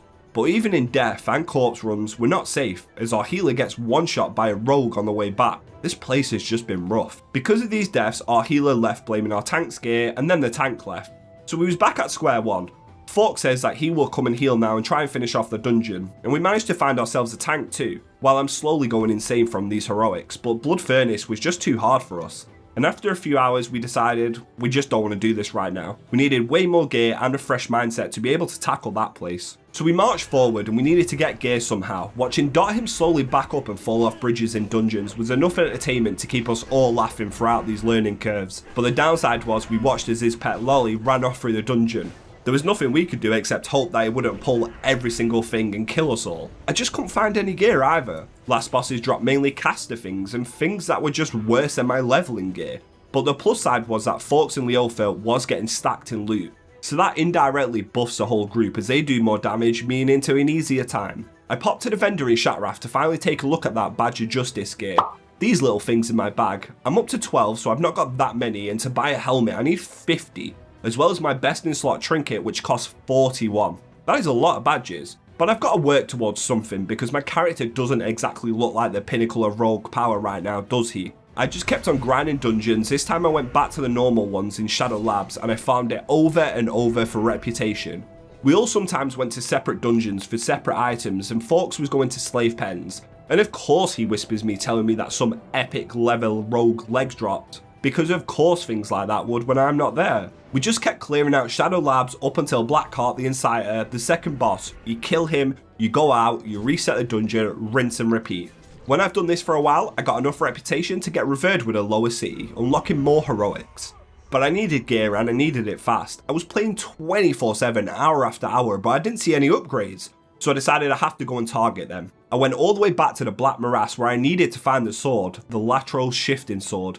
This offhand is best in slot due to its fast attack speed, which is 1.4, which as a combat rogue, I get more chance to get energy back through this talent. The only issue is, every single warrior and every single rogue want it too, and it seems to be a rare drop. The warrior that came only needed the trinket, so I once again made a deal to get invited that I will pass on the trinket. The warlock didn't exactly give me hope, saying that he's not seen a single sword in 10 runs either. Lovely. But I love this place as a skinner, so much leather. And of course this time Leofa whispers me saying, the midnight leggings, the epic legs have dropped in their shaman run too. Typical. We made it to the last boss in here again, flying through, and I tell them I'm just going to go and do this again. I'm so close to revered here with the Keepers of Time that I might as well do it, and at least then I get double a chance at getting myself finally a better weapon. We take down the boss once more, and in only my second ever run, bam, the offhand dropped. I hit the quickest need and the warrior tank doesn't need it, and that is a huge upgrade immediately. I feel bad that he still hasn't seen his trinket in all of his runs, but I'm really happy. Look at the sheer size of that thing. Oof. Finally, I got a weapon upgrade and my best in slot 1 at that. I also noticed a higher damage straight away. It just felt a lot better and I'm seeing higher numbers now. And that's what I love about classic WoW. Gear makes an immediate impact. Unfortunately, no trinket for our poor warrior friend in the second run too, but on the plus side, I do get myself revered with the Keepers of Time, unlocking even more heroics. So now I buy the key from the Caverns of Time vendor and I headed to Lower City to buy the key for the Orkin Down dungeons too, which gave me nearly every single heroic key except for the Tempest Keep ones. So that's where I went next, targeting the rep a little bit, but also trying to get some gear and helping out Leofa too. Now this place also has a trinket that's super strong, and it's a best in slot option one known as the Budget DST, or Dragonspine Trophy. That is the best trinket in TBC, period, for a rogue. But more on that soon. And on my second ever run of the Mechanar, it actually dropped. I had no competition as the Feral Tank didn't need it, and I got myself my best in slot weapon, then an absolutely insane trinket next, meaning I don't have to farm these places as much now. But I decided to go one more time. I needed the reputation and Leofa needed an idol from here too, and there was a sword that dropped in here, the Edge of Cosmos. I hadn't seen it in my previous 2 runs, but with how lucky I was feeling in this moment, I was like, sure, why not? Leofa didn't get their totem this run that they were farming, and we farmed the last boss again. With my trinket and my weapon, my damage was just going crazy with Bloodlust and other buffs. I was topping the damage meters and having an absolute blast now. A nice little break from struggling in heroics, I will say. Then as the boss dies, the sword drops, giving me yet again another huge upgrade over my crappy green ones. And honestly, giving me a solid option that I may not be able to replace for a long time. Feeling pretty great and lucky, we wanted to go back to heroics now. After a quick little pit stop in Stormwind and some weird mail from someone called Voltec who sent me a trout and says, 1 trout a day keeps the doctor away. Hopefully that's true, I'll have to start eating trouts. We was in the escape from Durnhold on heroic and we got to the part of escaping Thrall with no issues whatsoever. Everything seemed to be going fine, a few random deaths but nothing major. As we cross the bridge to the last path, well, in a blink of an eye, our paladin tank just gets completely deleted and dies. This is bad, as if we wipe, Thrall dies and you gotta restart. Our healer is crowd controlled, but we pick off the low HP mobs. Then we start using our CC and Timo the Warlock tries his best to survive, but our healer just gets one shot. That means if Leofa dies, it's over, there's no coming back. But we actually managed to survive that. Thrall doesn't care though that half of us has died and just runs off to freedom anyway. As we try to resurrect and get back our health and mana as fast as possible because we are on a timer here. And if the boss kills Thrall, we're screwed. Thrall gets to around 50% health and then we run in for the pull. Most have mana now and we're all good. This boss is a paladin that casts concentration. It's the big yellow thing you can see on the floor. But our tank also uses concentration, so we don't know whose is who. He then gets Hands of Justice stunned inside, and if the healer doesn't dispel him, he dies. The healer then says he was too far away to dispel him, but all he's got to do now is heal Thrall, and maybe we can somehow salvage this. I'm trying to pick off the ads that are going around and killing our group, but it's just over. We gotta go again. So we do go again. We get to the same part on the bridge and the tank once again just gets melted by all these Kona Coals and instant frost spells. And I'm not sure what's going on. I guess we gotta use all of our CC to survive this final pass. So we then went for the 3rd time and we saw an epic pattern drop too. I waited to see what people did and it seems everyone just hits knees to sell it and it's worth 38 gold, but I guess every little helps. So I need it too and I do win it, so that's a nice little top up in the bank. We make it back to the final pack on the bridge, this time using all of our CC and our abilities, dragging them back, trying to kick them and stop as much of these casters as I possibly can. And even though this is a very rough pull, we look as if we're doing it without dying this time. Finally we can move on from this damn bloody bridge. We just gotta get past the boss now and we should be on the home stretch. The tank runs in and pops all of his cooldowns, aggroing all 3 of the mobs, which is not a good idea. You're supposed to let Thrall at least tank 1 of them, and he just instantly dies. Why, oh why, am I not surprised? We don't have a soulstone on the tank and all mobs are still up, but we're persevering anyhow. We took down both of his mobs and it's just a captain left. Thrall is taking a lot of damage as he doesn't move out of the concentration and the healer just has to spam heal him. But our healer dies as we're nuking him. This is bad. However, she's a priest. She's in guardian form. All she has to do is spam heal Thrall, but she's spam healing me instead. And because of that, Thrall dies, and we wipe with the boss at 4k health. She then says, nah, I'm done, it's not all her fault, which I do agree with, things could be done better, and then leaves, leaving us now locked with no healer. Fantastic. It took us a while, but we eventually convinced a healer to come called Jess, another priest that was very scared about joining our run at a second boss, because each heroic dungeon can only be completed once per day, and if you join someone else's, you get locked. So if we don't kill this boss now, they ruin their save for the day. But I promise them, we will complete this. So it then meant releasing Thrall from his prison all over again, then fighting all of the waves once more. However, with this priest now, things was just a lot smoother in general. We got dispelled a bit more on the bridge, as well as using our CC, and we just don't die, with everyone still having a lot of health and mana. The boss then fell over, dropped crap loot, but we did it first try. Then we made it all the way to the last boss, and it was a super smooth run. This boss can drop my best in slot bracers, these epic bad boys, and honestly with how my luck has been, if they dropped, I'd just be super happy. As I don't really fancy doing this every day on heroic if I'm being honest. The Epoch Hunter does do a lot of damage and our tank once again dies. I think he's struggling with gear. We're now in trouble as he already used his soulstone to res. We use Leofa's Earth Elemental to keep damaging him, but when the Earth Elemental falls, so does our Warlock. It's just me and Leofa and the healer left, but Leofa then has an idea to fence jump. The dragon basically flies around the fence each side to try and get to her, but he can't reach, and she can just keep hopping it to not get hit. I'm damaging it slowly but surely, but doing this cheese strategy, we actually managed to take down the Epoch Hunter, and he drops a healing belt, as well as a caster ring. So no bracers, but I'm very glad to be done with this place. We then went back to a Templed Furnace once more. Teemo, the Warlock from the last run, ended up in our group again, and obviously we died a lot. I just accepted it for what it is. Then after we finally all res up, I just get aggro and die again, as Teemo literally loots my corpse. Anyhow, the tank and Forks are having a bit of an argument, so the tank runs in, pulls the mobs, bubbles, and leaves the group, trying to kill us all. Also putting us all on ignore really fast too. I mean, that was an extreme reaction, but okay, I guess. I then loot Teemo, but there was no loot on his corpse either. Things then went a bit smoother as we hit the infamous room, until Teemo fears a technician that decides to run as far into the room as it possibly can, pulling every single mob, so that's another wipe. Then we finally got ready for the gauntlet. Now this is what makes Blood Furnace so hard and so rough for people, it's mainly this room. When you activate this lever, 3 orcs will come charging at you, and they do a shit ton of damage. They will eat you alive. The tank has to kite them rather than face tank them, but he dies. Then the Warlock gets instantly killed, and yeah, that's a wipe. And this is the first of 4 waves, by the way, with them getting more members as well near the end. But we're all here to stay and persevere, so we need to figure out how to beat this. So we need to clone, stun, and fear to have a chance. Luckily, we have Soulstone on the healers, so now we can try again without a very long corpse run. And we give it another attempt. We Cyclone 1, fear the other, giving us just 1 mob to deal with. These mobs also stun the tank, but we actually managed to sort of come up with a little strategy here. Cyclone 1, fear the other, then I stun the last one. The only issue we have is no time for the healer to drink. And if you can see, he's basically nearly out of mana after the first pack, not a good sign.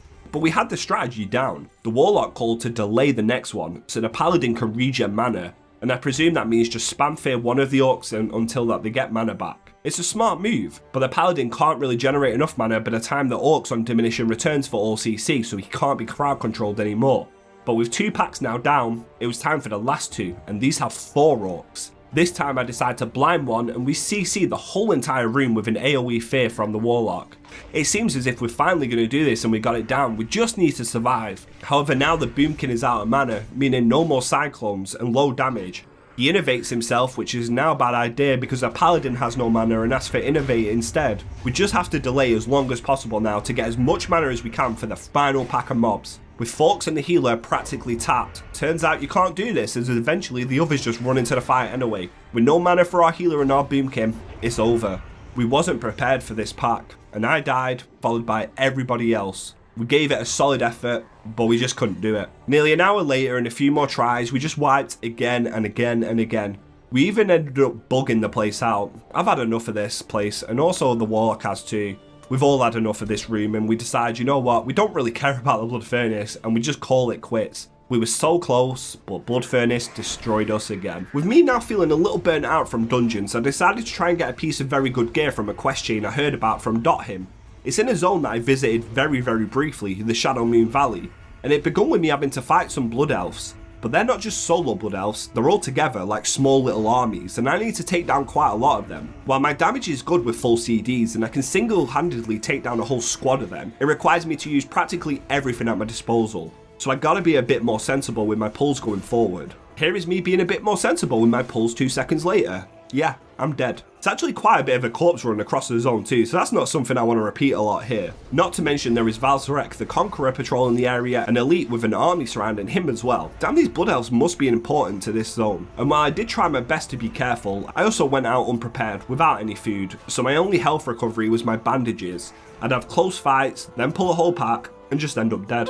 It wasn't just these normal Blood Elves that had to die, we had to take down elite giants too. So I joined up in a party, however we didn't have a single healer, just a level 68 non-warrior and another rogue. It took us all to take down one of these Sons of Karok, but if we're careful this shouldn't be an issue, as they can be stunned as well. Fox ended up flying over on his druid to come and give us a helping hand as our little gnome friend wandered off into the mountains and we never saw him again. So it was just the two of us rogues left. Then Forks arrived and we took on Korok the Mighty. His size was truly impressive, along with a Blood Elf Chancellor Bloodleaf. We managed to take them down without too much difficulty with a healer, and we get Illidan's command. Then we had to go and collect 10 tabards to make ourselves a Blood Elf disguise. Once we'd done that, we go to the final quest for our pre-raid best in slot ring, the Slayer's Mark of Redemption. However, the other rogue decided to leave on this step too, so it was just me and Forks left to tackle these crazed colossuses. I was dressed up as a Blood Elf, trying to start a war by pretending to be the other people again.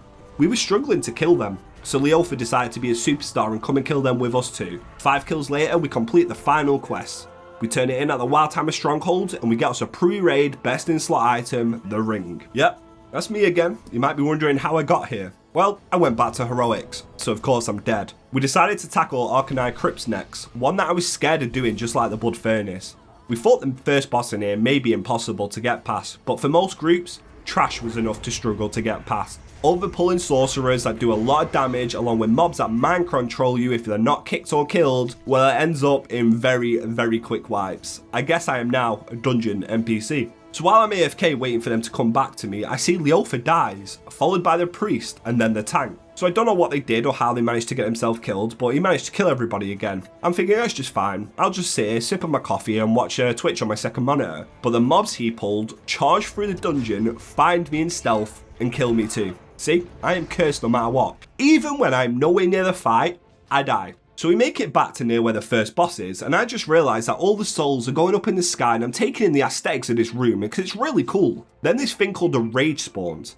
I can't kill it on my own, I do try, and when it fully casts its ability, Rage, it throws me back, knocking me off the edge, killing me again. Ow. So we then make it back to the bridge. This time we're fighting with our backs to the wall in case a Rage spawns. I tell you what does spawn is my own Rage, as because of my nameplates, I can't see there's a Rage in this pack. Nobody attacks it, I get a little knockback before getting double whammied, and I got sent off the edge with a tank again. With multiple deaths done, we just decided, screw this dungeon, we'll just come back later. I decided to go and do another quest to try and get another good item. Instead of relying so much on an RNG, I can do things now to increase my power level.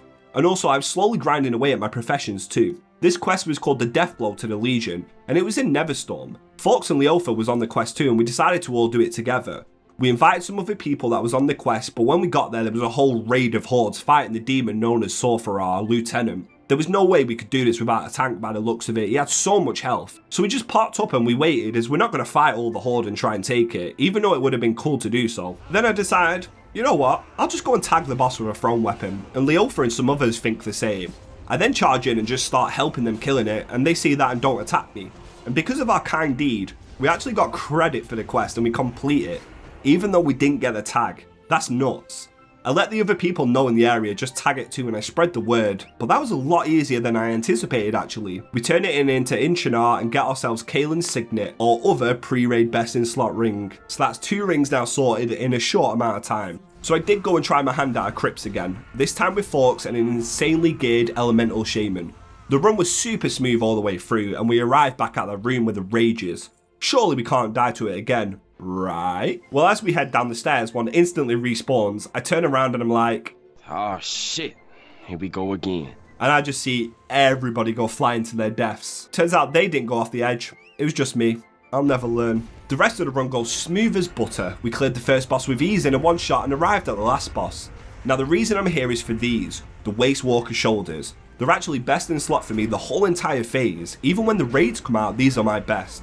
But they don't drop from the boss himself. They drop from his avatar that he summons. However, he drops some very good boots, the boots of the unjust. The avatar doesn't drop my shoulders though. But these boots are a very good upgrade, thanks to the hit rating on it. So I need them and I win them, and I'm happy with that at least. We then went to slave pens to do something called a skip run, which requires you to skip a lot of mobs. You kind of just walk past them with aspects of the pack. You don't have to fight. And as a rogue, I'm here to sap 1 or 2 to make our lives easier. But the warrior tank just pulls a whole pack while we have on the hunter's buff, dazing us. And well, our healer just gets one shot, and that means a very quick wipe to start off yet another dungeon. The skip run requires some really sketchy stuff in general. First you have to jump off a bridge at an angle to land on the bit just below us. Then you gotta jump at another angle towards a ledge near the water. You fall, and well, you gotta run all the way back. I took a deep breath and I watched him jump before I made it, and we're all okay. Then you have to go round a corner, which can be a bit sketchy, but doing this you skip so much trash. Then there is something a bit more unique. You have to jump up the side of this mountain, backwards apparently. But as I move with my mouse and I only strafe with A and D, this proved to be a lot more difficult for me. Then I realised, I'm a rogue. I'll just go and stealth and walk around the corner. Our issue then came from him, who just couldn't make the jump. We waited and tried to help him, but he just could not do it. So then we told him to just go and die, and we would res him in a spot that puts him at the top of the mountain. Sometimes killing trash is just quicker than doing things like this. But we got it down in the end, and we got to the last boss and killed it. And this time, of course, the epic legs didn't drop because I was here. One of the last achievements for dungeons I was on was the key to the Alcatraz. I already have done the dungeon on normal, and I'm a rogue, so I can just pickpocket and open it, but I'm on a quest to 100% complete the Burning Crusade, so that means I have to do everything. So I followed the quest which Adal gave me, and he wanted me to go and get a top and bottom part of the key, and he'll make it for me. This will also give me a pretty good belt as well. Even though it's got dodge on it, which is a tank stat, it's a pre-raid best in slot piece for me. So we then went to the Botanica where we killed the warp splinter for the top shard of the key. Then we went back to the Mechanar for the 4th time to get the bottom part of the key. Turning them both into Adal gives me the key to Alcatraz as well as a Naru belt of precision, and the gear is starting to come along quite nice now. One of the dark sides that I haven't shown you is how long it took me to get into groups. I would whisper everybody that needed a DPS, and I just won't get responses, even though my gear was getting quite good. I had put in the time and the effort, but people just didn't like rogues and warriors. And even if they did like you, there was just too many of them. There was too many to pick from. After the armor nerfs, people really thought that we offered nothing to their groups. So most of the time, I just had to make my own. And while doing so and waiting for groups to fill, I headed back to the leveling grounds and started to throw knives at people leveling and break their disguises all over again. I forgot how much fun it is toying with a horde. So I just kept farming out daily heroics, gathering up badges for gear and targeting my best pieces, although I wasn't getting too lucky. This meant doing old Hillsbrads and the crypts daily.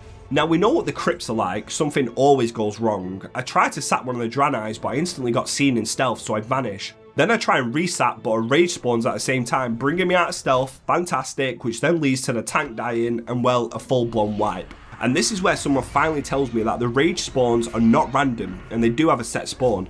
I never knew this at all. Nobody has told me that yet, so I guess I gotta do more research. So now knowing that the rage spawns, at least at the start every time, we go slower and steadier. Well, we was until the gnome warrior tank just charges up ahead and another rage spawns. I know we can't kill us in time, so I make sure I put my back to the wall, but I watch as a gnome just goes flying off the edge, and I'm just absolutely laughing while watching this clip back. It's so funny. Something about gnomes flying. The human paladin is having a breakdown, and it was all just so hilarious. We did clear it anyhow, and we got some good spellcaster gems at the end and rings dropped, but no shoulders for me still. It wasn't just crypts, I was doing every dungeon on heroic, even Shadow Labyrinth. We had a rep paladin who decided to go run into the middle of the room for no reason. Watch this. I see him on the minimap and he pulls 100 mobs and wipes us. Then he says, big sorry. Like, why was you running in even there anyway? Patience was very, very low at this point, as we've been in these dungeons for such long times, wiping in every single one, sometimes at like 1000 health on bosses, and we just die. Wiping on a gauntlet in the Mechanar happened too, where once you started it, it didn't end until you killed the boss. And I was just sort of AFK waiting for people to run back until I saw the boss freaking charging towards me and the tank, so we just give it legs and run away. Along with having super long skip runs after wiping several times. Then at the last boss once again, we somehow wipe again, giving us a very long corpse run, and then we have to do the skip all the way back to the last boss again. It was a true TBC heroic experience. I now purchased a trinket as well, the Bloodlust Brooch, my best in slot for this phase. It cost me 41 badges and is just such a powerful item. My gear was starting to look really good. I wanted to get as much as I can before the raid hits in just a couple of days, and I wanted to be ready. I was making really good progress on nearly maxing out my level work in professions too. I even became sort of a rogue tank in Manitombs. Our tank died when he was low on health, and then he just went and killed our healer. So I pop evasion and I stand and try and tank this massive Void Lord, but I'm gonna die. So I start kind of running away, noticing I'm actually running faster than he is. So I run around a crypt that he can't catch me while swinging at him through the crypt, giving the ranged DPS just enough time to finish him off. As I finally got rewarded with a piece of the Waste Walker set from the last boss, the legs, that I won't replace until I get some raid legs. It's a great item and my pre-bis. Sometimes it was nice to just fish too. I met a troll doing the same thing and we bonded over some fishing under the moonlight. I could tell she was really a life lover. I couldn't understand what she was saying, but it was the language of love, I could tell. Her hitting me with her fishing pole was a sign of a game she wanted to play, as I chased her with my rod too. But in our act of love, 2 low levels jumped off a roof and popped cooldowns on me. I couldn't fight back straight away as I had no weapons equipped. And when I finally did equip my weapons, I was just too low of health to take them both on, and they killed me in front of Life Lover. I then went back to fishing with her peacefully when they left town. I have no idea why, but she didn't want to be close to me all of a sudden. Was it because I died to low levels and embarrassed myself? I couldn't tell. We shared some more moments atop of the tower together, and then on top of a big mushroom, and she taught me how to parkour. Parkour! I'm right behind you, Andy! Come on!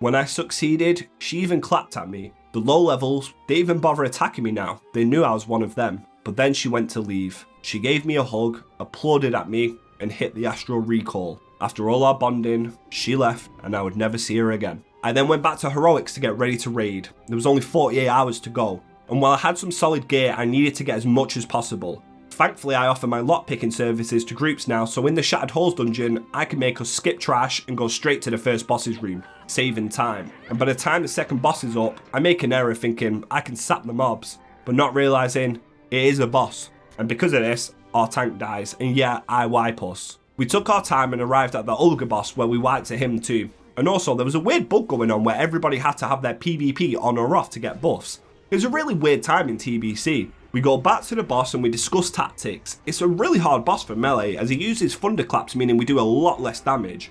He also focuses on one person and you gotta run away from him while he does this. He also fears us and it just has a lot of health in general, so it's kind of a long fight. Especially when our group's damage is just so poor with 3 melees. Our healer struggles to heal this fight and our paladin tank just dies.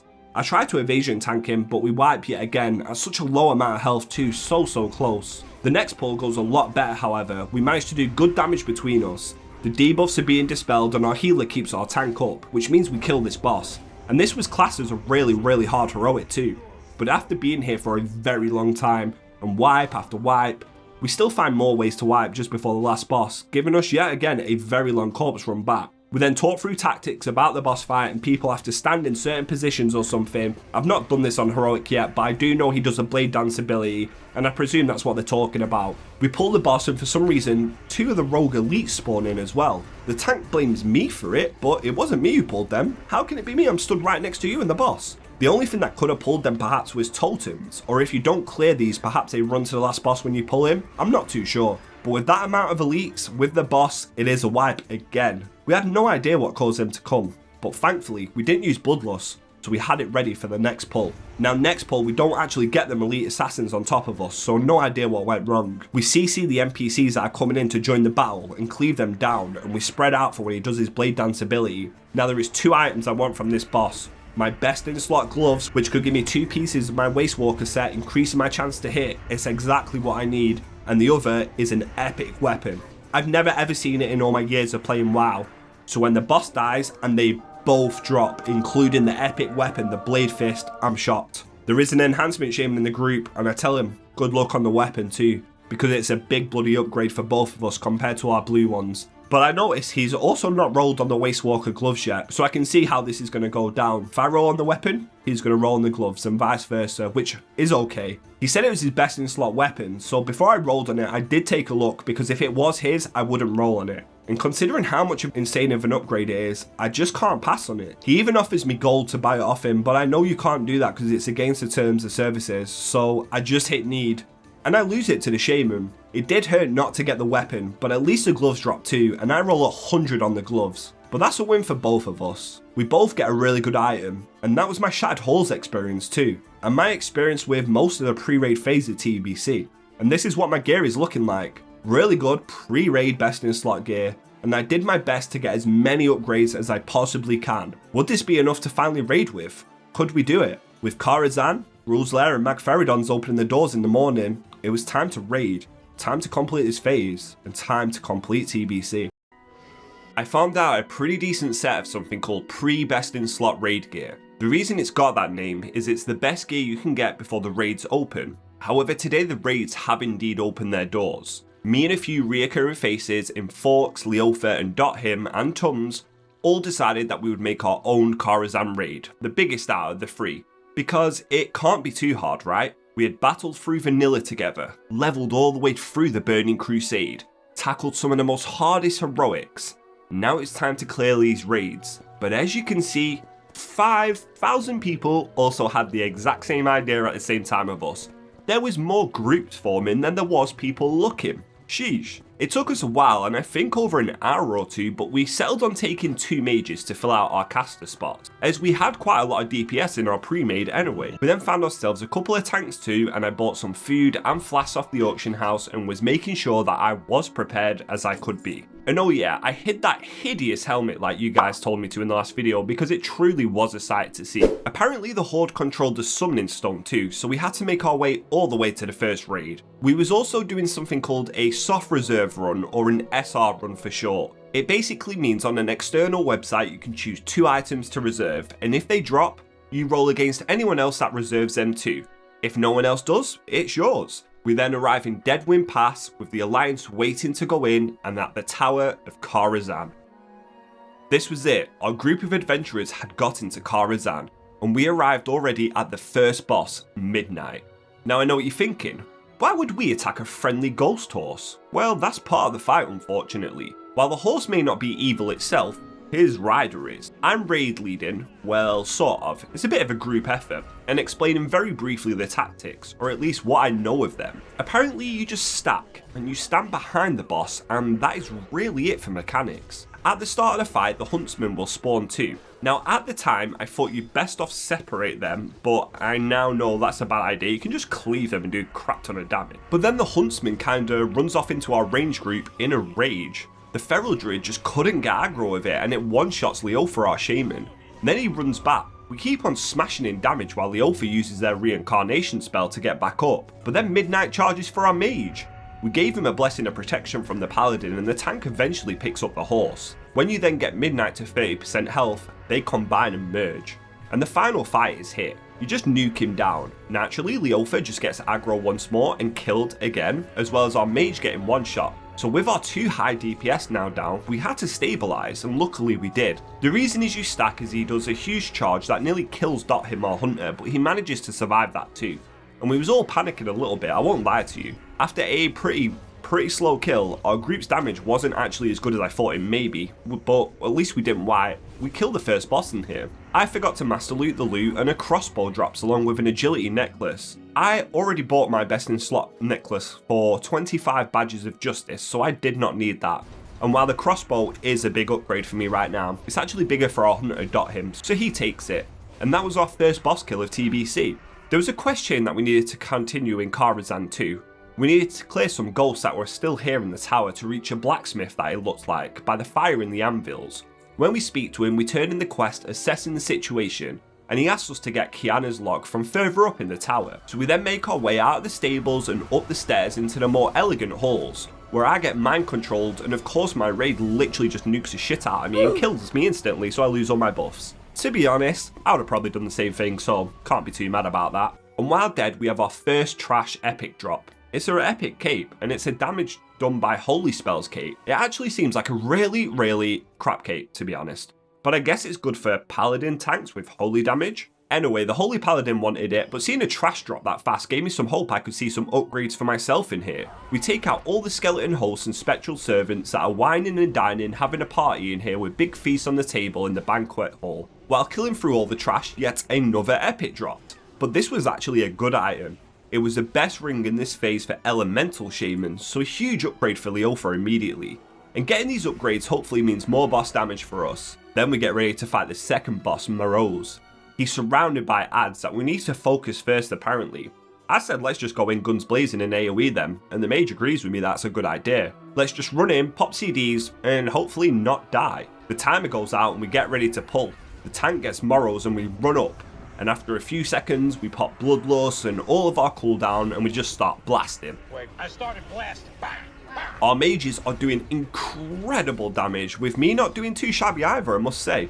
And before we can even blink, Morose's party guests have been put to rest finally, leaving just the undead host himself alive. He's basically a rogue and does vanishes and garrotes people. And being a rogue, he's a proper mage slayer and kills our mage yet again. I guess that's the price of having such a huge DPS. What did you think I meant by that? From here on out, it's a pretty easy tank and spank fight. Although he does decide he's had enough of the gnome mage and does me a favour killing him and letting me hear that sweet sound of a gnome's demise.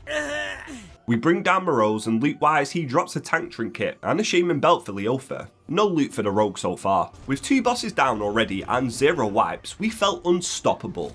That was until we pull the next pack of mobs and the mage dies again, followed by our feral tank, then lead into some sort of carnage. No idea what happened, but these phantom valets meant absolute business and went around killing everybody. I think our paladin tank was kinda AFK, or he had no mana because we just got absolutely destroyed. And of course our first wipe comes to some random trash mobs that probably nobody dies to. Anyway, a bit further in we're dealing with trash, making our way around the rooms looking for Kiana's log. We then spot it on a table in one of the rooms, and that's a nice and easy quest done, to be honest. I thought it might be off a boss or something. It's what I always think until it isn't. So the tank pulls the mobs, and these mobs all have quite a few mechanics actually, sometimes more than bosses. But our healer, Bloodman, doesn't care about us at all. He just charges in the room and starts looting the book. And even when the mobs start to attack him, killing him, he then uses his paladin spell Bubble to loot the book without being attacked. This leaves us with a lot of mobs on us and only Forks healing the tank, as well as the raid. With the amount of CC these guys put out in stuns, silences, seduces, and solo healing it, that's a lot of S's, our mage dies. Bloodman still hasn't managed to leave the quest room yet, but he comes when it's a little too late. The tank dies, followed by Tums, then me, then Forks, and the paladin wiped us with our tank saying, Bro, I really died because the heal bubbles himself and loots. Yeah, that was a dumb move. So we end up coming back here anyway, and turns out we pulled even more mobs because the whole room is still alive. And Bloodman still needs to now wait for us to loot the book too. I guess he might have thought that there was only 1 book per run or something. But anyway, we all loot the book and continue. Weirdly enough, while raiding, I kept getting whispers from a warlock. He was saying things to me like, we are very slow in this raid, but he thinks we will finish it.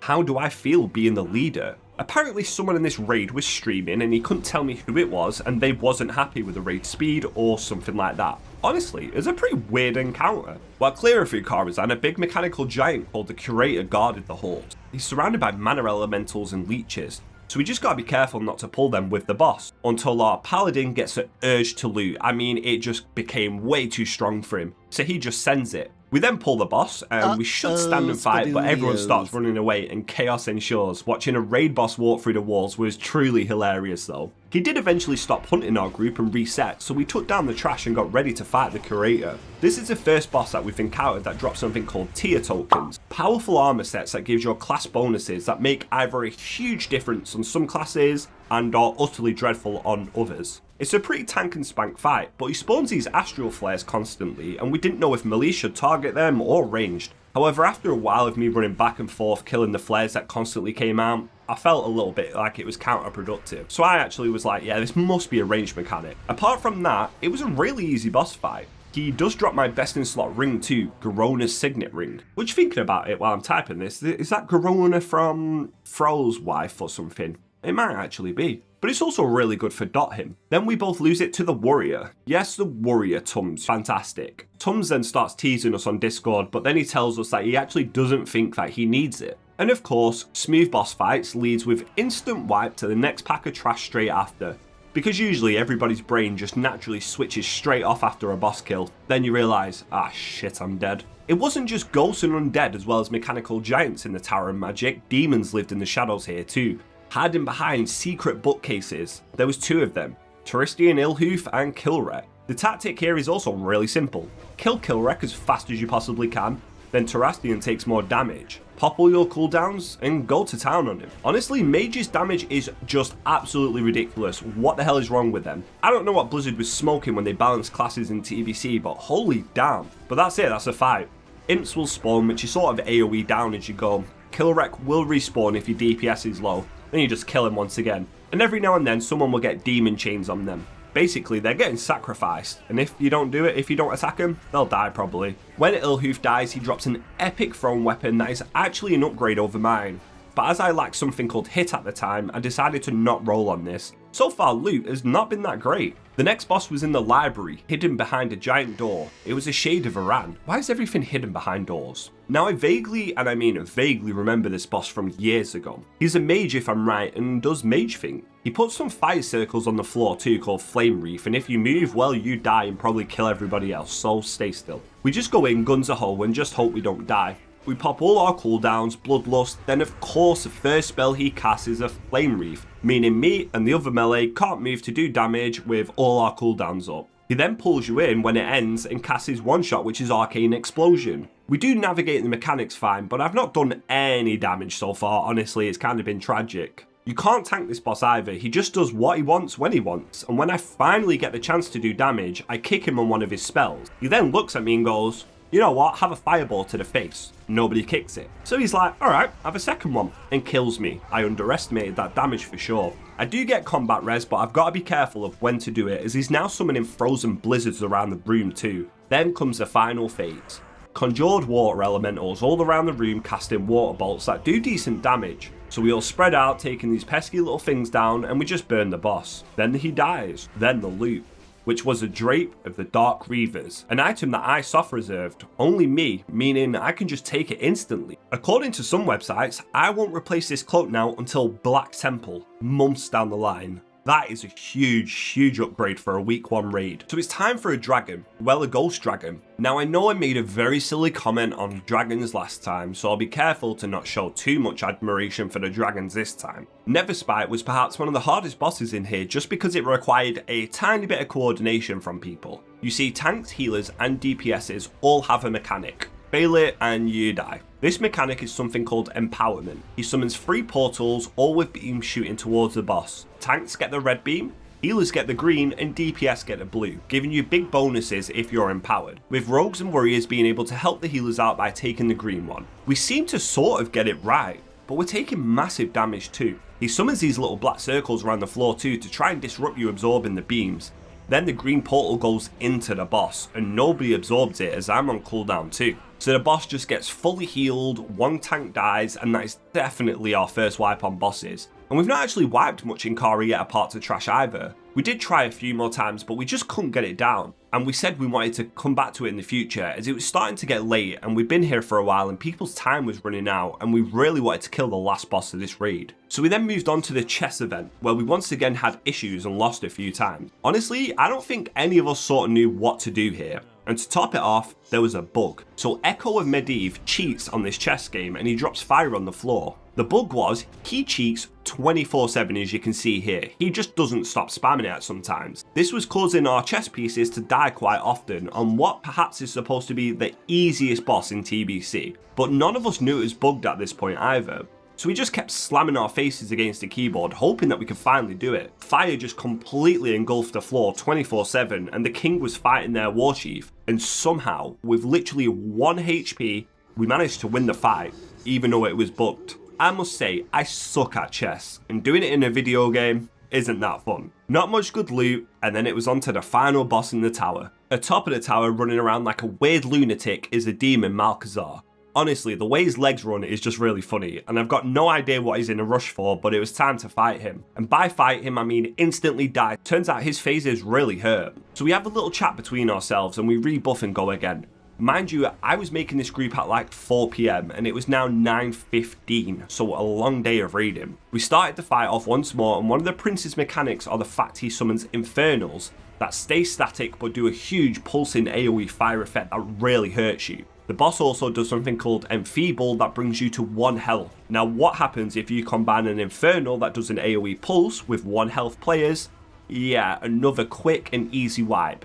However, that is just bad RNG with the spawns. So we pull again, and I make a mistake popping my cooldowns at the start of the fight. The start of the fight isn't what's the scary part. When he does something called Shadow Nova 2, you're supposed to move into this tiny little corner right here in the wall to dodge it, if you've been enfeebled, which puts you on 1% because it will kill you. So when he casts it, none of us move and our second tank just dies. But it's fine, we don't really need 2 tanks on this fight anyways. We do stabilize, then we get him to phase 2. This is when he summons 2 of his axes with very cool frosty glow effect. This means it's time to pop your bloodlust and try and do as much damage as you can before he beats the living crap out of your tank. Trust me, these glowing axes of deaths really hurt. And that's it, that's the fight. Dodge Shadow Nova and pump. Well, pump as much as you can. You have to get him to his final 30% before he'll put away his axes. From there, you're on the home stretch of the fight.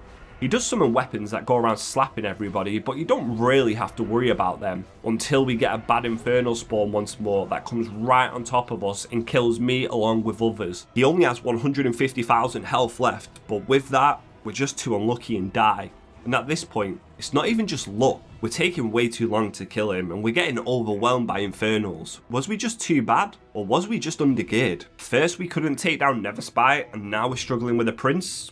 Was it over? Our frost mage then says, "It's over." And we all had a really bad feeling in the pit of our stomach. Would people leave? Did we have just one more chance in us? So we go for one more pull. The last pull. We get into his axe phase without anyone dying. Even the prot paladin being up adds a little extra damage to our groups. Bloodlust goes up and all our CDs too. The time has come, our group's doing great. We surely have it down this time, right? There's no way we could fail.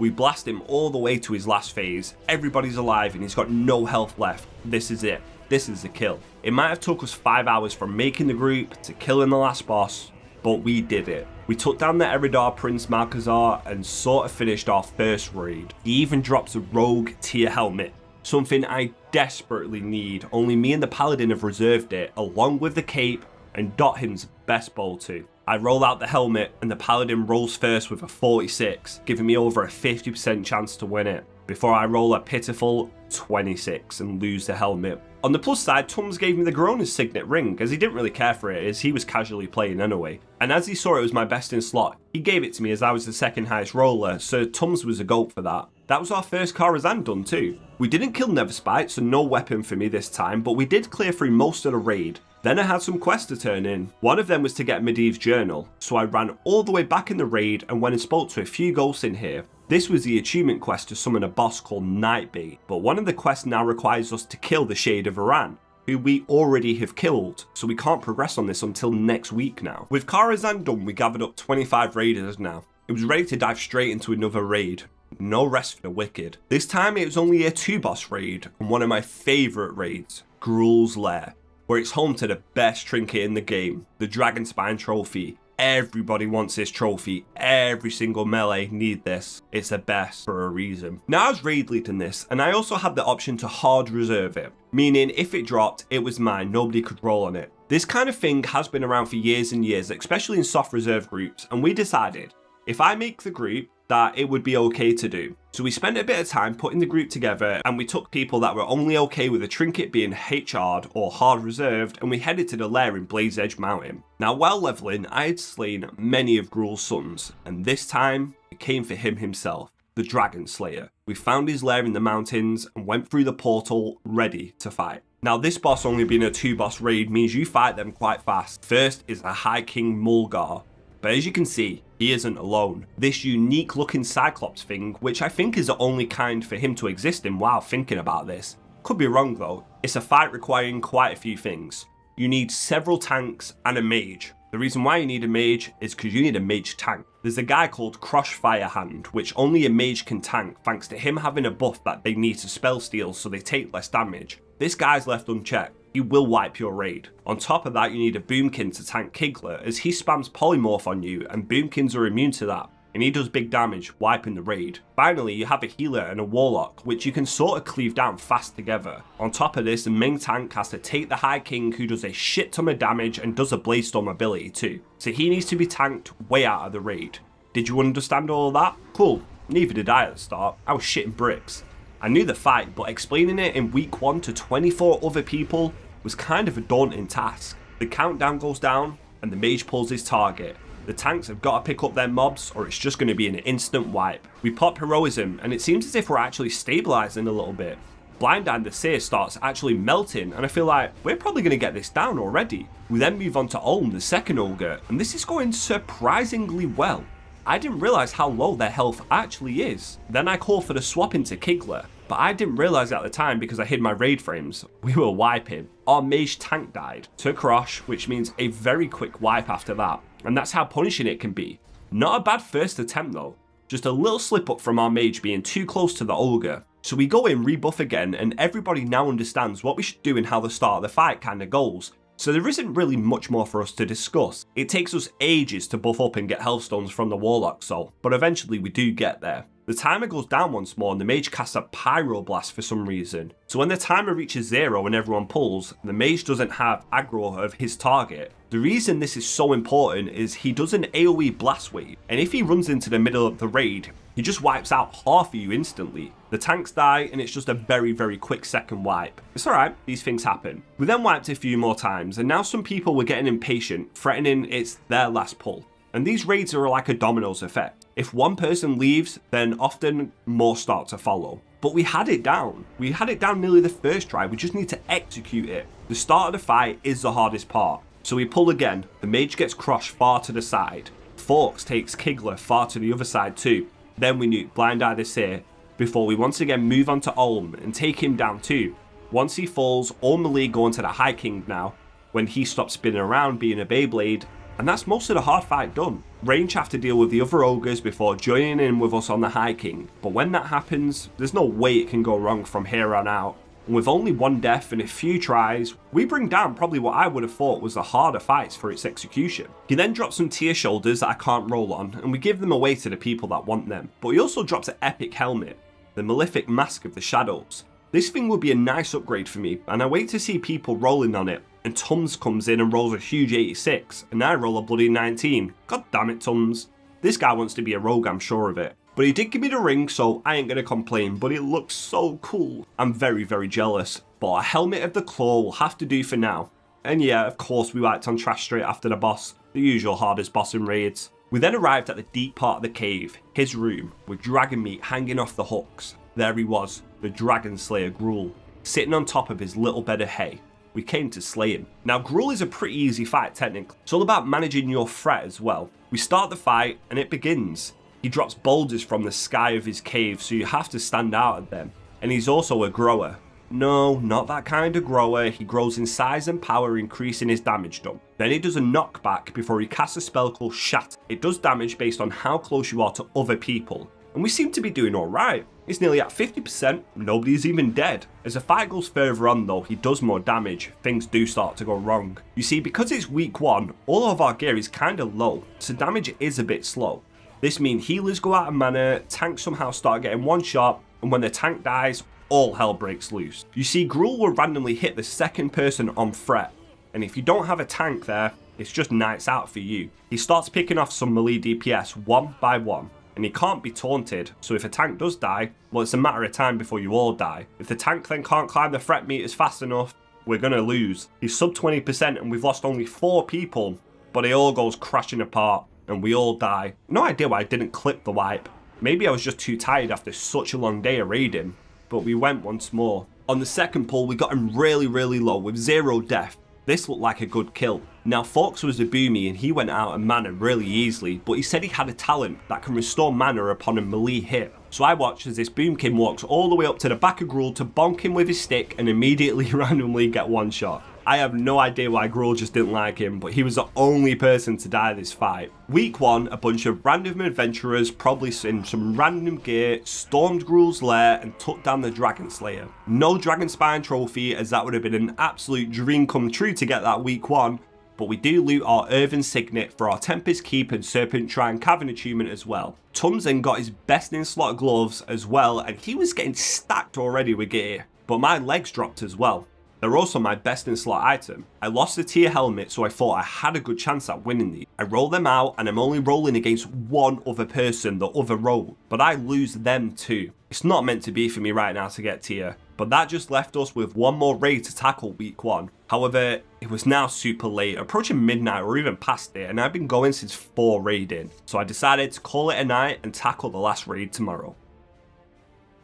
Up in the morning, fresh, bright and early, we decided to join the third and last raid we needed completed in the first week. This time it took us all the way back to Hellfire. Right at the bottom of the citadel is Magferidon's lair. When you teleport in, you see the face, just briefly, of a big green ugly demon ready to kill you. This is now a one boss raid. Just the Pit Lord himself. As you approach where he's being held prisoner at the bottom of the stairs by Orc's Hellfire channelers, stopping him from unleashing his chaos, and it's my last chance at getting some more loot. This boss was classed as a harder one, because it required 5 people to click 1 cube all around the room. When you start the fight, all channelers go loose and it becomes a clown fiesta. Of course Forks dies first, no surprise there, but he's one of our clickers, meaning we need him alive. We get some sort of structure going with all the channelers stacked, and all you have to do here is interrupt their heals and cast, and Warlocks banish the demons that come around. That is it.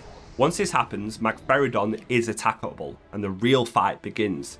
He does very high damage. I mean, I don't know how a gnome is taking swings from this thing's weapon. It just seems impossible to me. Then he casts his main mechanic, Blast Nova. 5 people need to click each cube around the room. Don't do it while this happens. Instant fiery death for everybody. Well, everybody except me. After all, I am a rogue. So pull 2, we go once more. We smash through the channelers like they are just a mere inconvenience at this point. They're just no match for us. And then we're on to Magferidon once more. But DPS didn't chill with a threat, I guess, as a Warlock rips aggro, bringing Magferidon into the centre of the room in the raid. He also has a cleave ability. Well, you'd expect it with a weapon that big, so it didn't take long for more carnage to start. With a tank type in, You are noobs. and well, with a clicker now dead, guess what's coming once more. I do try to run over to click it, but yeah, another wipe. We then go for the 3rd time. Then we realise that the leader has left it on group loot. So if we kill it this time, it's going to be a free-for-all on every single item. But we were doing the fight. When he cast Blast Nova, the clickers clicked, and we was dealing really good damage.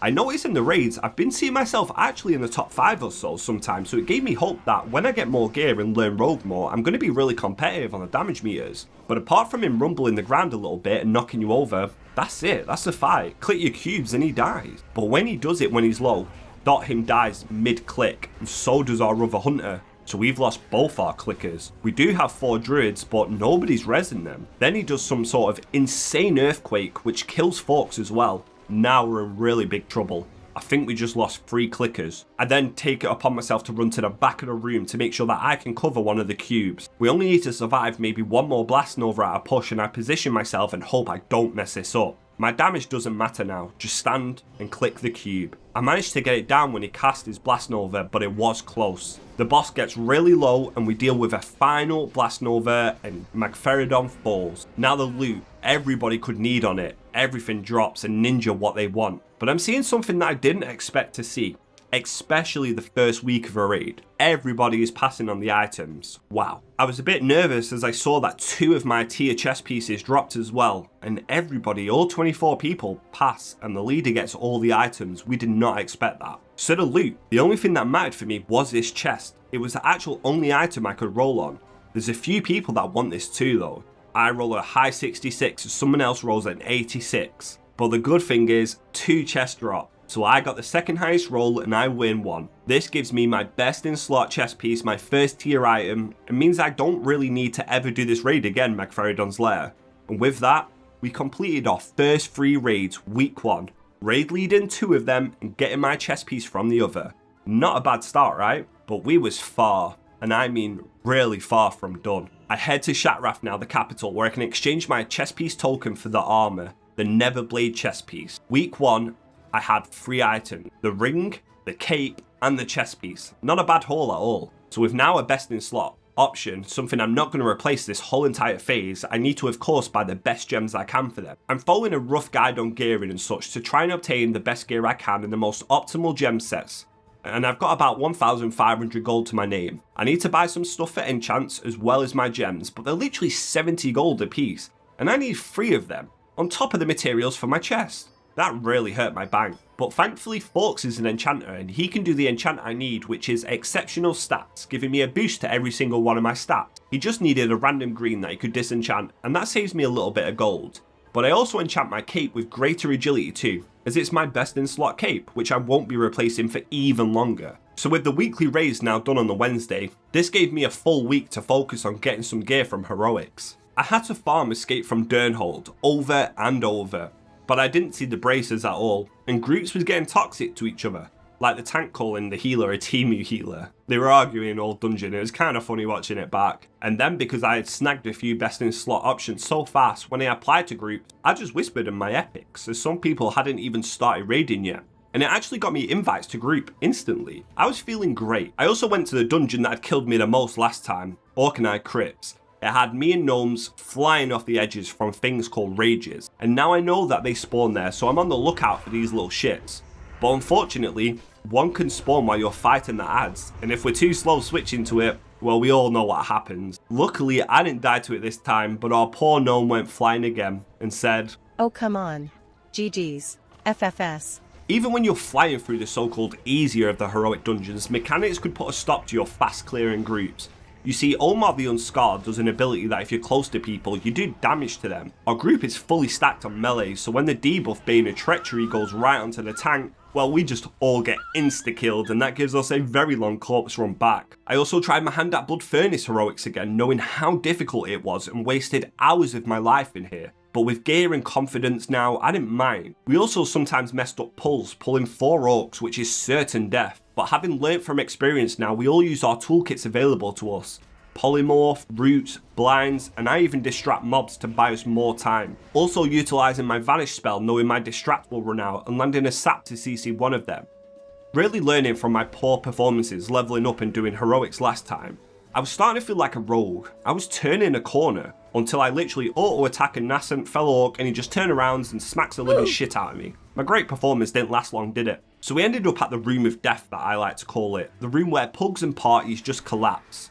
The group I'm in's got a mage and a warlock, 2 of the best CC classes in the whole entire game, being able to rotate fears and polymorphs, and well, I can stun. We also have a priest healer for an AoE fear. As long as we stun not one target, we should be okay. That is until you reach wave 3. Now 4 orcs come for you, but our tank is being sensible. He just attacks these guys from range and then runs away and utilises kiting. No need to face tank these guys when they hit so hard. We were on the last pack of 4 and I was getting nervous. Could I actually clear the Blood Furnace finally? I was throwing out gouges here and there, helping out with CC, but out of nowhere, one orc charges our healer and insta-kills him. So punishing. That's it, we wipe. Nothing we can really do now. Or is there? The healer's keeping us up during his angel form and was panicking of where's my soul stone. But guess what? He had a soul stone, meaning he gets to revive and we deal with the last remaining orcs. This just left the boss to take on, which is an absolute joke compared to this gauntlet of hell. But everything was starting to go right. Gear, raids, clearing dungeons, I was really enjoying TBC. Even chatting to the priest who wanted to queue up arenas with me further on in the dungeon. Socialising, making friends, that's what MMOs are all about. We took on the last boss, who is Kadan the Breaker, stood atop where Manarith was imprisoned. This boss is really easy too. You just run out when he does a fiery tornado, then you run back in. But he does a delayed blast wave, one-shotting me and the priest. No matter what, I'll always get floor point of view at some point. He then drops a Talisman of the Breaker, a really insane PvP necklace. Not the shoulders that I wanted, but I'm glad to have this ticked off my completion list. With that run too, I'd filled up my reputation bar without even noticing and hit Exalted with Honor Rolled, the max you can get with a faction. Why this is so good is because the vendor here sells my best in slot gear, the Veteran's Musket, a gun. It's 127 gold though, and I'm hemorrhaging money since being level 70. and I still needed to save up a big 5,000, but gear was more important right now. The reason I was spamming heroic after heroic was because I needed the badges of justice. If I knew I could get upgrades from grinding, I would. So I took myself into heroic after heroic, watching gnome on gnome violence, as if you get a positive charge on you, you need to stay near people with that charge, even when the boss is dead, but the warlock just runs to the tank and kills him, and it just made me giggle. After clearing this place, I headed back to Shatrath and went to the vendor, Giras, which is basically gear, and for 50 badges I can now buy the Mask of the Deceiver, getting rid of this god-awful looking helmet, and now it's looking a bit more cooler too. And it was a good upgrade. I headed to my bank and I realised, holy shit, I'm a hoarder and I've still got a problem, it's so full. I can't put anything else in there. So I now have to do some maintenance on my character and withdraw some things and unfortunately get rid of some items. Like, I had bags in my bank for no reason, what is wrong with me? I visited the Aldor Quartermaster now and I check how my reputations are coming along with each of the factions, as I want to get as much gear as I can. I'm now revered with quite a few, nearly exalted with others, but I'm only honoured with the Aldor. When you turn in the fell ornaments and you get an item called Holy Dust, I finally figured out what its purpose is for too. It's for the shoulder enchants, and my gear was all of a sudden getting better and better. Days would go by, in fact they would fly by, and I was stuck doing the same heroics trying to see if any of the epics that I needed dropped. I was getting sick of seeing Escape from Durnhold, until we killed the Epoch Hunter and the braces finally dropped, along with the Wastewalker helmet. Now this helmet is actually really good as it helps me reach the 2 set, giving me that much needed hit rating for a rogue, but I do want the bracers. I see the enhancement shaman has rolled in need on the bracers too, so I hit need and I lose them. Damn it. Then I lose the Wastewalker helmet to him as well. I'm not gonna lie, that stung, really stung, but we just gotta move on. The shoulders from Orkanite Crypts just didn't exist either, just nothing would drop from here on out. I was farming as much as I could, but just nothing ever. The plus side of doing the crits was I could buy a metagem with something called Spirit Shards that drop off the bosses in there if you control the towers of Terrokar Forest, giving me an extra 20 attack power in my helmet. And with the helmet enchant too, I was really putting in the work to make sure my character was good as I can, but I was now just at the mercy of RNG. And time. The next day the Wastewalker helmet did drop again, which would be a solid option. Nobody needed it, so I could take it if I would need this in the future, if I never got the shoulders. At least I had the helmet. And before I knew it, the raids had reset. A week had flew by and I could go and tackle them again, once again raid leading. Now I accidentally held down my record button, and from start to finish making the group, this Kara was 5 hours and 21 minutes in total. Holy shit, this is going to be fun to go through. In fact, it took me nearly 2 bloody hours to finally fill the group. Damn, people who run guilds and put together raids have my respect, it ain't easy. This was a pretty chill run. The Shade of Varan fell and dropped the Medivh's journal that we needed last time, along with some boots or Rapscallion boots. I rolled for them as nobody else did, and it's a good job as I won them with a freaking 4. I checked out their stats compared to my boots, and while I do lose a bit hit rating, I get crit and a lot of attack power, and they're epic, so I'll take them. Then for the final quest on our mission to summon Nightbane, we needed to read the journal entry and learn about the dragon himself. But it bugged out, and this dragon just stands there flapping its wings forever, so we got screwed. A few hours did pass by and I invited an old friend to help me complete the quest. I read the journal and then I learned how Nightbane came to be. Basically, Medivh is a super powerful wizard and set the dragon on fire while it's alive, burning the very flesh off him. I then need to go and grab a charred bone fragment around the back of Karazhan. Once I've got the bone fragment, we get a quest called Kalana's Request. We need to grab 2 powerful books that are in some heroic dungeon boss's possession. The first is Back to Shattered Halls. I got an invite by a guild group and they're basically just laughing at how rogues are, saying who the hell would even play that class, and laughing at my damage. It's a rough life, I tell you. When we kill the first boss, I get the first book, The Tome of Dusk. We keep clearing through this pretty tough heroic, with ease actually. Then we get to some sketchy pulls and our tank says, I don't trust this. As he pulls just only 3 mobs, easy enough. Then as I turn around I see an army of orcs charging at us and I don't even know what happens, I just instantly die.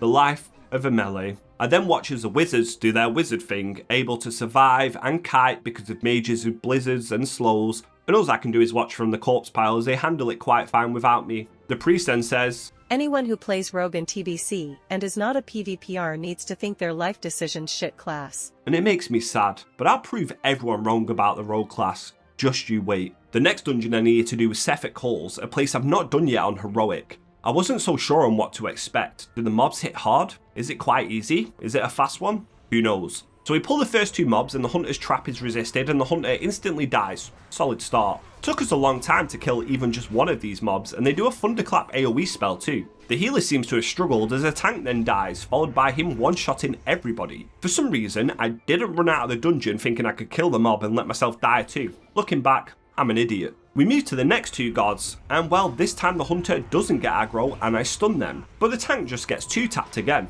This is going to be a long day. I don't know what it was, but these gods are just tank killers. I tried CCing them, we tried frost traps, they just went and killed us all like we were genuinely nothing. The whole strategy became to try and kill one before we died each time. So we can probably deal with the second one a little bit better. We'd barely made it in and we've died like 3 times already, it was brutal. We then finally made it to the first boss, Dark Weaver Sith, and we popped Heroism and OCD, single targeting the boss. This is a big mistake, as at every 20% or so he summons 4 little lads. You can guess what happens to us if you single target the boss. Yeah, he summons 100 billion ads. It was a shit show, thousands of ads there and we once again wiped. So we went again this time, making sure to AoE the ads and focus them one by one, going slowly. And we're getting absolutely destroyed doing this, to the point our tank actually dies once more. Now enter the rogue tank. I'm just kiting, using Cloak of Shadows to dodge his spells and trying to survive for as long as I can. But with a 2k eviscerate crit, I kill him and I loot the Book of Forgotten Names. Cleared through the rest of the place just fine. The last boss is a joke, he just polymorphs people and does a massive kaboom that you have to hide behind one of the pillars from. When we kill him, he drops a really good PvP ring, the Ravenclaw band, so it was definitely worth staying for. With the books now in my possession, I headed back to Gruul's lair in search of that pesky Dragonspine trophy. Once again, I had all the responsibility of raid leading, as if I wanted a trinket, it fell down to me. I've already explained the tactics to you guys in the video, but I had to repeat myself each time to 24 people to make sure we were all on the same page. I was expecting a shit show again on the first boss as always because it's so chaotic, and after the initial rush of gathering up everything and putting them in place, we seem to be doing alright. 25 people alive? Happy days. We smash through the ogres like they're nothing this time, and we only lose a few people on the High King himself, but we bring it down first try. He dropped shit loot, I won't lie to you. In fact, Gruul dropped nothing either, so we'd have to come back again next week. So that's what I did. I kept raiding week in, week out, doing heroics every single day, trying to progress my character. Karazhan was also overflowing with Horde players each time. It started to feel like this server was becoming more Horde dominated too, with stealth missions to hand in quests and accept them. This is when I get a ring upgrade, but quickly get deleted off the face of the planet by the Horde for accepting it. You see, with reputation with the Violet Eye, you get a ring, and each time you go up in reputation, the ring gets stronger. Now I'm nearly exalted, so that's a really good thing. While clearing trash, some insane gloves drop too. My best in slot as well as the Feral Tank's best in slot, the Grips of Destiny. In fact, they're best in slot for quite a few classes it looks like. I roll them out and the tank rolls a 91 instantly, so that is my chances of having these gloves gone, as I roll a stupid 22. I swear my rolls just genuinely suck. And this week, thanks to turning in Kiana's log, we get an urn. This urn is used in the Master's Terrace to summon the boss, the Dragon Nightbane. Now this is the first week we could do this boss and we sort of didn't really know what to do too much, but I had the responsibility of the raid leader to talk them through the tactic. We then summon him and you can see he's quite literally ash and bones now on fire. He's really pissed off. He flies down and we start the fight. You have to stand at the side of him or he cleaves you with his claws and one-shots you. And this guy's got a lot of health too. He puts fire patches on the ground as well as obviously breathing fire because he's a dragon. Every 25% he flies into the sky, but we don't even get to that point this time. He puts fire on the ground, we can't hit the bosses, he's going to cleave us, and he just kills our tank, and it's a quick wipe there. So we decided to try Nightbane last. As we're clearing trash, something really weird happened, an epic drop. And I'm like, oh, it's just some random piece, I'll roll it out to the healers. But then Forks and Leofa tell me, and I realise it's not just a random piece, it's an epic world drop. It's sellable, bind on equip. So it's not fair to only let the healers roll in it, and everybody should get the chance to now roll and sell it for gold. So I give them a main spec roll and let everybody roll on it. And I roll a huge 84, and I sit right at the top, and I win it just by 2. Giving me a sellable BOE that will definitely hopefully help me towards making 5k gold. I wonder how much it's worth, as I'm down bad now with only 1000 gold. After a run with not much gear upgrades to be had, we were heading back to Nightbane, where I decided I could take a shortcut. I was like, yeah, I'll definitely live this jump, it's not that high, so I jump off the edge. Hey pal, you just blowing from Stupid Town? Only to instantly die. I don't know what goes through my mind sometimes, honestly. Then one of our players left, and finding somebody just for Nightbane week 1 would prove to be an impossible task. Nobody wanted to get locked to a full raid for just one boss. so we couldn't kill him this week either, as much as we wanted to. And it was back to making a run for Gruul's Lair, looking for anything, but of course a trinket. Stormwind was starting to become a war zone, with the Horde making the auction house completely unusable. They took over and murdered anybody that got in their way. The city was theirs. And as easy as Gruul's had become, and we were getting used to one-shotting the bosses, even a good pull can go wrong. If one tank dies, it leads to an absolute shit show of a dominoes effect and a wipe. And now people leave if you wipe. The patience from the first weeks had mostly gone, so after me taking an hour to 2 to make the group, it would just disband in seconds if we wiped once. So I came back to making the group again with a fresh mindset the next day, and while in Shatrath, a Horde was communicating with me. Now some things he said make sense, like he was talking to me about my YouTube content and saying any new content, and he told me in-game it's an add-on, and it's called SPVP. So you can actually speak to the other faction in a broken language. It does take a bit of the immersion out of it, being able to speak to the Horde, but it's a pretty cool add-on, I must say. Back to rules and back to wipes. Even when we got so close, a mage tank dying and crushed just nukes the whole raid. The reason the mage tank died is because Forks has now re-rolled to a mage. He don't want to play Druid anymore, and he's playing a mage called Devlin. He spell stole the buff from Krosh, causing us all to die. Very good start to his mage career. The next pull we execute it perfectly though, and that really cool Malefic Massacre Shadows drops. The one's Tums one right in the very first Gruul's Lair. Now my helmet is okay stat wise too, but I actually think this one's still an upgrade. And it looks really sick, and you know, style matters. So I roll it and rolling it for myself, and I get the top roll giving me the helmet. We then slay Gruul, and we're on week 3 or 4, and still no Dragonspine trophy.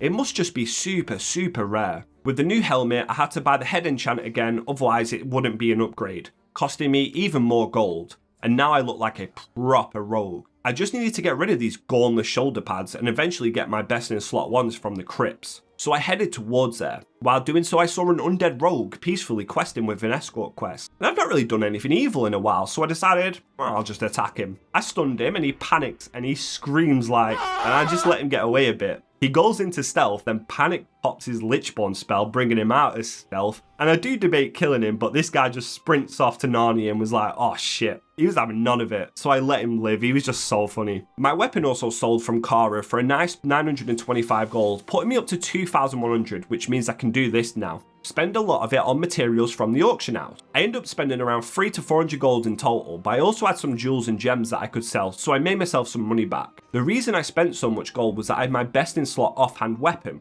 I didn't look as cool as this rogue did with Spikeblade and a PvP weapon, but for now I traded all my materials to a mage and a 25 gold tip, and in return he enchants my weapon with Mongoose, the iconic blue lightning enchant, and it's a huge DPS increase. And that was my first few weeks of raiding. We got some solid items, made some gold, died a lot, and we raid led and cleared all 3 raids. But the story's not over yet. There's still one more chapter in this phase, the finale. We had 3 zones left to quest in, reputations to finish off, and most importantly, a lot more gear to get. While I'd completed some raids and I've got some epic gear sitting at a pretty high 1560 gear score with several best in slot items now for my class, which is a rogue, there were still many items I needed to get that had eluded me. Things like the Wastewalker shoulder pads and the bracers from the old Hillsbred Foothills dungeon. Places that I had ran daily for weeks and weeks without seeing anything. I was at the mercy of RNG now and the mercy of time itself. I could only do these dungeons once per day. One shot at the loot and hope nobody else in my party needed it. The Druid Shadow Lurker, aka Forks, who I've been leveling with since the start of Anniversary, quit his Druid and is now a gnome mage called Devlin. He knows I hate gnomes too, disgusting little creatures. As time passed on in the expansion, people's strategies had gotten better, and we ended up being able to do a thing called a skip run in Orkney Crypts.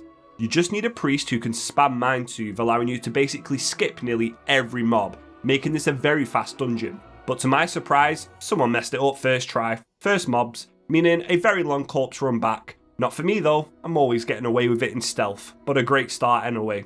So I wait a few minutes for everybody to get back. They get buffed up and we get ready.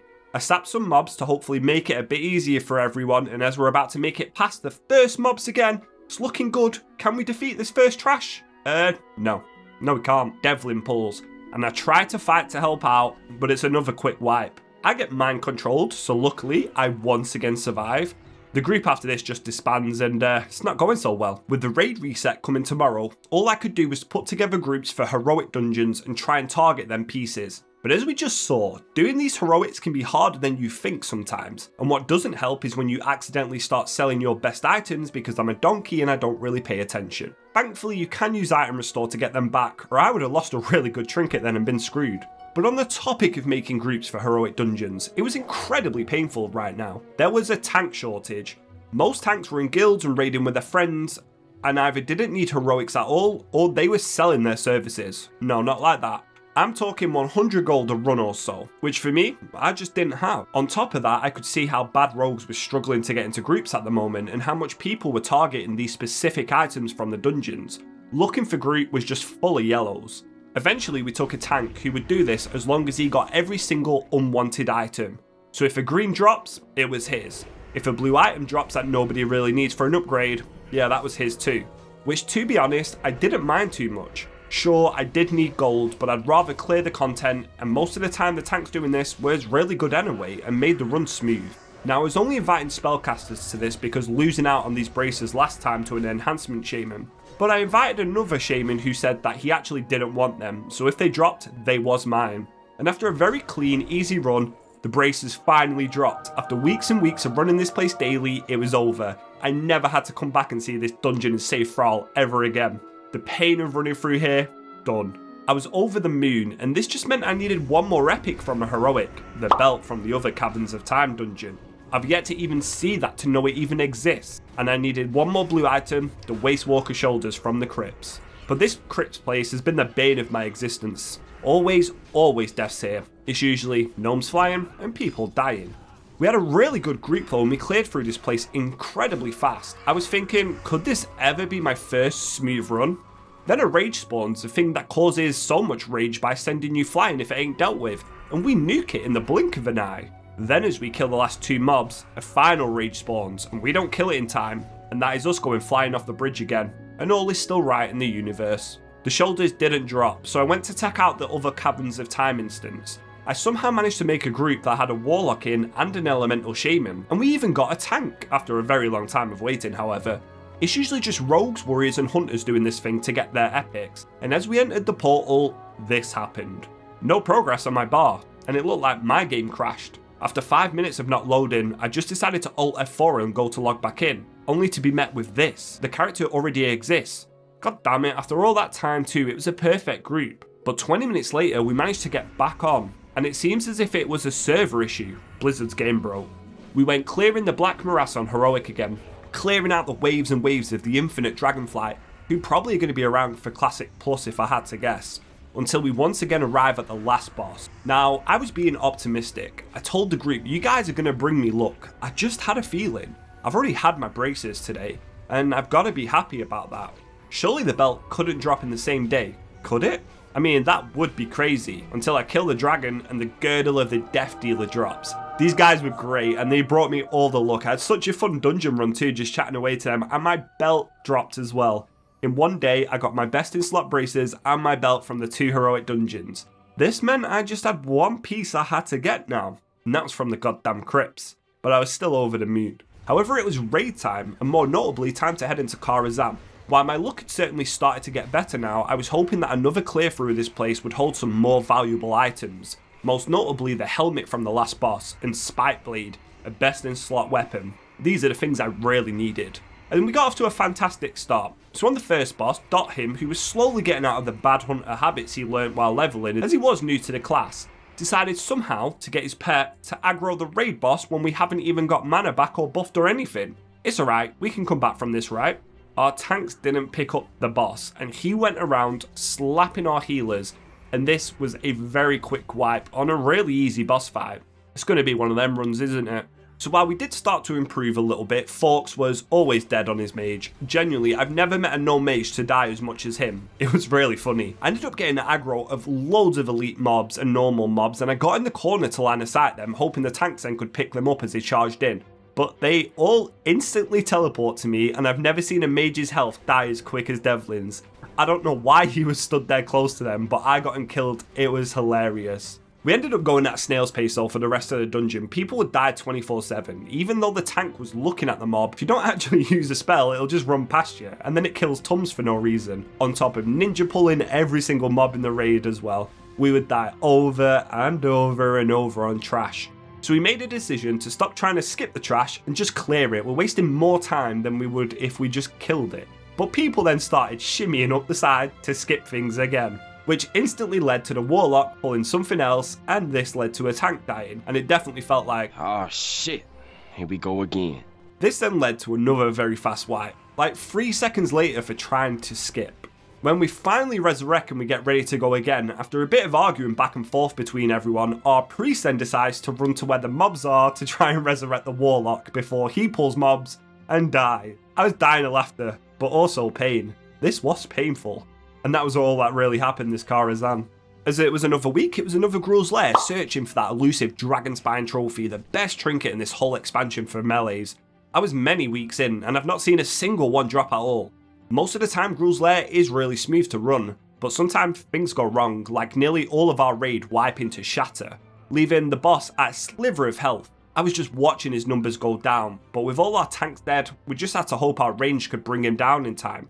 Literally, he had 16,000 health left when Forks was the last one to die, and we wiped. We had a Warlock DC and probably would have killed it if he didn't. On Magferidons too, a raid with literally one mechanic. Well, two. Sometimes you can get unlucky and you get thrown into him off the boss by rubble. Then you get cleaved by his big sword like me, and a few other melees died as well. But then comes the actual mechanic, Blast Nova. 5 people must click a cube, that is it. Do that, you win the fight, and well, in a pug, nothing's ever guaranteed. So another raid, another wipe. And that was my experience that week with raids. Just a lot of deaths, a lot of pugs, and not a lot of loot to show for it. I still needed to target them shoulder pads though, and I got ganked by a mage in the open world while doing so. When I respawn, it seems this guy was trying to corpse camp me, the pure cheek of it. He was just sat there waiting for me to respawn. Now I was in PvE gear when he killed me with no trinket, and I thought, if I swap to my PvP set, let's see if I can kill him instead. And if I can, he's going to get a taste of his own medicine. I decided to then attack him. Now mages have such good slows and kiting abilities, so I have to use whatever I can to close the gap. But my damage on him was just so high. A couple of hemorrhages on his PvE gear and he is low health. He tried to health potion, but I just crit him. As long as I don't shadow step before he uses his blink, he cannot get away from me as easy. And I absolutely destroy him. Then I return the favour. Every time he respawned, instant death. Nobody corpse camps me. But my kryptonite is still the crypts. That actually falls pretty well, I like that. The last heroic I'd practically ever have to do, at least for gear. But I hated this place. I knew looking out at the red gauntlet of bloody death what awaited us usually, and that was rages. So I'm now always keeping a sharp eye out. However, one seems to have spawned without me noticing, knocking me back, but we didn't actually die to this. We died to our tank getting clapped. So that's Antijax 1 finally, and rages probably 1,000. Anyhow, my nameplates must have bugged out a little bit, as when we go back to the red room, I didn't notice that a rage was right next to me. In fact, all minions and stuff had no nameplates to me. So would you be surprised to know the rages got their revenge on me and threw me off the edge, killing me. So after a couple more wipes and people leaving, we was AFK on the bridge looking for a DPS spot. Now I didn't know rages spawn even when you've killed them, and while we're AFK, me and Minisky get knocked. Luckily it didn't throw us off the edge this time, but when I returned, I noticed we've been moved, and I told Minisky what must have happened, and she said she was AFK as well. So the mage needs a summon, and I went to go and help, and I noticed Minisky is now dead.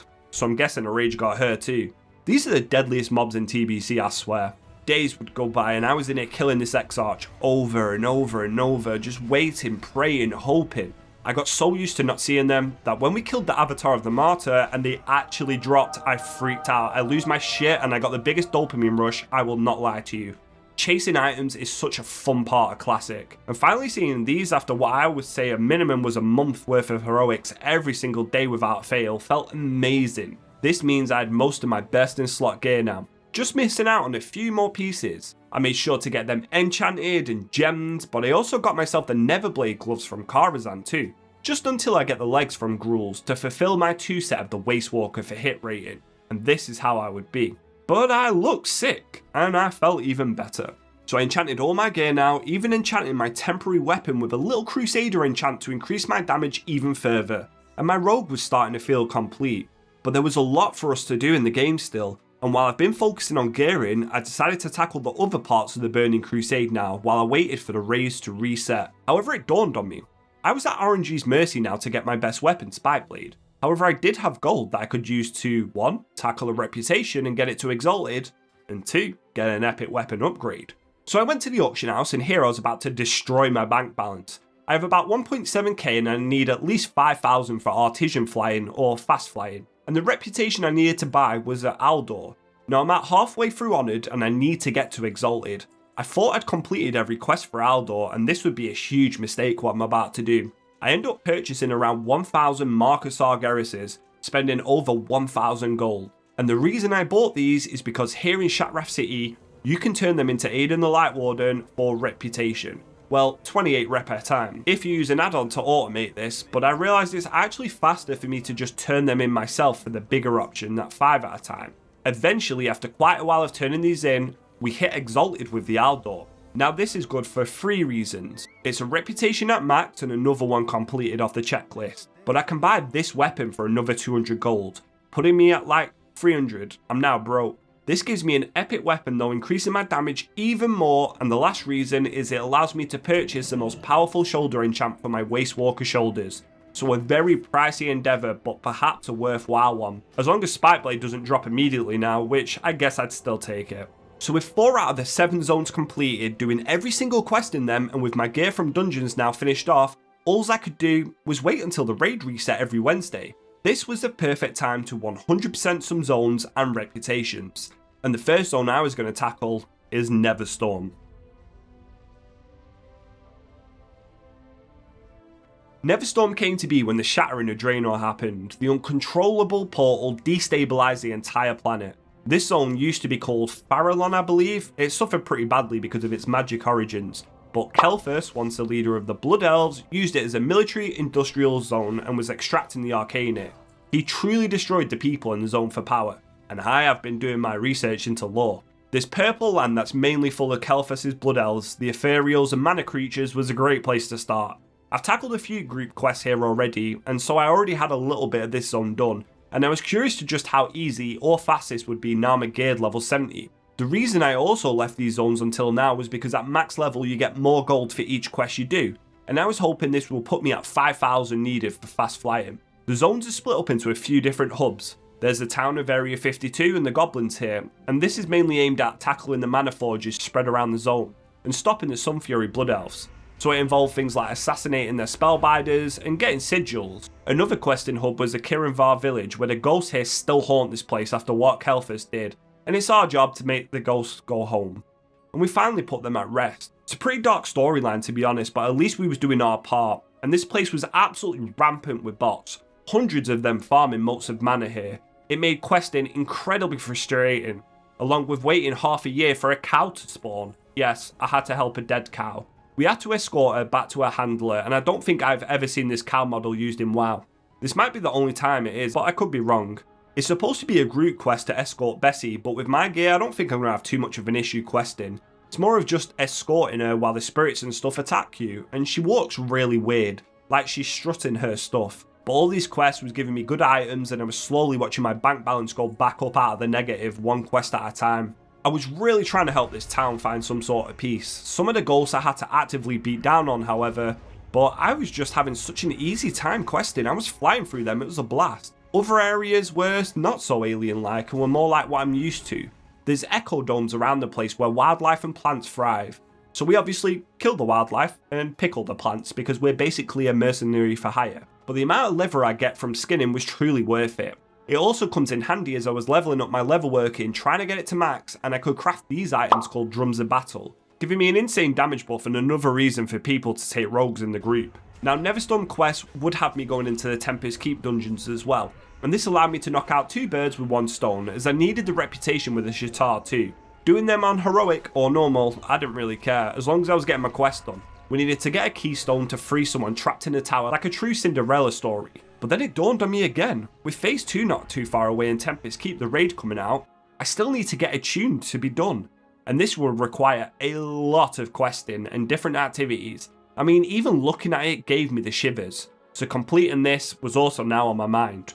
Once we got the keystone from the dungeon, we went back to the village. Here we can enter the tower and we speak to Archmage Kargoth and give it him to allow him to freely escape his prison. I just hope he's a good guy and he's not going to do anything bad. It wasn't just wildlife and blood elves, the demons were here in Neverstorm too, opening up portals, allowing more of them to enter, as well as me having to protect ethereals who wanted to close the portals down. And there was even dinosaurs in some of these eco-domes, along with a T-Rex called Tyrantus, which I thought was pretty cool. Why do we not have a T-Rex mount? And do not say that this mechanical thing in retail counts, because it doesn't. I did get a little bit cocky with my gear though, taking on elites that was supposed to be done in a group of 3. And these crystal guys always shrink down as someone copy themselves and just hit you. So I bit off way more than I could chew, and I even ended up dying. But if I had all cooldowns, I thought I could deal with one of them, while I didn't know it was actually their leader, that I'm not supposed to be on just yet. And it was going rather well, but of course a horde scum try and kill me and take my mob from me. But I'm too fast with my reactions, so I don't give him a chance to, and I just disappear into the shadows. My backup then arrived in the form of the little gnome mage Devlin. As much as I don't like dealing with these evil monsters, sometimes you just gotta bite your tongue and go for it. Although he wasn't much backup, running off with elite crystals chasing him and leaving them to come to me and kill me when I'm low health and I'm not ready. So I got my revenge on him. I waited until he came back and then I pulled a crystal. We can do it surely. I gave him battle drums so he had more haste, and I decided to really test our skills, and I mean, just watching a gnome mage run around nearly dead panicking was just hilarious to see. It never gets old. However, he refused to then loot my quest mobs because apparently I pulled when he's not ready. I don't see the issue. I was ready. I started questing at like 9 in the morning and it was now 4 PM. I'd made really good progress clearing out my map, but I still had some areas that I had to finish off, mainly around Manaforge Ultras. But seeing it slowly go from full of quests everywhere to nearly empty was a really beautiful thing. I ended up in a cave that I got lost in as well for 30 minutes. I'm not even kidding, I could not find my way to the NPC in here, it was awful. I went round and round in circles, being attacked by parasites and flesh beasts constantly, until I eventually found the agent I needed. Turns out he's badly injured and he can't help, but he can provide me with a reflection of himself. He also seems to really like the look of himself. I needed to kill a Void Lord, Arcanus the Insatiable, but a shaman decided to try and take the tag right in front of me. This will not fly. Rogues in PvP are just gods really. If you don't have a trinket, we end up just putting you in a 9-second stun, and there's not really much you can do about it. So I brutally murder him, and I have no regrets mate, I want out of this cave. Once Arcanus is dealt with, I leave the cave, but the reflection won't help me saying we're going the wrong way to him. Dude, we literally just killed him. And because of this, I'm once again killed by these goddamn parasites, and the run. Let me tell you about this god-awful long corpse run. I'm all the way near Tempest Keep, and I have to travel for ages to get back. Literally takes me 3 minutes of constantly walking. Dying in Neverstorm was a pain in my arse. As I approach the finale of this zone, with just a few more quests to go, we got a quest to kill Dementius, the Old Devouring. Now I just killed him in retail World of Warcraft not long ago, so what do you mean he's part of TBC and we kill him here? We get a full group of adventurers ready to take down apparently this hard boss. But the gnome mage, of course it was a gnome mage, doesn't wait for us and is soloing him. So we fly there and Dementius is at 50% already, a huge Void Lord, and I get aggro instantly as he casts an AoE Shadow Bolt that does a crap ton of damage. We just start nuking him, but not everyone is here yet, we're missing Tucci. And out of nowhere Leofa dies, followed by our rogue, and the mage just starts running. I stand there and watch as he's slowly dying though to the ethereals, and then I go in to help out with damage. This is a bad move as he just turns around and punches me twice, instantly killing me. Maybe we should wait till we're ready to take on this Void Lord. Yep, that's another long Neverstorm corpse run. This time though, we are ready. We're all here, we buff up and we go with the Captain Saeed and his ethereals to take on Dementius. We charge his room and pop all cooldowns. Well, Leofa forgets he's a shaman and doesn't give us bloodlust, but this guy really hurts. I don't know what's killing me, but I just get absolutely torn to shreds, and to be honest, I also had floor point of view on this fight in retail, so it's about right. His health seems to be melting, but it seems as if he hates melee DPS. He kills our other rogue Vecchi, but the Lil known warrior Tucci has been at 1% for this whole fight, and is just smashing at his shadow kneecaps. Eventually Tucci does fall, and it's just the gnome mage and Leofa to finish off Dementius in a pretty chaotic fight, and he most definitely won't return in the War Within expansion. I swear thematically he should have been in Midnight, but whatever. Just down from the Manaforge I had another massive fight to do, this time it was to kill the Nexus King Saladar. Apparently it's a 5-man quest, but sometimes you can get away with doing it with less. So we go to check his HP and luckily someone else does join us. This guy was way easier than Dementius as he's mainly like a warrior, which means his damage is a bit more easy to tank and heal. So we just quickly kill him and that practically puts a stop to the big baddies of Neverstorm as I've already killed the Doom Lord in the last video. But to 100% complete a zone we need to do every single quest. Now one of these dropped from a rare creature that's not often up according to Leofa, But when we took down the Nexus King, he's actually there.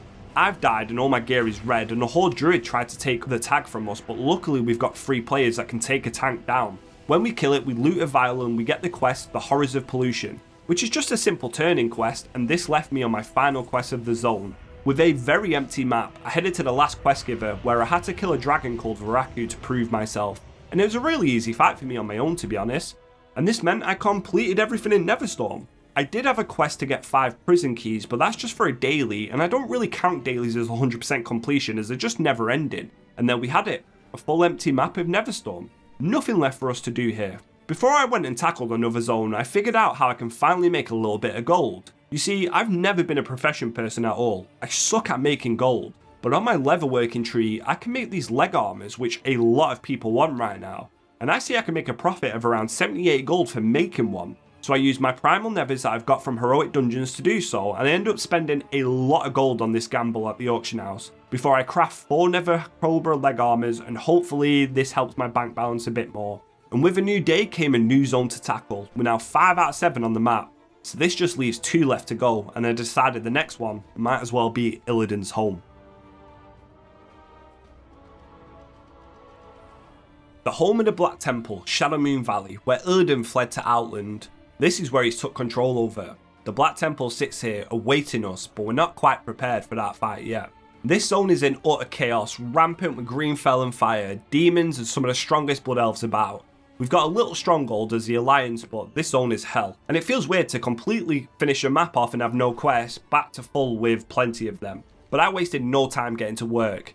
In this zone is where our achievement starts as well, so I'm hoping just by finishing every quest that we naturally complete everything. It was sort of similar to Neverstorm, where for the big elite quest we called upon the mighty no mage Devlin to aid us. Some of the quests in this zone are pretty hard and require more than one person to be able to finish them. Luckily for me, he was also trying to complete all the zones too for gold, so we both aided each other. We were fighting a hellhound called Uvaros and doing pretty well, but he hurt us really badly. And to top it off, an undead warlock comes flying down while we're struggling this time, and we do actually die to him. We made it back pretty fast, but the warlock had already killed the mob that we had weakened, but it seems as if other people were having the same thought as us now, tackling the zones, as players were just everywhere and a group of us dispatched the green dog.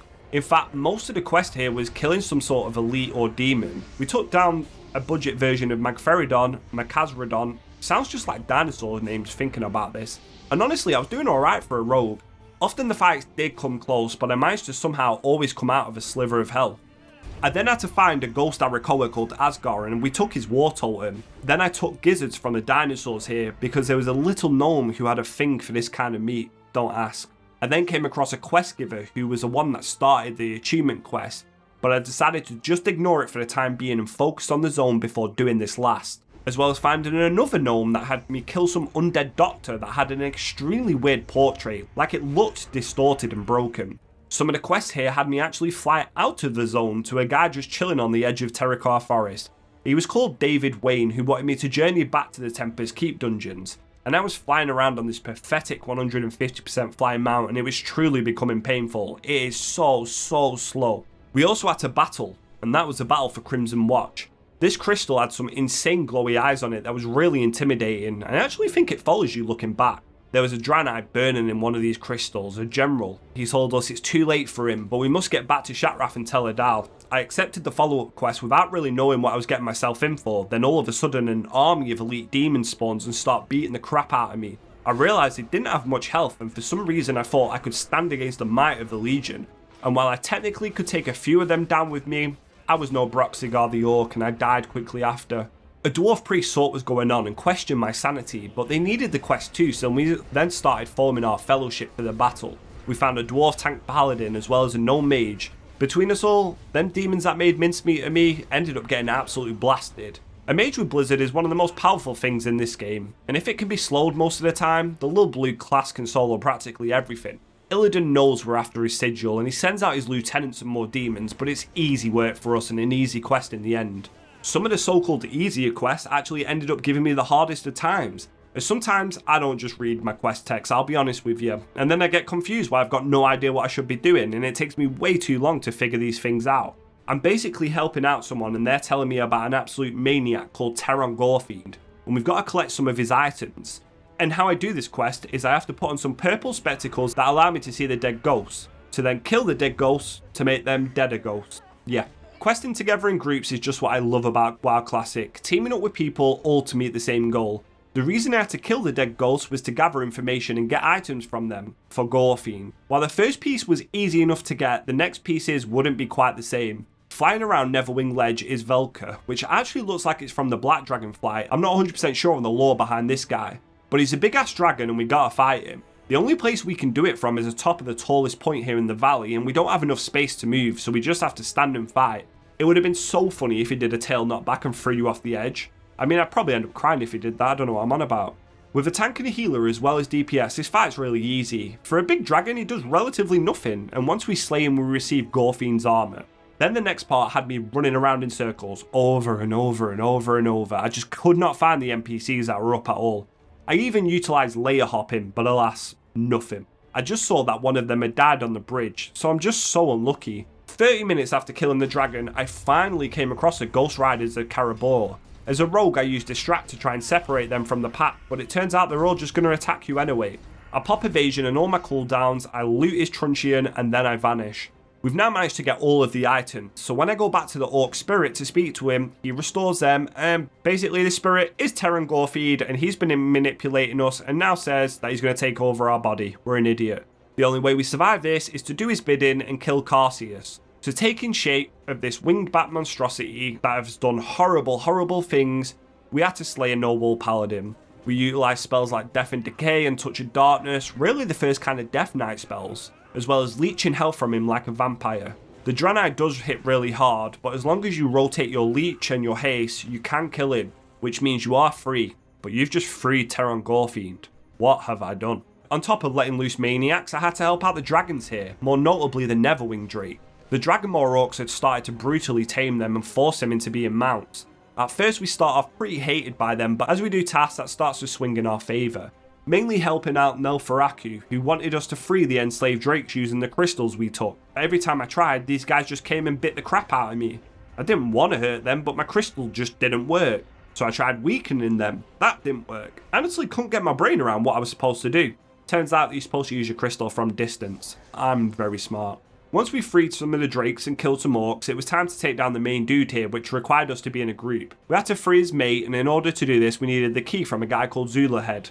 We started the fight with him, and we're just getting blasted with arrows. Sort of reminds me of 300 when the arrows are just raining down from the sky. It didn't take too long before we just got absolutely overwhelmed with damage, and Zulahead actually turns into a dragon killing himself and starts blasting our tank. So we did wipe, but we only died this one time. Next time we just smashed through him and finished off the quest line. I also was very close to the Black Temple on the terrace, and I accidentally aggroed some massive pit lord and got myself in a little spot of bother.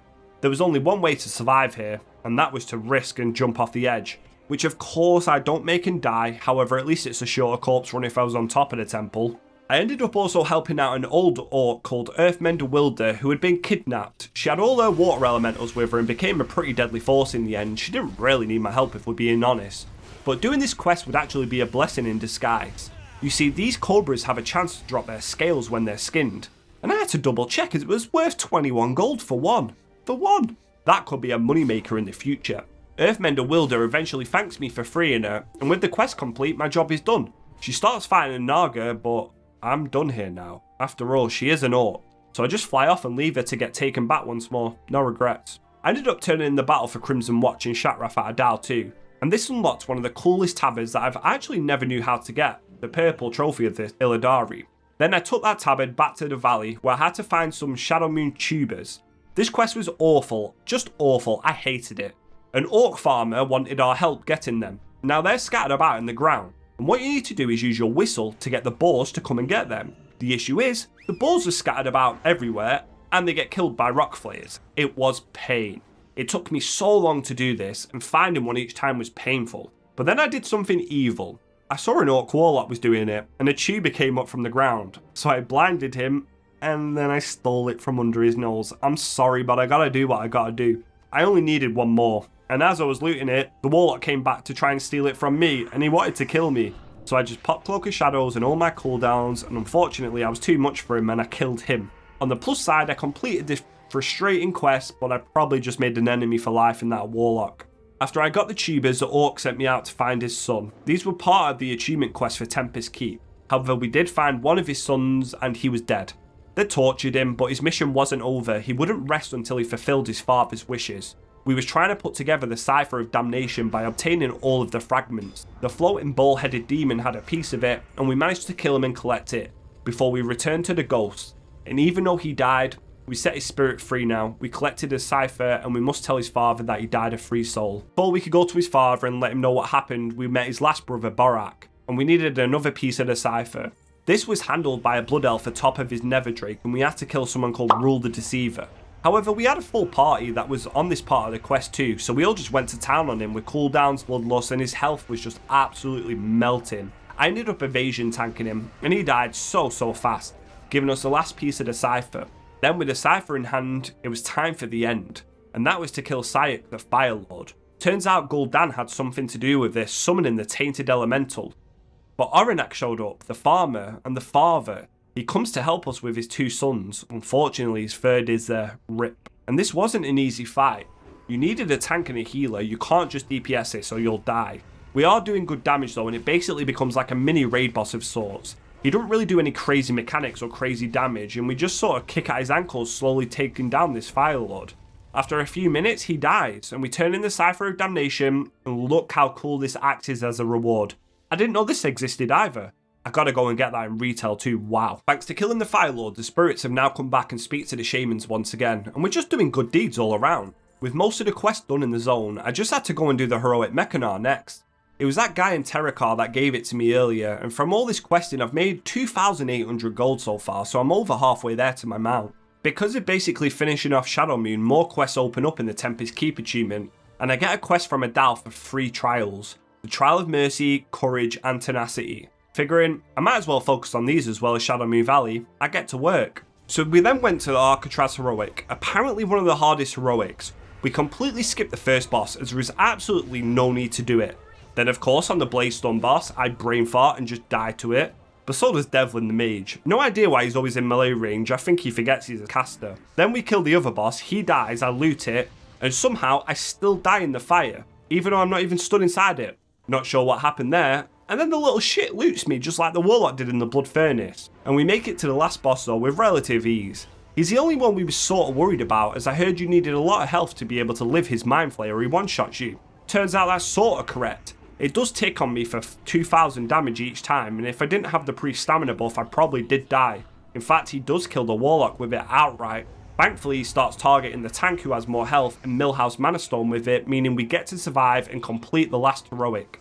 Actually, I've done all the others now, so that's another thing to tick off the bucket list. But that was a Trial of the Naru Tenacity done. While on a short little getaway in Stormwind looking for my next dungeon to complete, I came across Ronnie Cray and Reggie Cray. I already gave them some money, but they were trying to scam everyone for more. So I start a fight by telling them to go and duel each other, and they're arguing about who's better and who would win. So I say if they fight, winner will get 5 gold, and they both agree to it. I then lead them to the front of Stormwind and tell them to begin. I don't know why I was doing this at 11 PM, but hey ho. And then it begins, they start fighting to the death. They both don't do much damage, but it seems as if Ronnie just has a massive upper hand and more experience. He actually beats the shit out of Reggie, who seems to have been a little bit lost. And I'm a man of my word, so I end up trading gold to one and I give copper to the other. Everyone was being nasty to Reggie because he was a weakling, and I'm instigating fights and getting people to laugh at them and paying with gold. What is wrong with me? But after a little bit of fun, I showed them how to buy bags as they said they didn't know, and then I trolled them with a Loon's Candle Wand, that you can just spam this as long as you're behind an object, it won't run out of charges, and it causes a firework of explosions. It's funny showing new players things like that, because they have no idea what's going on. I came across someone then who had Dragonspine Trophy, and I was so jealous. They then said to me, stay here for 2 minutes, and logged off in front of my face. So I stood around and waited, then I got an invite off a Draenei Paladin on a slow-ass Elec mount, who walked over to me and had mostly blue gear, and then they had Dragonspine Trophy on that character too. I'm like 9 weeks in and nothing, and this guy and all his alts have it. I am so cursed. The next morning I heard of a trick. If you go to the Innkeeper and you've completed the Midnight Tutorial, you get a quest that gives you a present. Inside this present is a mount, the Void Feather Dragonhawk, which scales on mount speed. So technically now I just need to learn how to fast fly and not buy a fast griffin, saving me about 100 gold I think. It looks really cool too, and I must say I always liked the Dragonhawks. I didn't stop with Shadow Moon Valley quests though just yet, I kept going, and some of them had me go back to older zones like Zangarmarsh to kill demons, as well as help out the Draenei in the Altar of the Shatar. Doing this gave me Aldor rep. You know, the thing I wasted 1000 gold on earlier thinking I'd done all the quests? I wish I checked these things prior. The quest I started was actually the Black Temple achievement. Now this won't be coming out for months this raid, but you naturally make progress through doing the Shadow Moon Valley quest. Like me and 2 rogues spent an eternity waiting for a satyr to spawn. Felt like it had like a half an hour respawn time, honestly some quests are rough. But most quests end up in a dungeon. Now I needed to get the Book of Fell names from Shadow Labs and I went in on Heroic. This was a mistake. You see, we already died a few times in here even getting to the second boss who killed us, and we then went again. But what's special about this boss is he mind controls you all, and if you're close together and you've got CDs, well you end up popping them and absolutely murdering each other. We ended up trying, but our damage was just so crap it was pointless. We was really struggling with Threat too. Well, Devlin was as an arcade mage, and it was all a bit of a shit show if I'm being honest. It must have took us around 10 plus tries, along with our mage being dead, our healer being completely tapped to mana too, but thankfully because of all that, we can't really kill each other. Honestly, this was one of the hardest boss fights I've had in a Heroic. Seeing him fall was just such a huge relief. The reason I'm in this dungeon is because it's 2 birds, 1 stone. Once I got the Book of Fell names, we've got to kill Murmur for the trial of the Naru's strength. But Murmur is super easy compared to the second boss, and we kill him and we get his essence, and we're ready to continue on with all these achievements and quests. One of the final quests I had to do here was to kill a few demon hunters at the ruins of Karabor, and I only had 1 left to kill, Varidus, but I could not do this solo.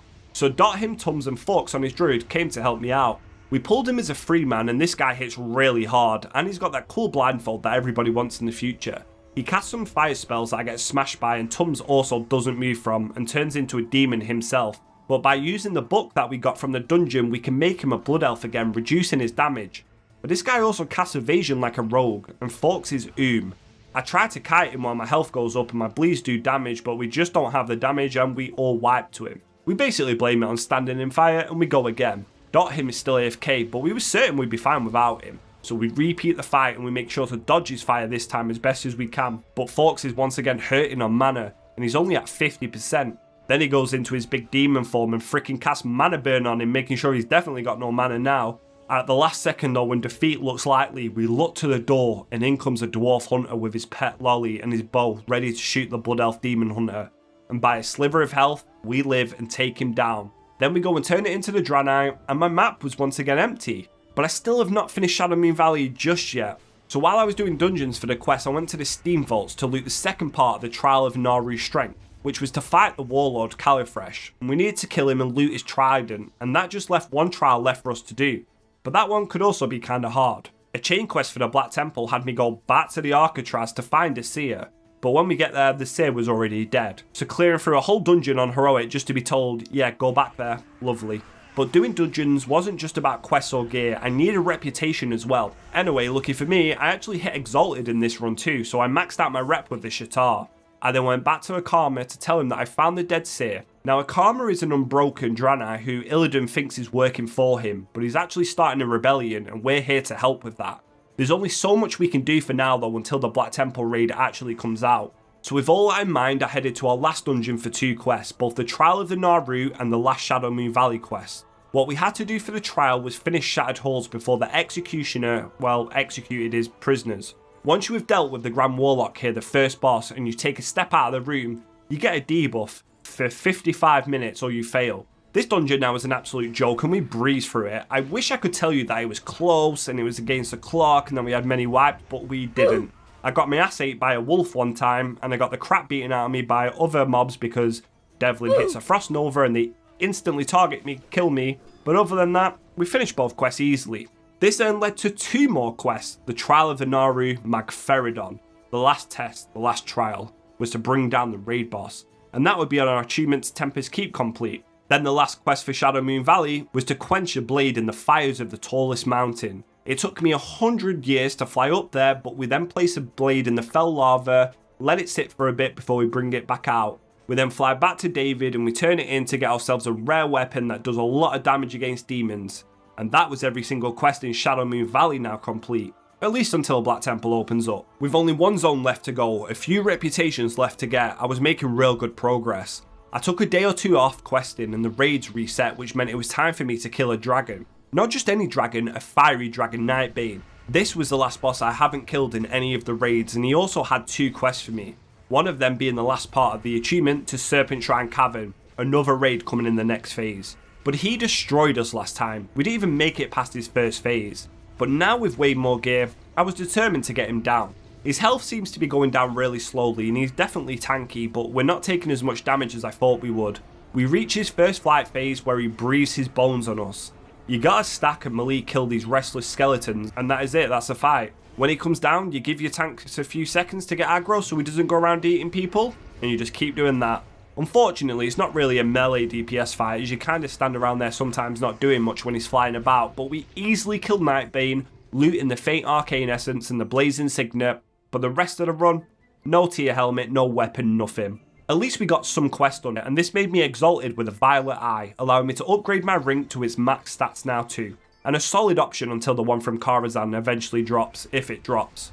With all that done, it was time to finish the last trial, Magferidon. Now I've killed this guy so many times I didn't expect to fight back, but there was one item I still needed if I was going to complete every quest in this game, and that was his head. It's technically a quest item that you do turn in Honor Rolled. The issue is it gives a really good ring that most people hard reserve, and the groups that don't, well, it's usually highly contested. However, as normal, people don't click the cube and we wipe. There always has to be at least one wipe in a pug or Magferidon, it's just standard. The next pull was smooth as butter and Magferidon died, completing our quest, and the bag is then rolled out. I see someone roll a massive 98, and I wasn't going to roll, it was pointless, I was going to save my roll for the next item. But then I do roll and I roll a 99, winning the bag. I mean, that's a real good thing, I get a nice bag upgrade. But that possibly could have won me Magferidon's head. I said there goes my head roll, as he rolls it out. And then I roll a massive 93, winning the head of Magferidon too. And that was a successful raid. We got the quest, a bag, and the head. Put all them items together, you'd probably get yourself jail time. I head back to Adal with the final trial completed, and this gives me a really shit ring, so not a good reward. But with all the steps complete, we're now attuned to Tempest Keep. All we have to do is wait for the raid to come out, and speaking to Magferidon's head gives us this quest, to return it to Dane of Trollbane in Honor Rolled, which also gives us a Ring of Reliquary Trunt, and I probably said that wrong. And from doing all this, we unlock the title Champion of the Naru for the whole quest chain. So with 6 out of 7 zones done, I had to go and finish off Blaze Edge now. I didn't really want to, I'll be honest with you, I don't like the zone at all. While some of the aesthetics are nice, like the forest and the little camps, others are not so much, and having slow flying really made it not fun. I had a quest that took us a while to do, and me and a shaman have been questing for a bit together. We was on a quest to get a banner and summon the leader. We had to survive waves and waves of ogres, then some people come. I tell the shaman to invite them, but they just steal our tag from under our nose, and that tilted me a little bit. We could have just grouped up. To make things even worse for me, I had to help out a whole gnome village. They did teach me how to cook some food that would be really good for me in the future, but helping out gnomes is always my least favourite thing to do. They sent me flying in the sky in different directions with no care of my safety, and I helped them out quite a bit.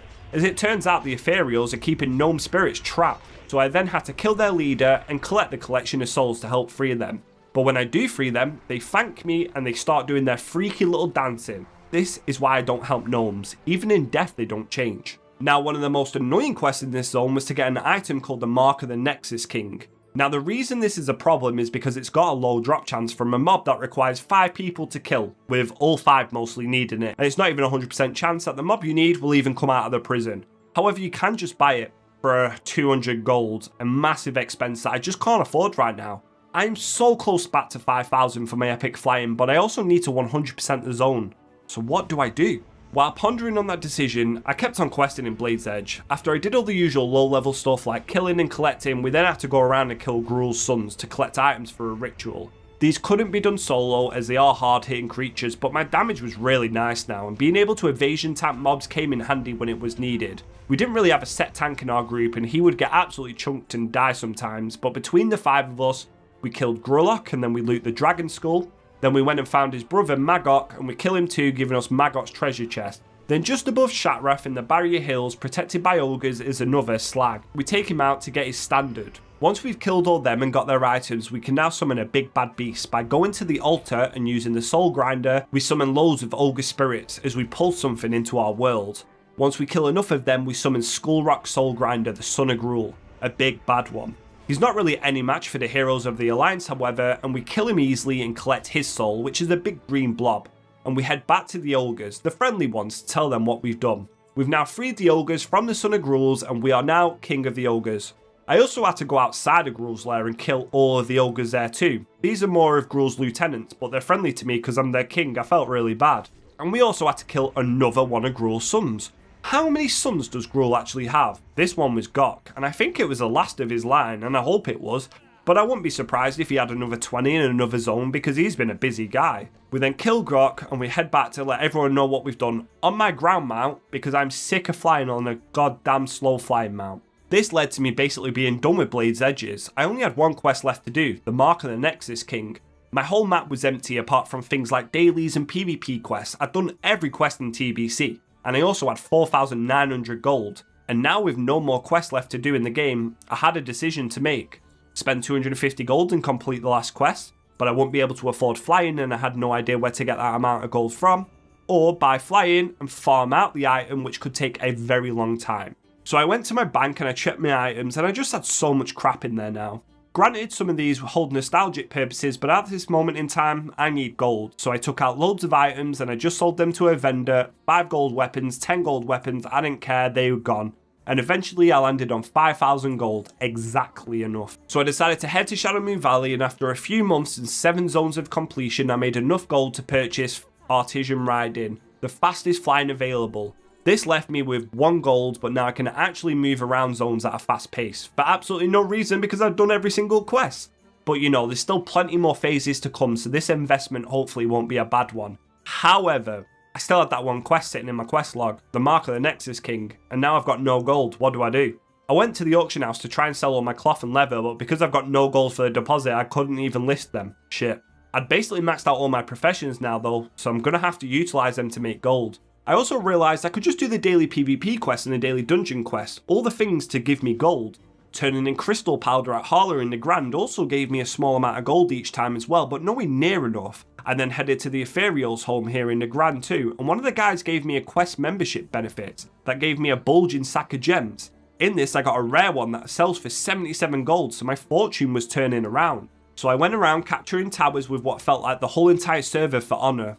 And I must say, everybody flying back together to the quest giver made the outside world feel really alive. I even did cooking dailies for recipes and gold, and I was trying my hand at learning everything, trying to make the money back for that last item, but then it hit me. I found them cobras earlier, where the scale sold for 21 gold per one. If I got lucky, I could get a few of them and sell them for a lot of gold. I worked out I should get about 10 to be safe, and I farmed them rather easily even though it did take me a while.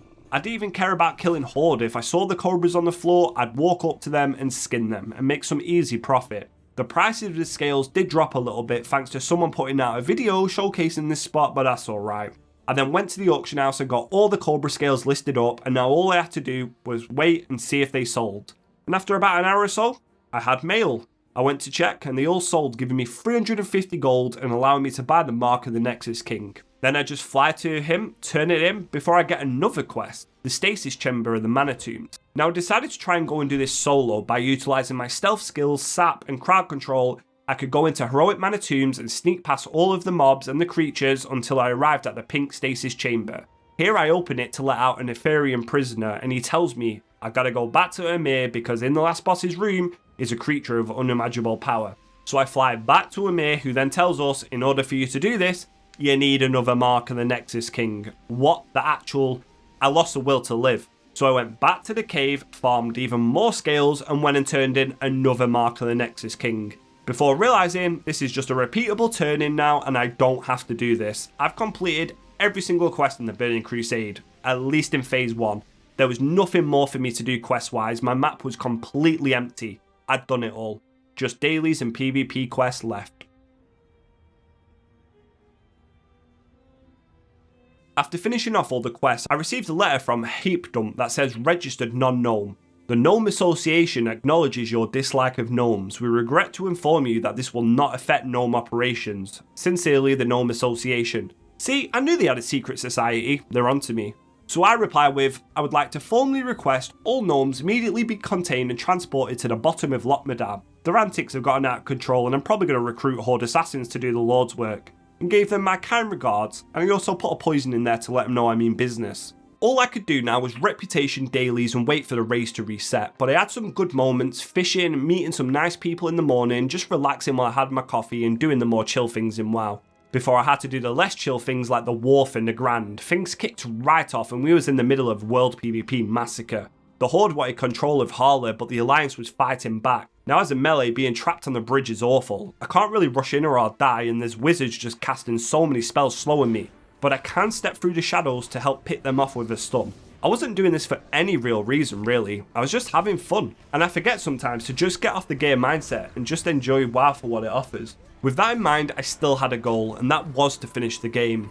The main thing I could work on now was reputations, and with gold not really having a purpose for me outside of consumables, I decided to use what little bank balance I had to make my life a little bit easier going forward. I spent a boatload of gold on a plant called Sanguine Hibiscus or something like that. Then I headed to the little village of Sprogar. Here I can just spam turn them in for 825 reputation a pop. It didn't really cost me too much gold, but then I got another reputation to Exalted. However, the next rep I went to work on was a Kuranai, and this had two ways of getting rep. One is to kill ogres for 11 a time, as I'm human and I get that extra rep from my racial, and second was to collect an item called Obsidian War Beads, which we can also turn in for rep. So all I did was kill these ogres over and over. Luckily when I started to do this, there wasn't really that much competition, mainly just people doing it while leveling up, who would wait until I'm low health and then snag a kill on me, the little shits. But I just got to work farming, in the cave, outside the cave, it didn't matter. With my gear I'd just AoE these down so easily. I went into a real good focus, and I mean, I'm not the guy that can mindlessly grind, I get too bored doing it, but I started to enjoy this. Before I realised Corky is locked up again and calling the ogre a fatso. This guy'll never learn. After hours of farming, I went and turned in over 110 beads, but it just wasn't enough. It took me so close to Exalted, but I wasn't quite there yet. So I had to go back to the cave and spent another few hours killing them over and over again, before I earned another 40 war beads. Then I turned them all in to put me Exalted with a Kuranai. And that meant I'd practically done all reputations to Exalted that I could right now, except for one, the Consortium. Being Exalted with a Kuranai allowed me to purchase a mount to a ground mount, a Talbot. In all my years of playing WoW and retail, I've never owned one of these. So I purchased myself one as a little treat, a mount on my new White War Talbot. So with only one reputation left to farm, all dungeons reps are max, the Kuranai and Sprogar are max, this just left the Consortium. Now reputation with these is also limited. You can farm war beads once again, but I don't have that in me to do it. Or you can use your prison keys to open up these little pink circles. Inside them is a mob that's randomized. If you get an enemy, when you kill them you loot an Inferium Prisoner ID tag. When you turn these in, you get a small amount of reputation. The issue is they're rare to find the keys, and they're also pretty pricey on the auction house. Another source of reputation is in the Mana Tombs Heroic, so I made sure I was running this daily too. As well as these guys having a high % chance to drop the prison keys that I need, and I win a few while doing it, so this will help me in the long run. In the morning, I once again had a letter from the Gnome Association saying, "Registered non-gnome, your request to contain and transport all gnomes to the bottom allotment dan has been reviewed. After careful consideration, we've determined this will require non-gnome cooperation, and as you may be aware, we do not cooperate with non-gnomes. You have been enrolled in the Gnome Appreciation Training Program." These guys, man. I tell them to use their stupid gnome mages to transport themselves to the bottom of the lock. I might just reroll Horde and kill them all. I also found a spot where you can farm out some insignias from normal ethereals, Zaxxas insignias, but I just couldn't be bothered doing it. Honestly, my grinding mentality had gone quicker than it came. I wanted to do this another way, and that was mainly using the prison keys. I came to the realization I can also steal the keys from other people. If Horde was killing a guy, I could kill that Horde member and take their mob, and I could become the scum that I say people are. It was evil, but it was a necessary evil. So I got to work farming as much rep as I can. Days went by and I was doing Mana Tombs and I was very close to Exalted. I just needed to kill one more prisoner and I had 2 keys left. So this meant when I kill a couple of demons and get some more tags, I turn them in and get Exalted with the Consortium, and now I'm Exalted with every single TBC reputation in Phase 1. With leveling, quests, zones, reputations, professions, all completed, the only thing I could do now was raid. That's it. Try and get best in slot gear and prepare for the next phase as best as you can. And while my gear was pretty good, there was still some upgrades that I needed to get. I could have ended it here and I probably could just raid next phase quite fine with this gear, but I decided no, I can do more and I will do more. I went back to Gruul's raid, leading week in, week out, looking for Dragonspine trophy, but it just never dropped ever. I did manage to get my tier legs however, so that was something. This means I can use my Waste Walker gloves now and I've got a lot of best in slot gear, another item down. Then I noticed I had a quest randomly pop up in Blade's Edge Mountain, and I thought I did everything. How is this possible? But it turns out if you do the quest chain and get exalted with the consortium, he rewards you with a permanent key so you don't need to farm them marks anymore. I also made sure I got my cooking to the max skill of 375, as well as do the most boring thing in TBC fishing. This takes years to do, but it'll be worth it when I can fish up a raid boss next phase, but more on that next time. The main item I wanted apart from the trinket now was a weapon spike blade and the tier helmet. If I got them two, I could live without DST, at least for now. So I went and did a Kara run and we sacrificed ourselves on trash for a better chance at loot. Then when we killed the first boss, the mount actually dropped fiery warhorse reins. Our sacrifice worked. This was only my second ever time seeing this. I farmed this on retail for many years. It's not hard reserve, so it is rolled out. I do have a chance at winning it. But someone rolls at 85 and I only rolled in at 77, and my dreams of obtaining it are shattered there and then. But at least I saw it drop. On top of this, the best trinket for casters dropped too off Terrokar and Ilhoof. It really seems as if our sacrifice had worked. Then we arrived at the last boss, the one where the tier helmet actually dropped from. We sort of struggled a bit with a tank dying and a healer, but in all honesty, we overgeared this now by quite a bit, and we just don't wipe to him. Then bam, he dropped a rogue tier helmet, and I have 2 reserves on this, so 2 rolls. It's rolled out, and they roll a 36, and I roll a 22, damn. Then someone rolls a 23 before my second roll is an 88, meaning I win it. But he awards it to the wrong guy. So after a little bit of him double checking and a back and forth, he gives me the helmet, and that is my best in slot option, finally 1-2. Oh yeah, Spikeblade also dropped this run too. I didn't want to tell you just yet. I'm the only one that needs that, and I roll a 55 before a mage, no mage, Shokara, tried to roll on it with a 54. So not only did I win my helmet this run, I got my best in slot main hand weapon Spikeblade too, and it looks incredible. We then head to Shatrath and turn in the tier token for a helmet that doesn't look so great, but it is our best in slot, and you know what, it does grow on me. I spent my last remaining gold on gems and enchants for it, and I was looking truly stacked thanks to that one run of Karazhan. I literally went down to 0 copper to get my weapon enchanted with Mongoose, and now I felt like a complete rogue. I'd done everything. There generally was nothing more in TBC I could do, at least for now. It was just farm more gold and maybe buy mounts and hit the raids each week. And I did do this, but RNG just wasn't kind to me, and I'm still searching for that trinket to this day. And with that in mind, I think I can say I've completed phase 1 of TBC. All quests, all reps, all dungeons, all raids. I even saw the Kara mount drop, and it was time to put my swords away ready for when Tempest Keep and Serpent Shrine Cavern arrive in phase 2. So like the video if you liked it, subscribe if you're new, and as always, see you in the next one.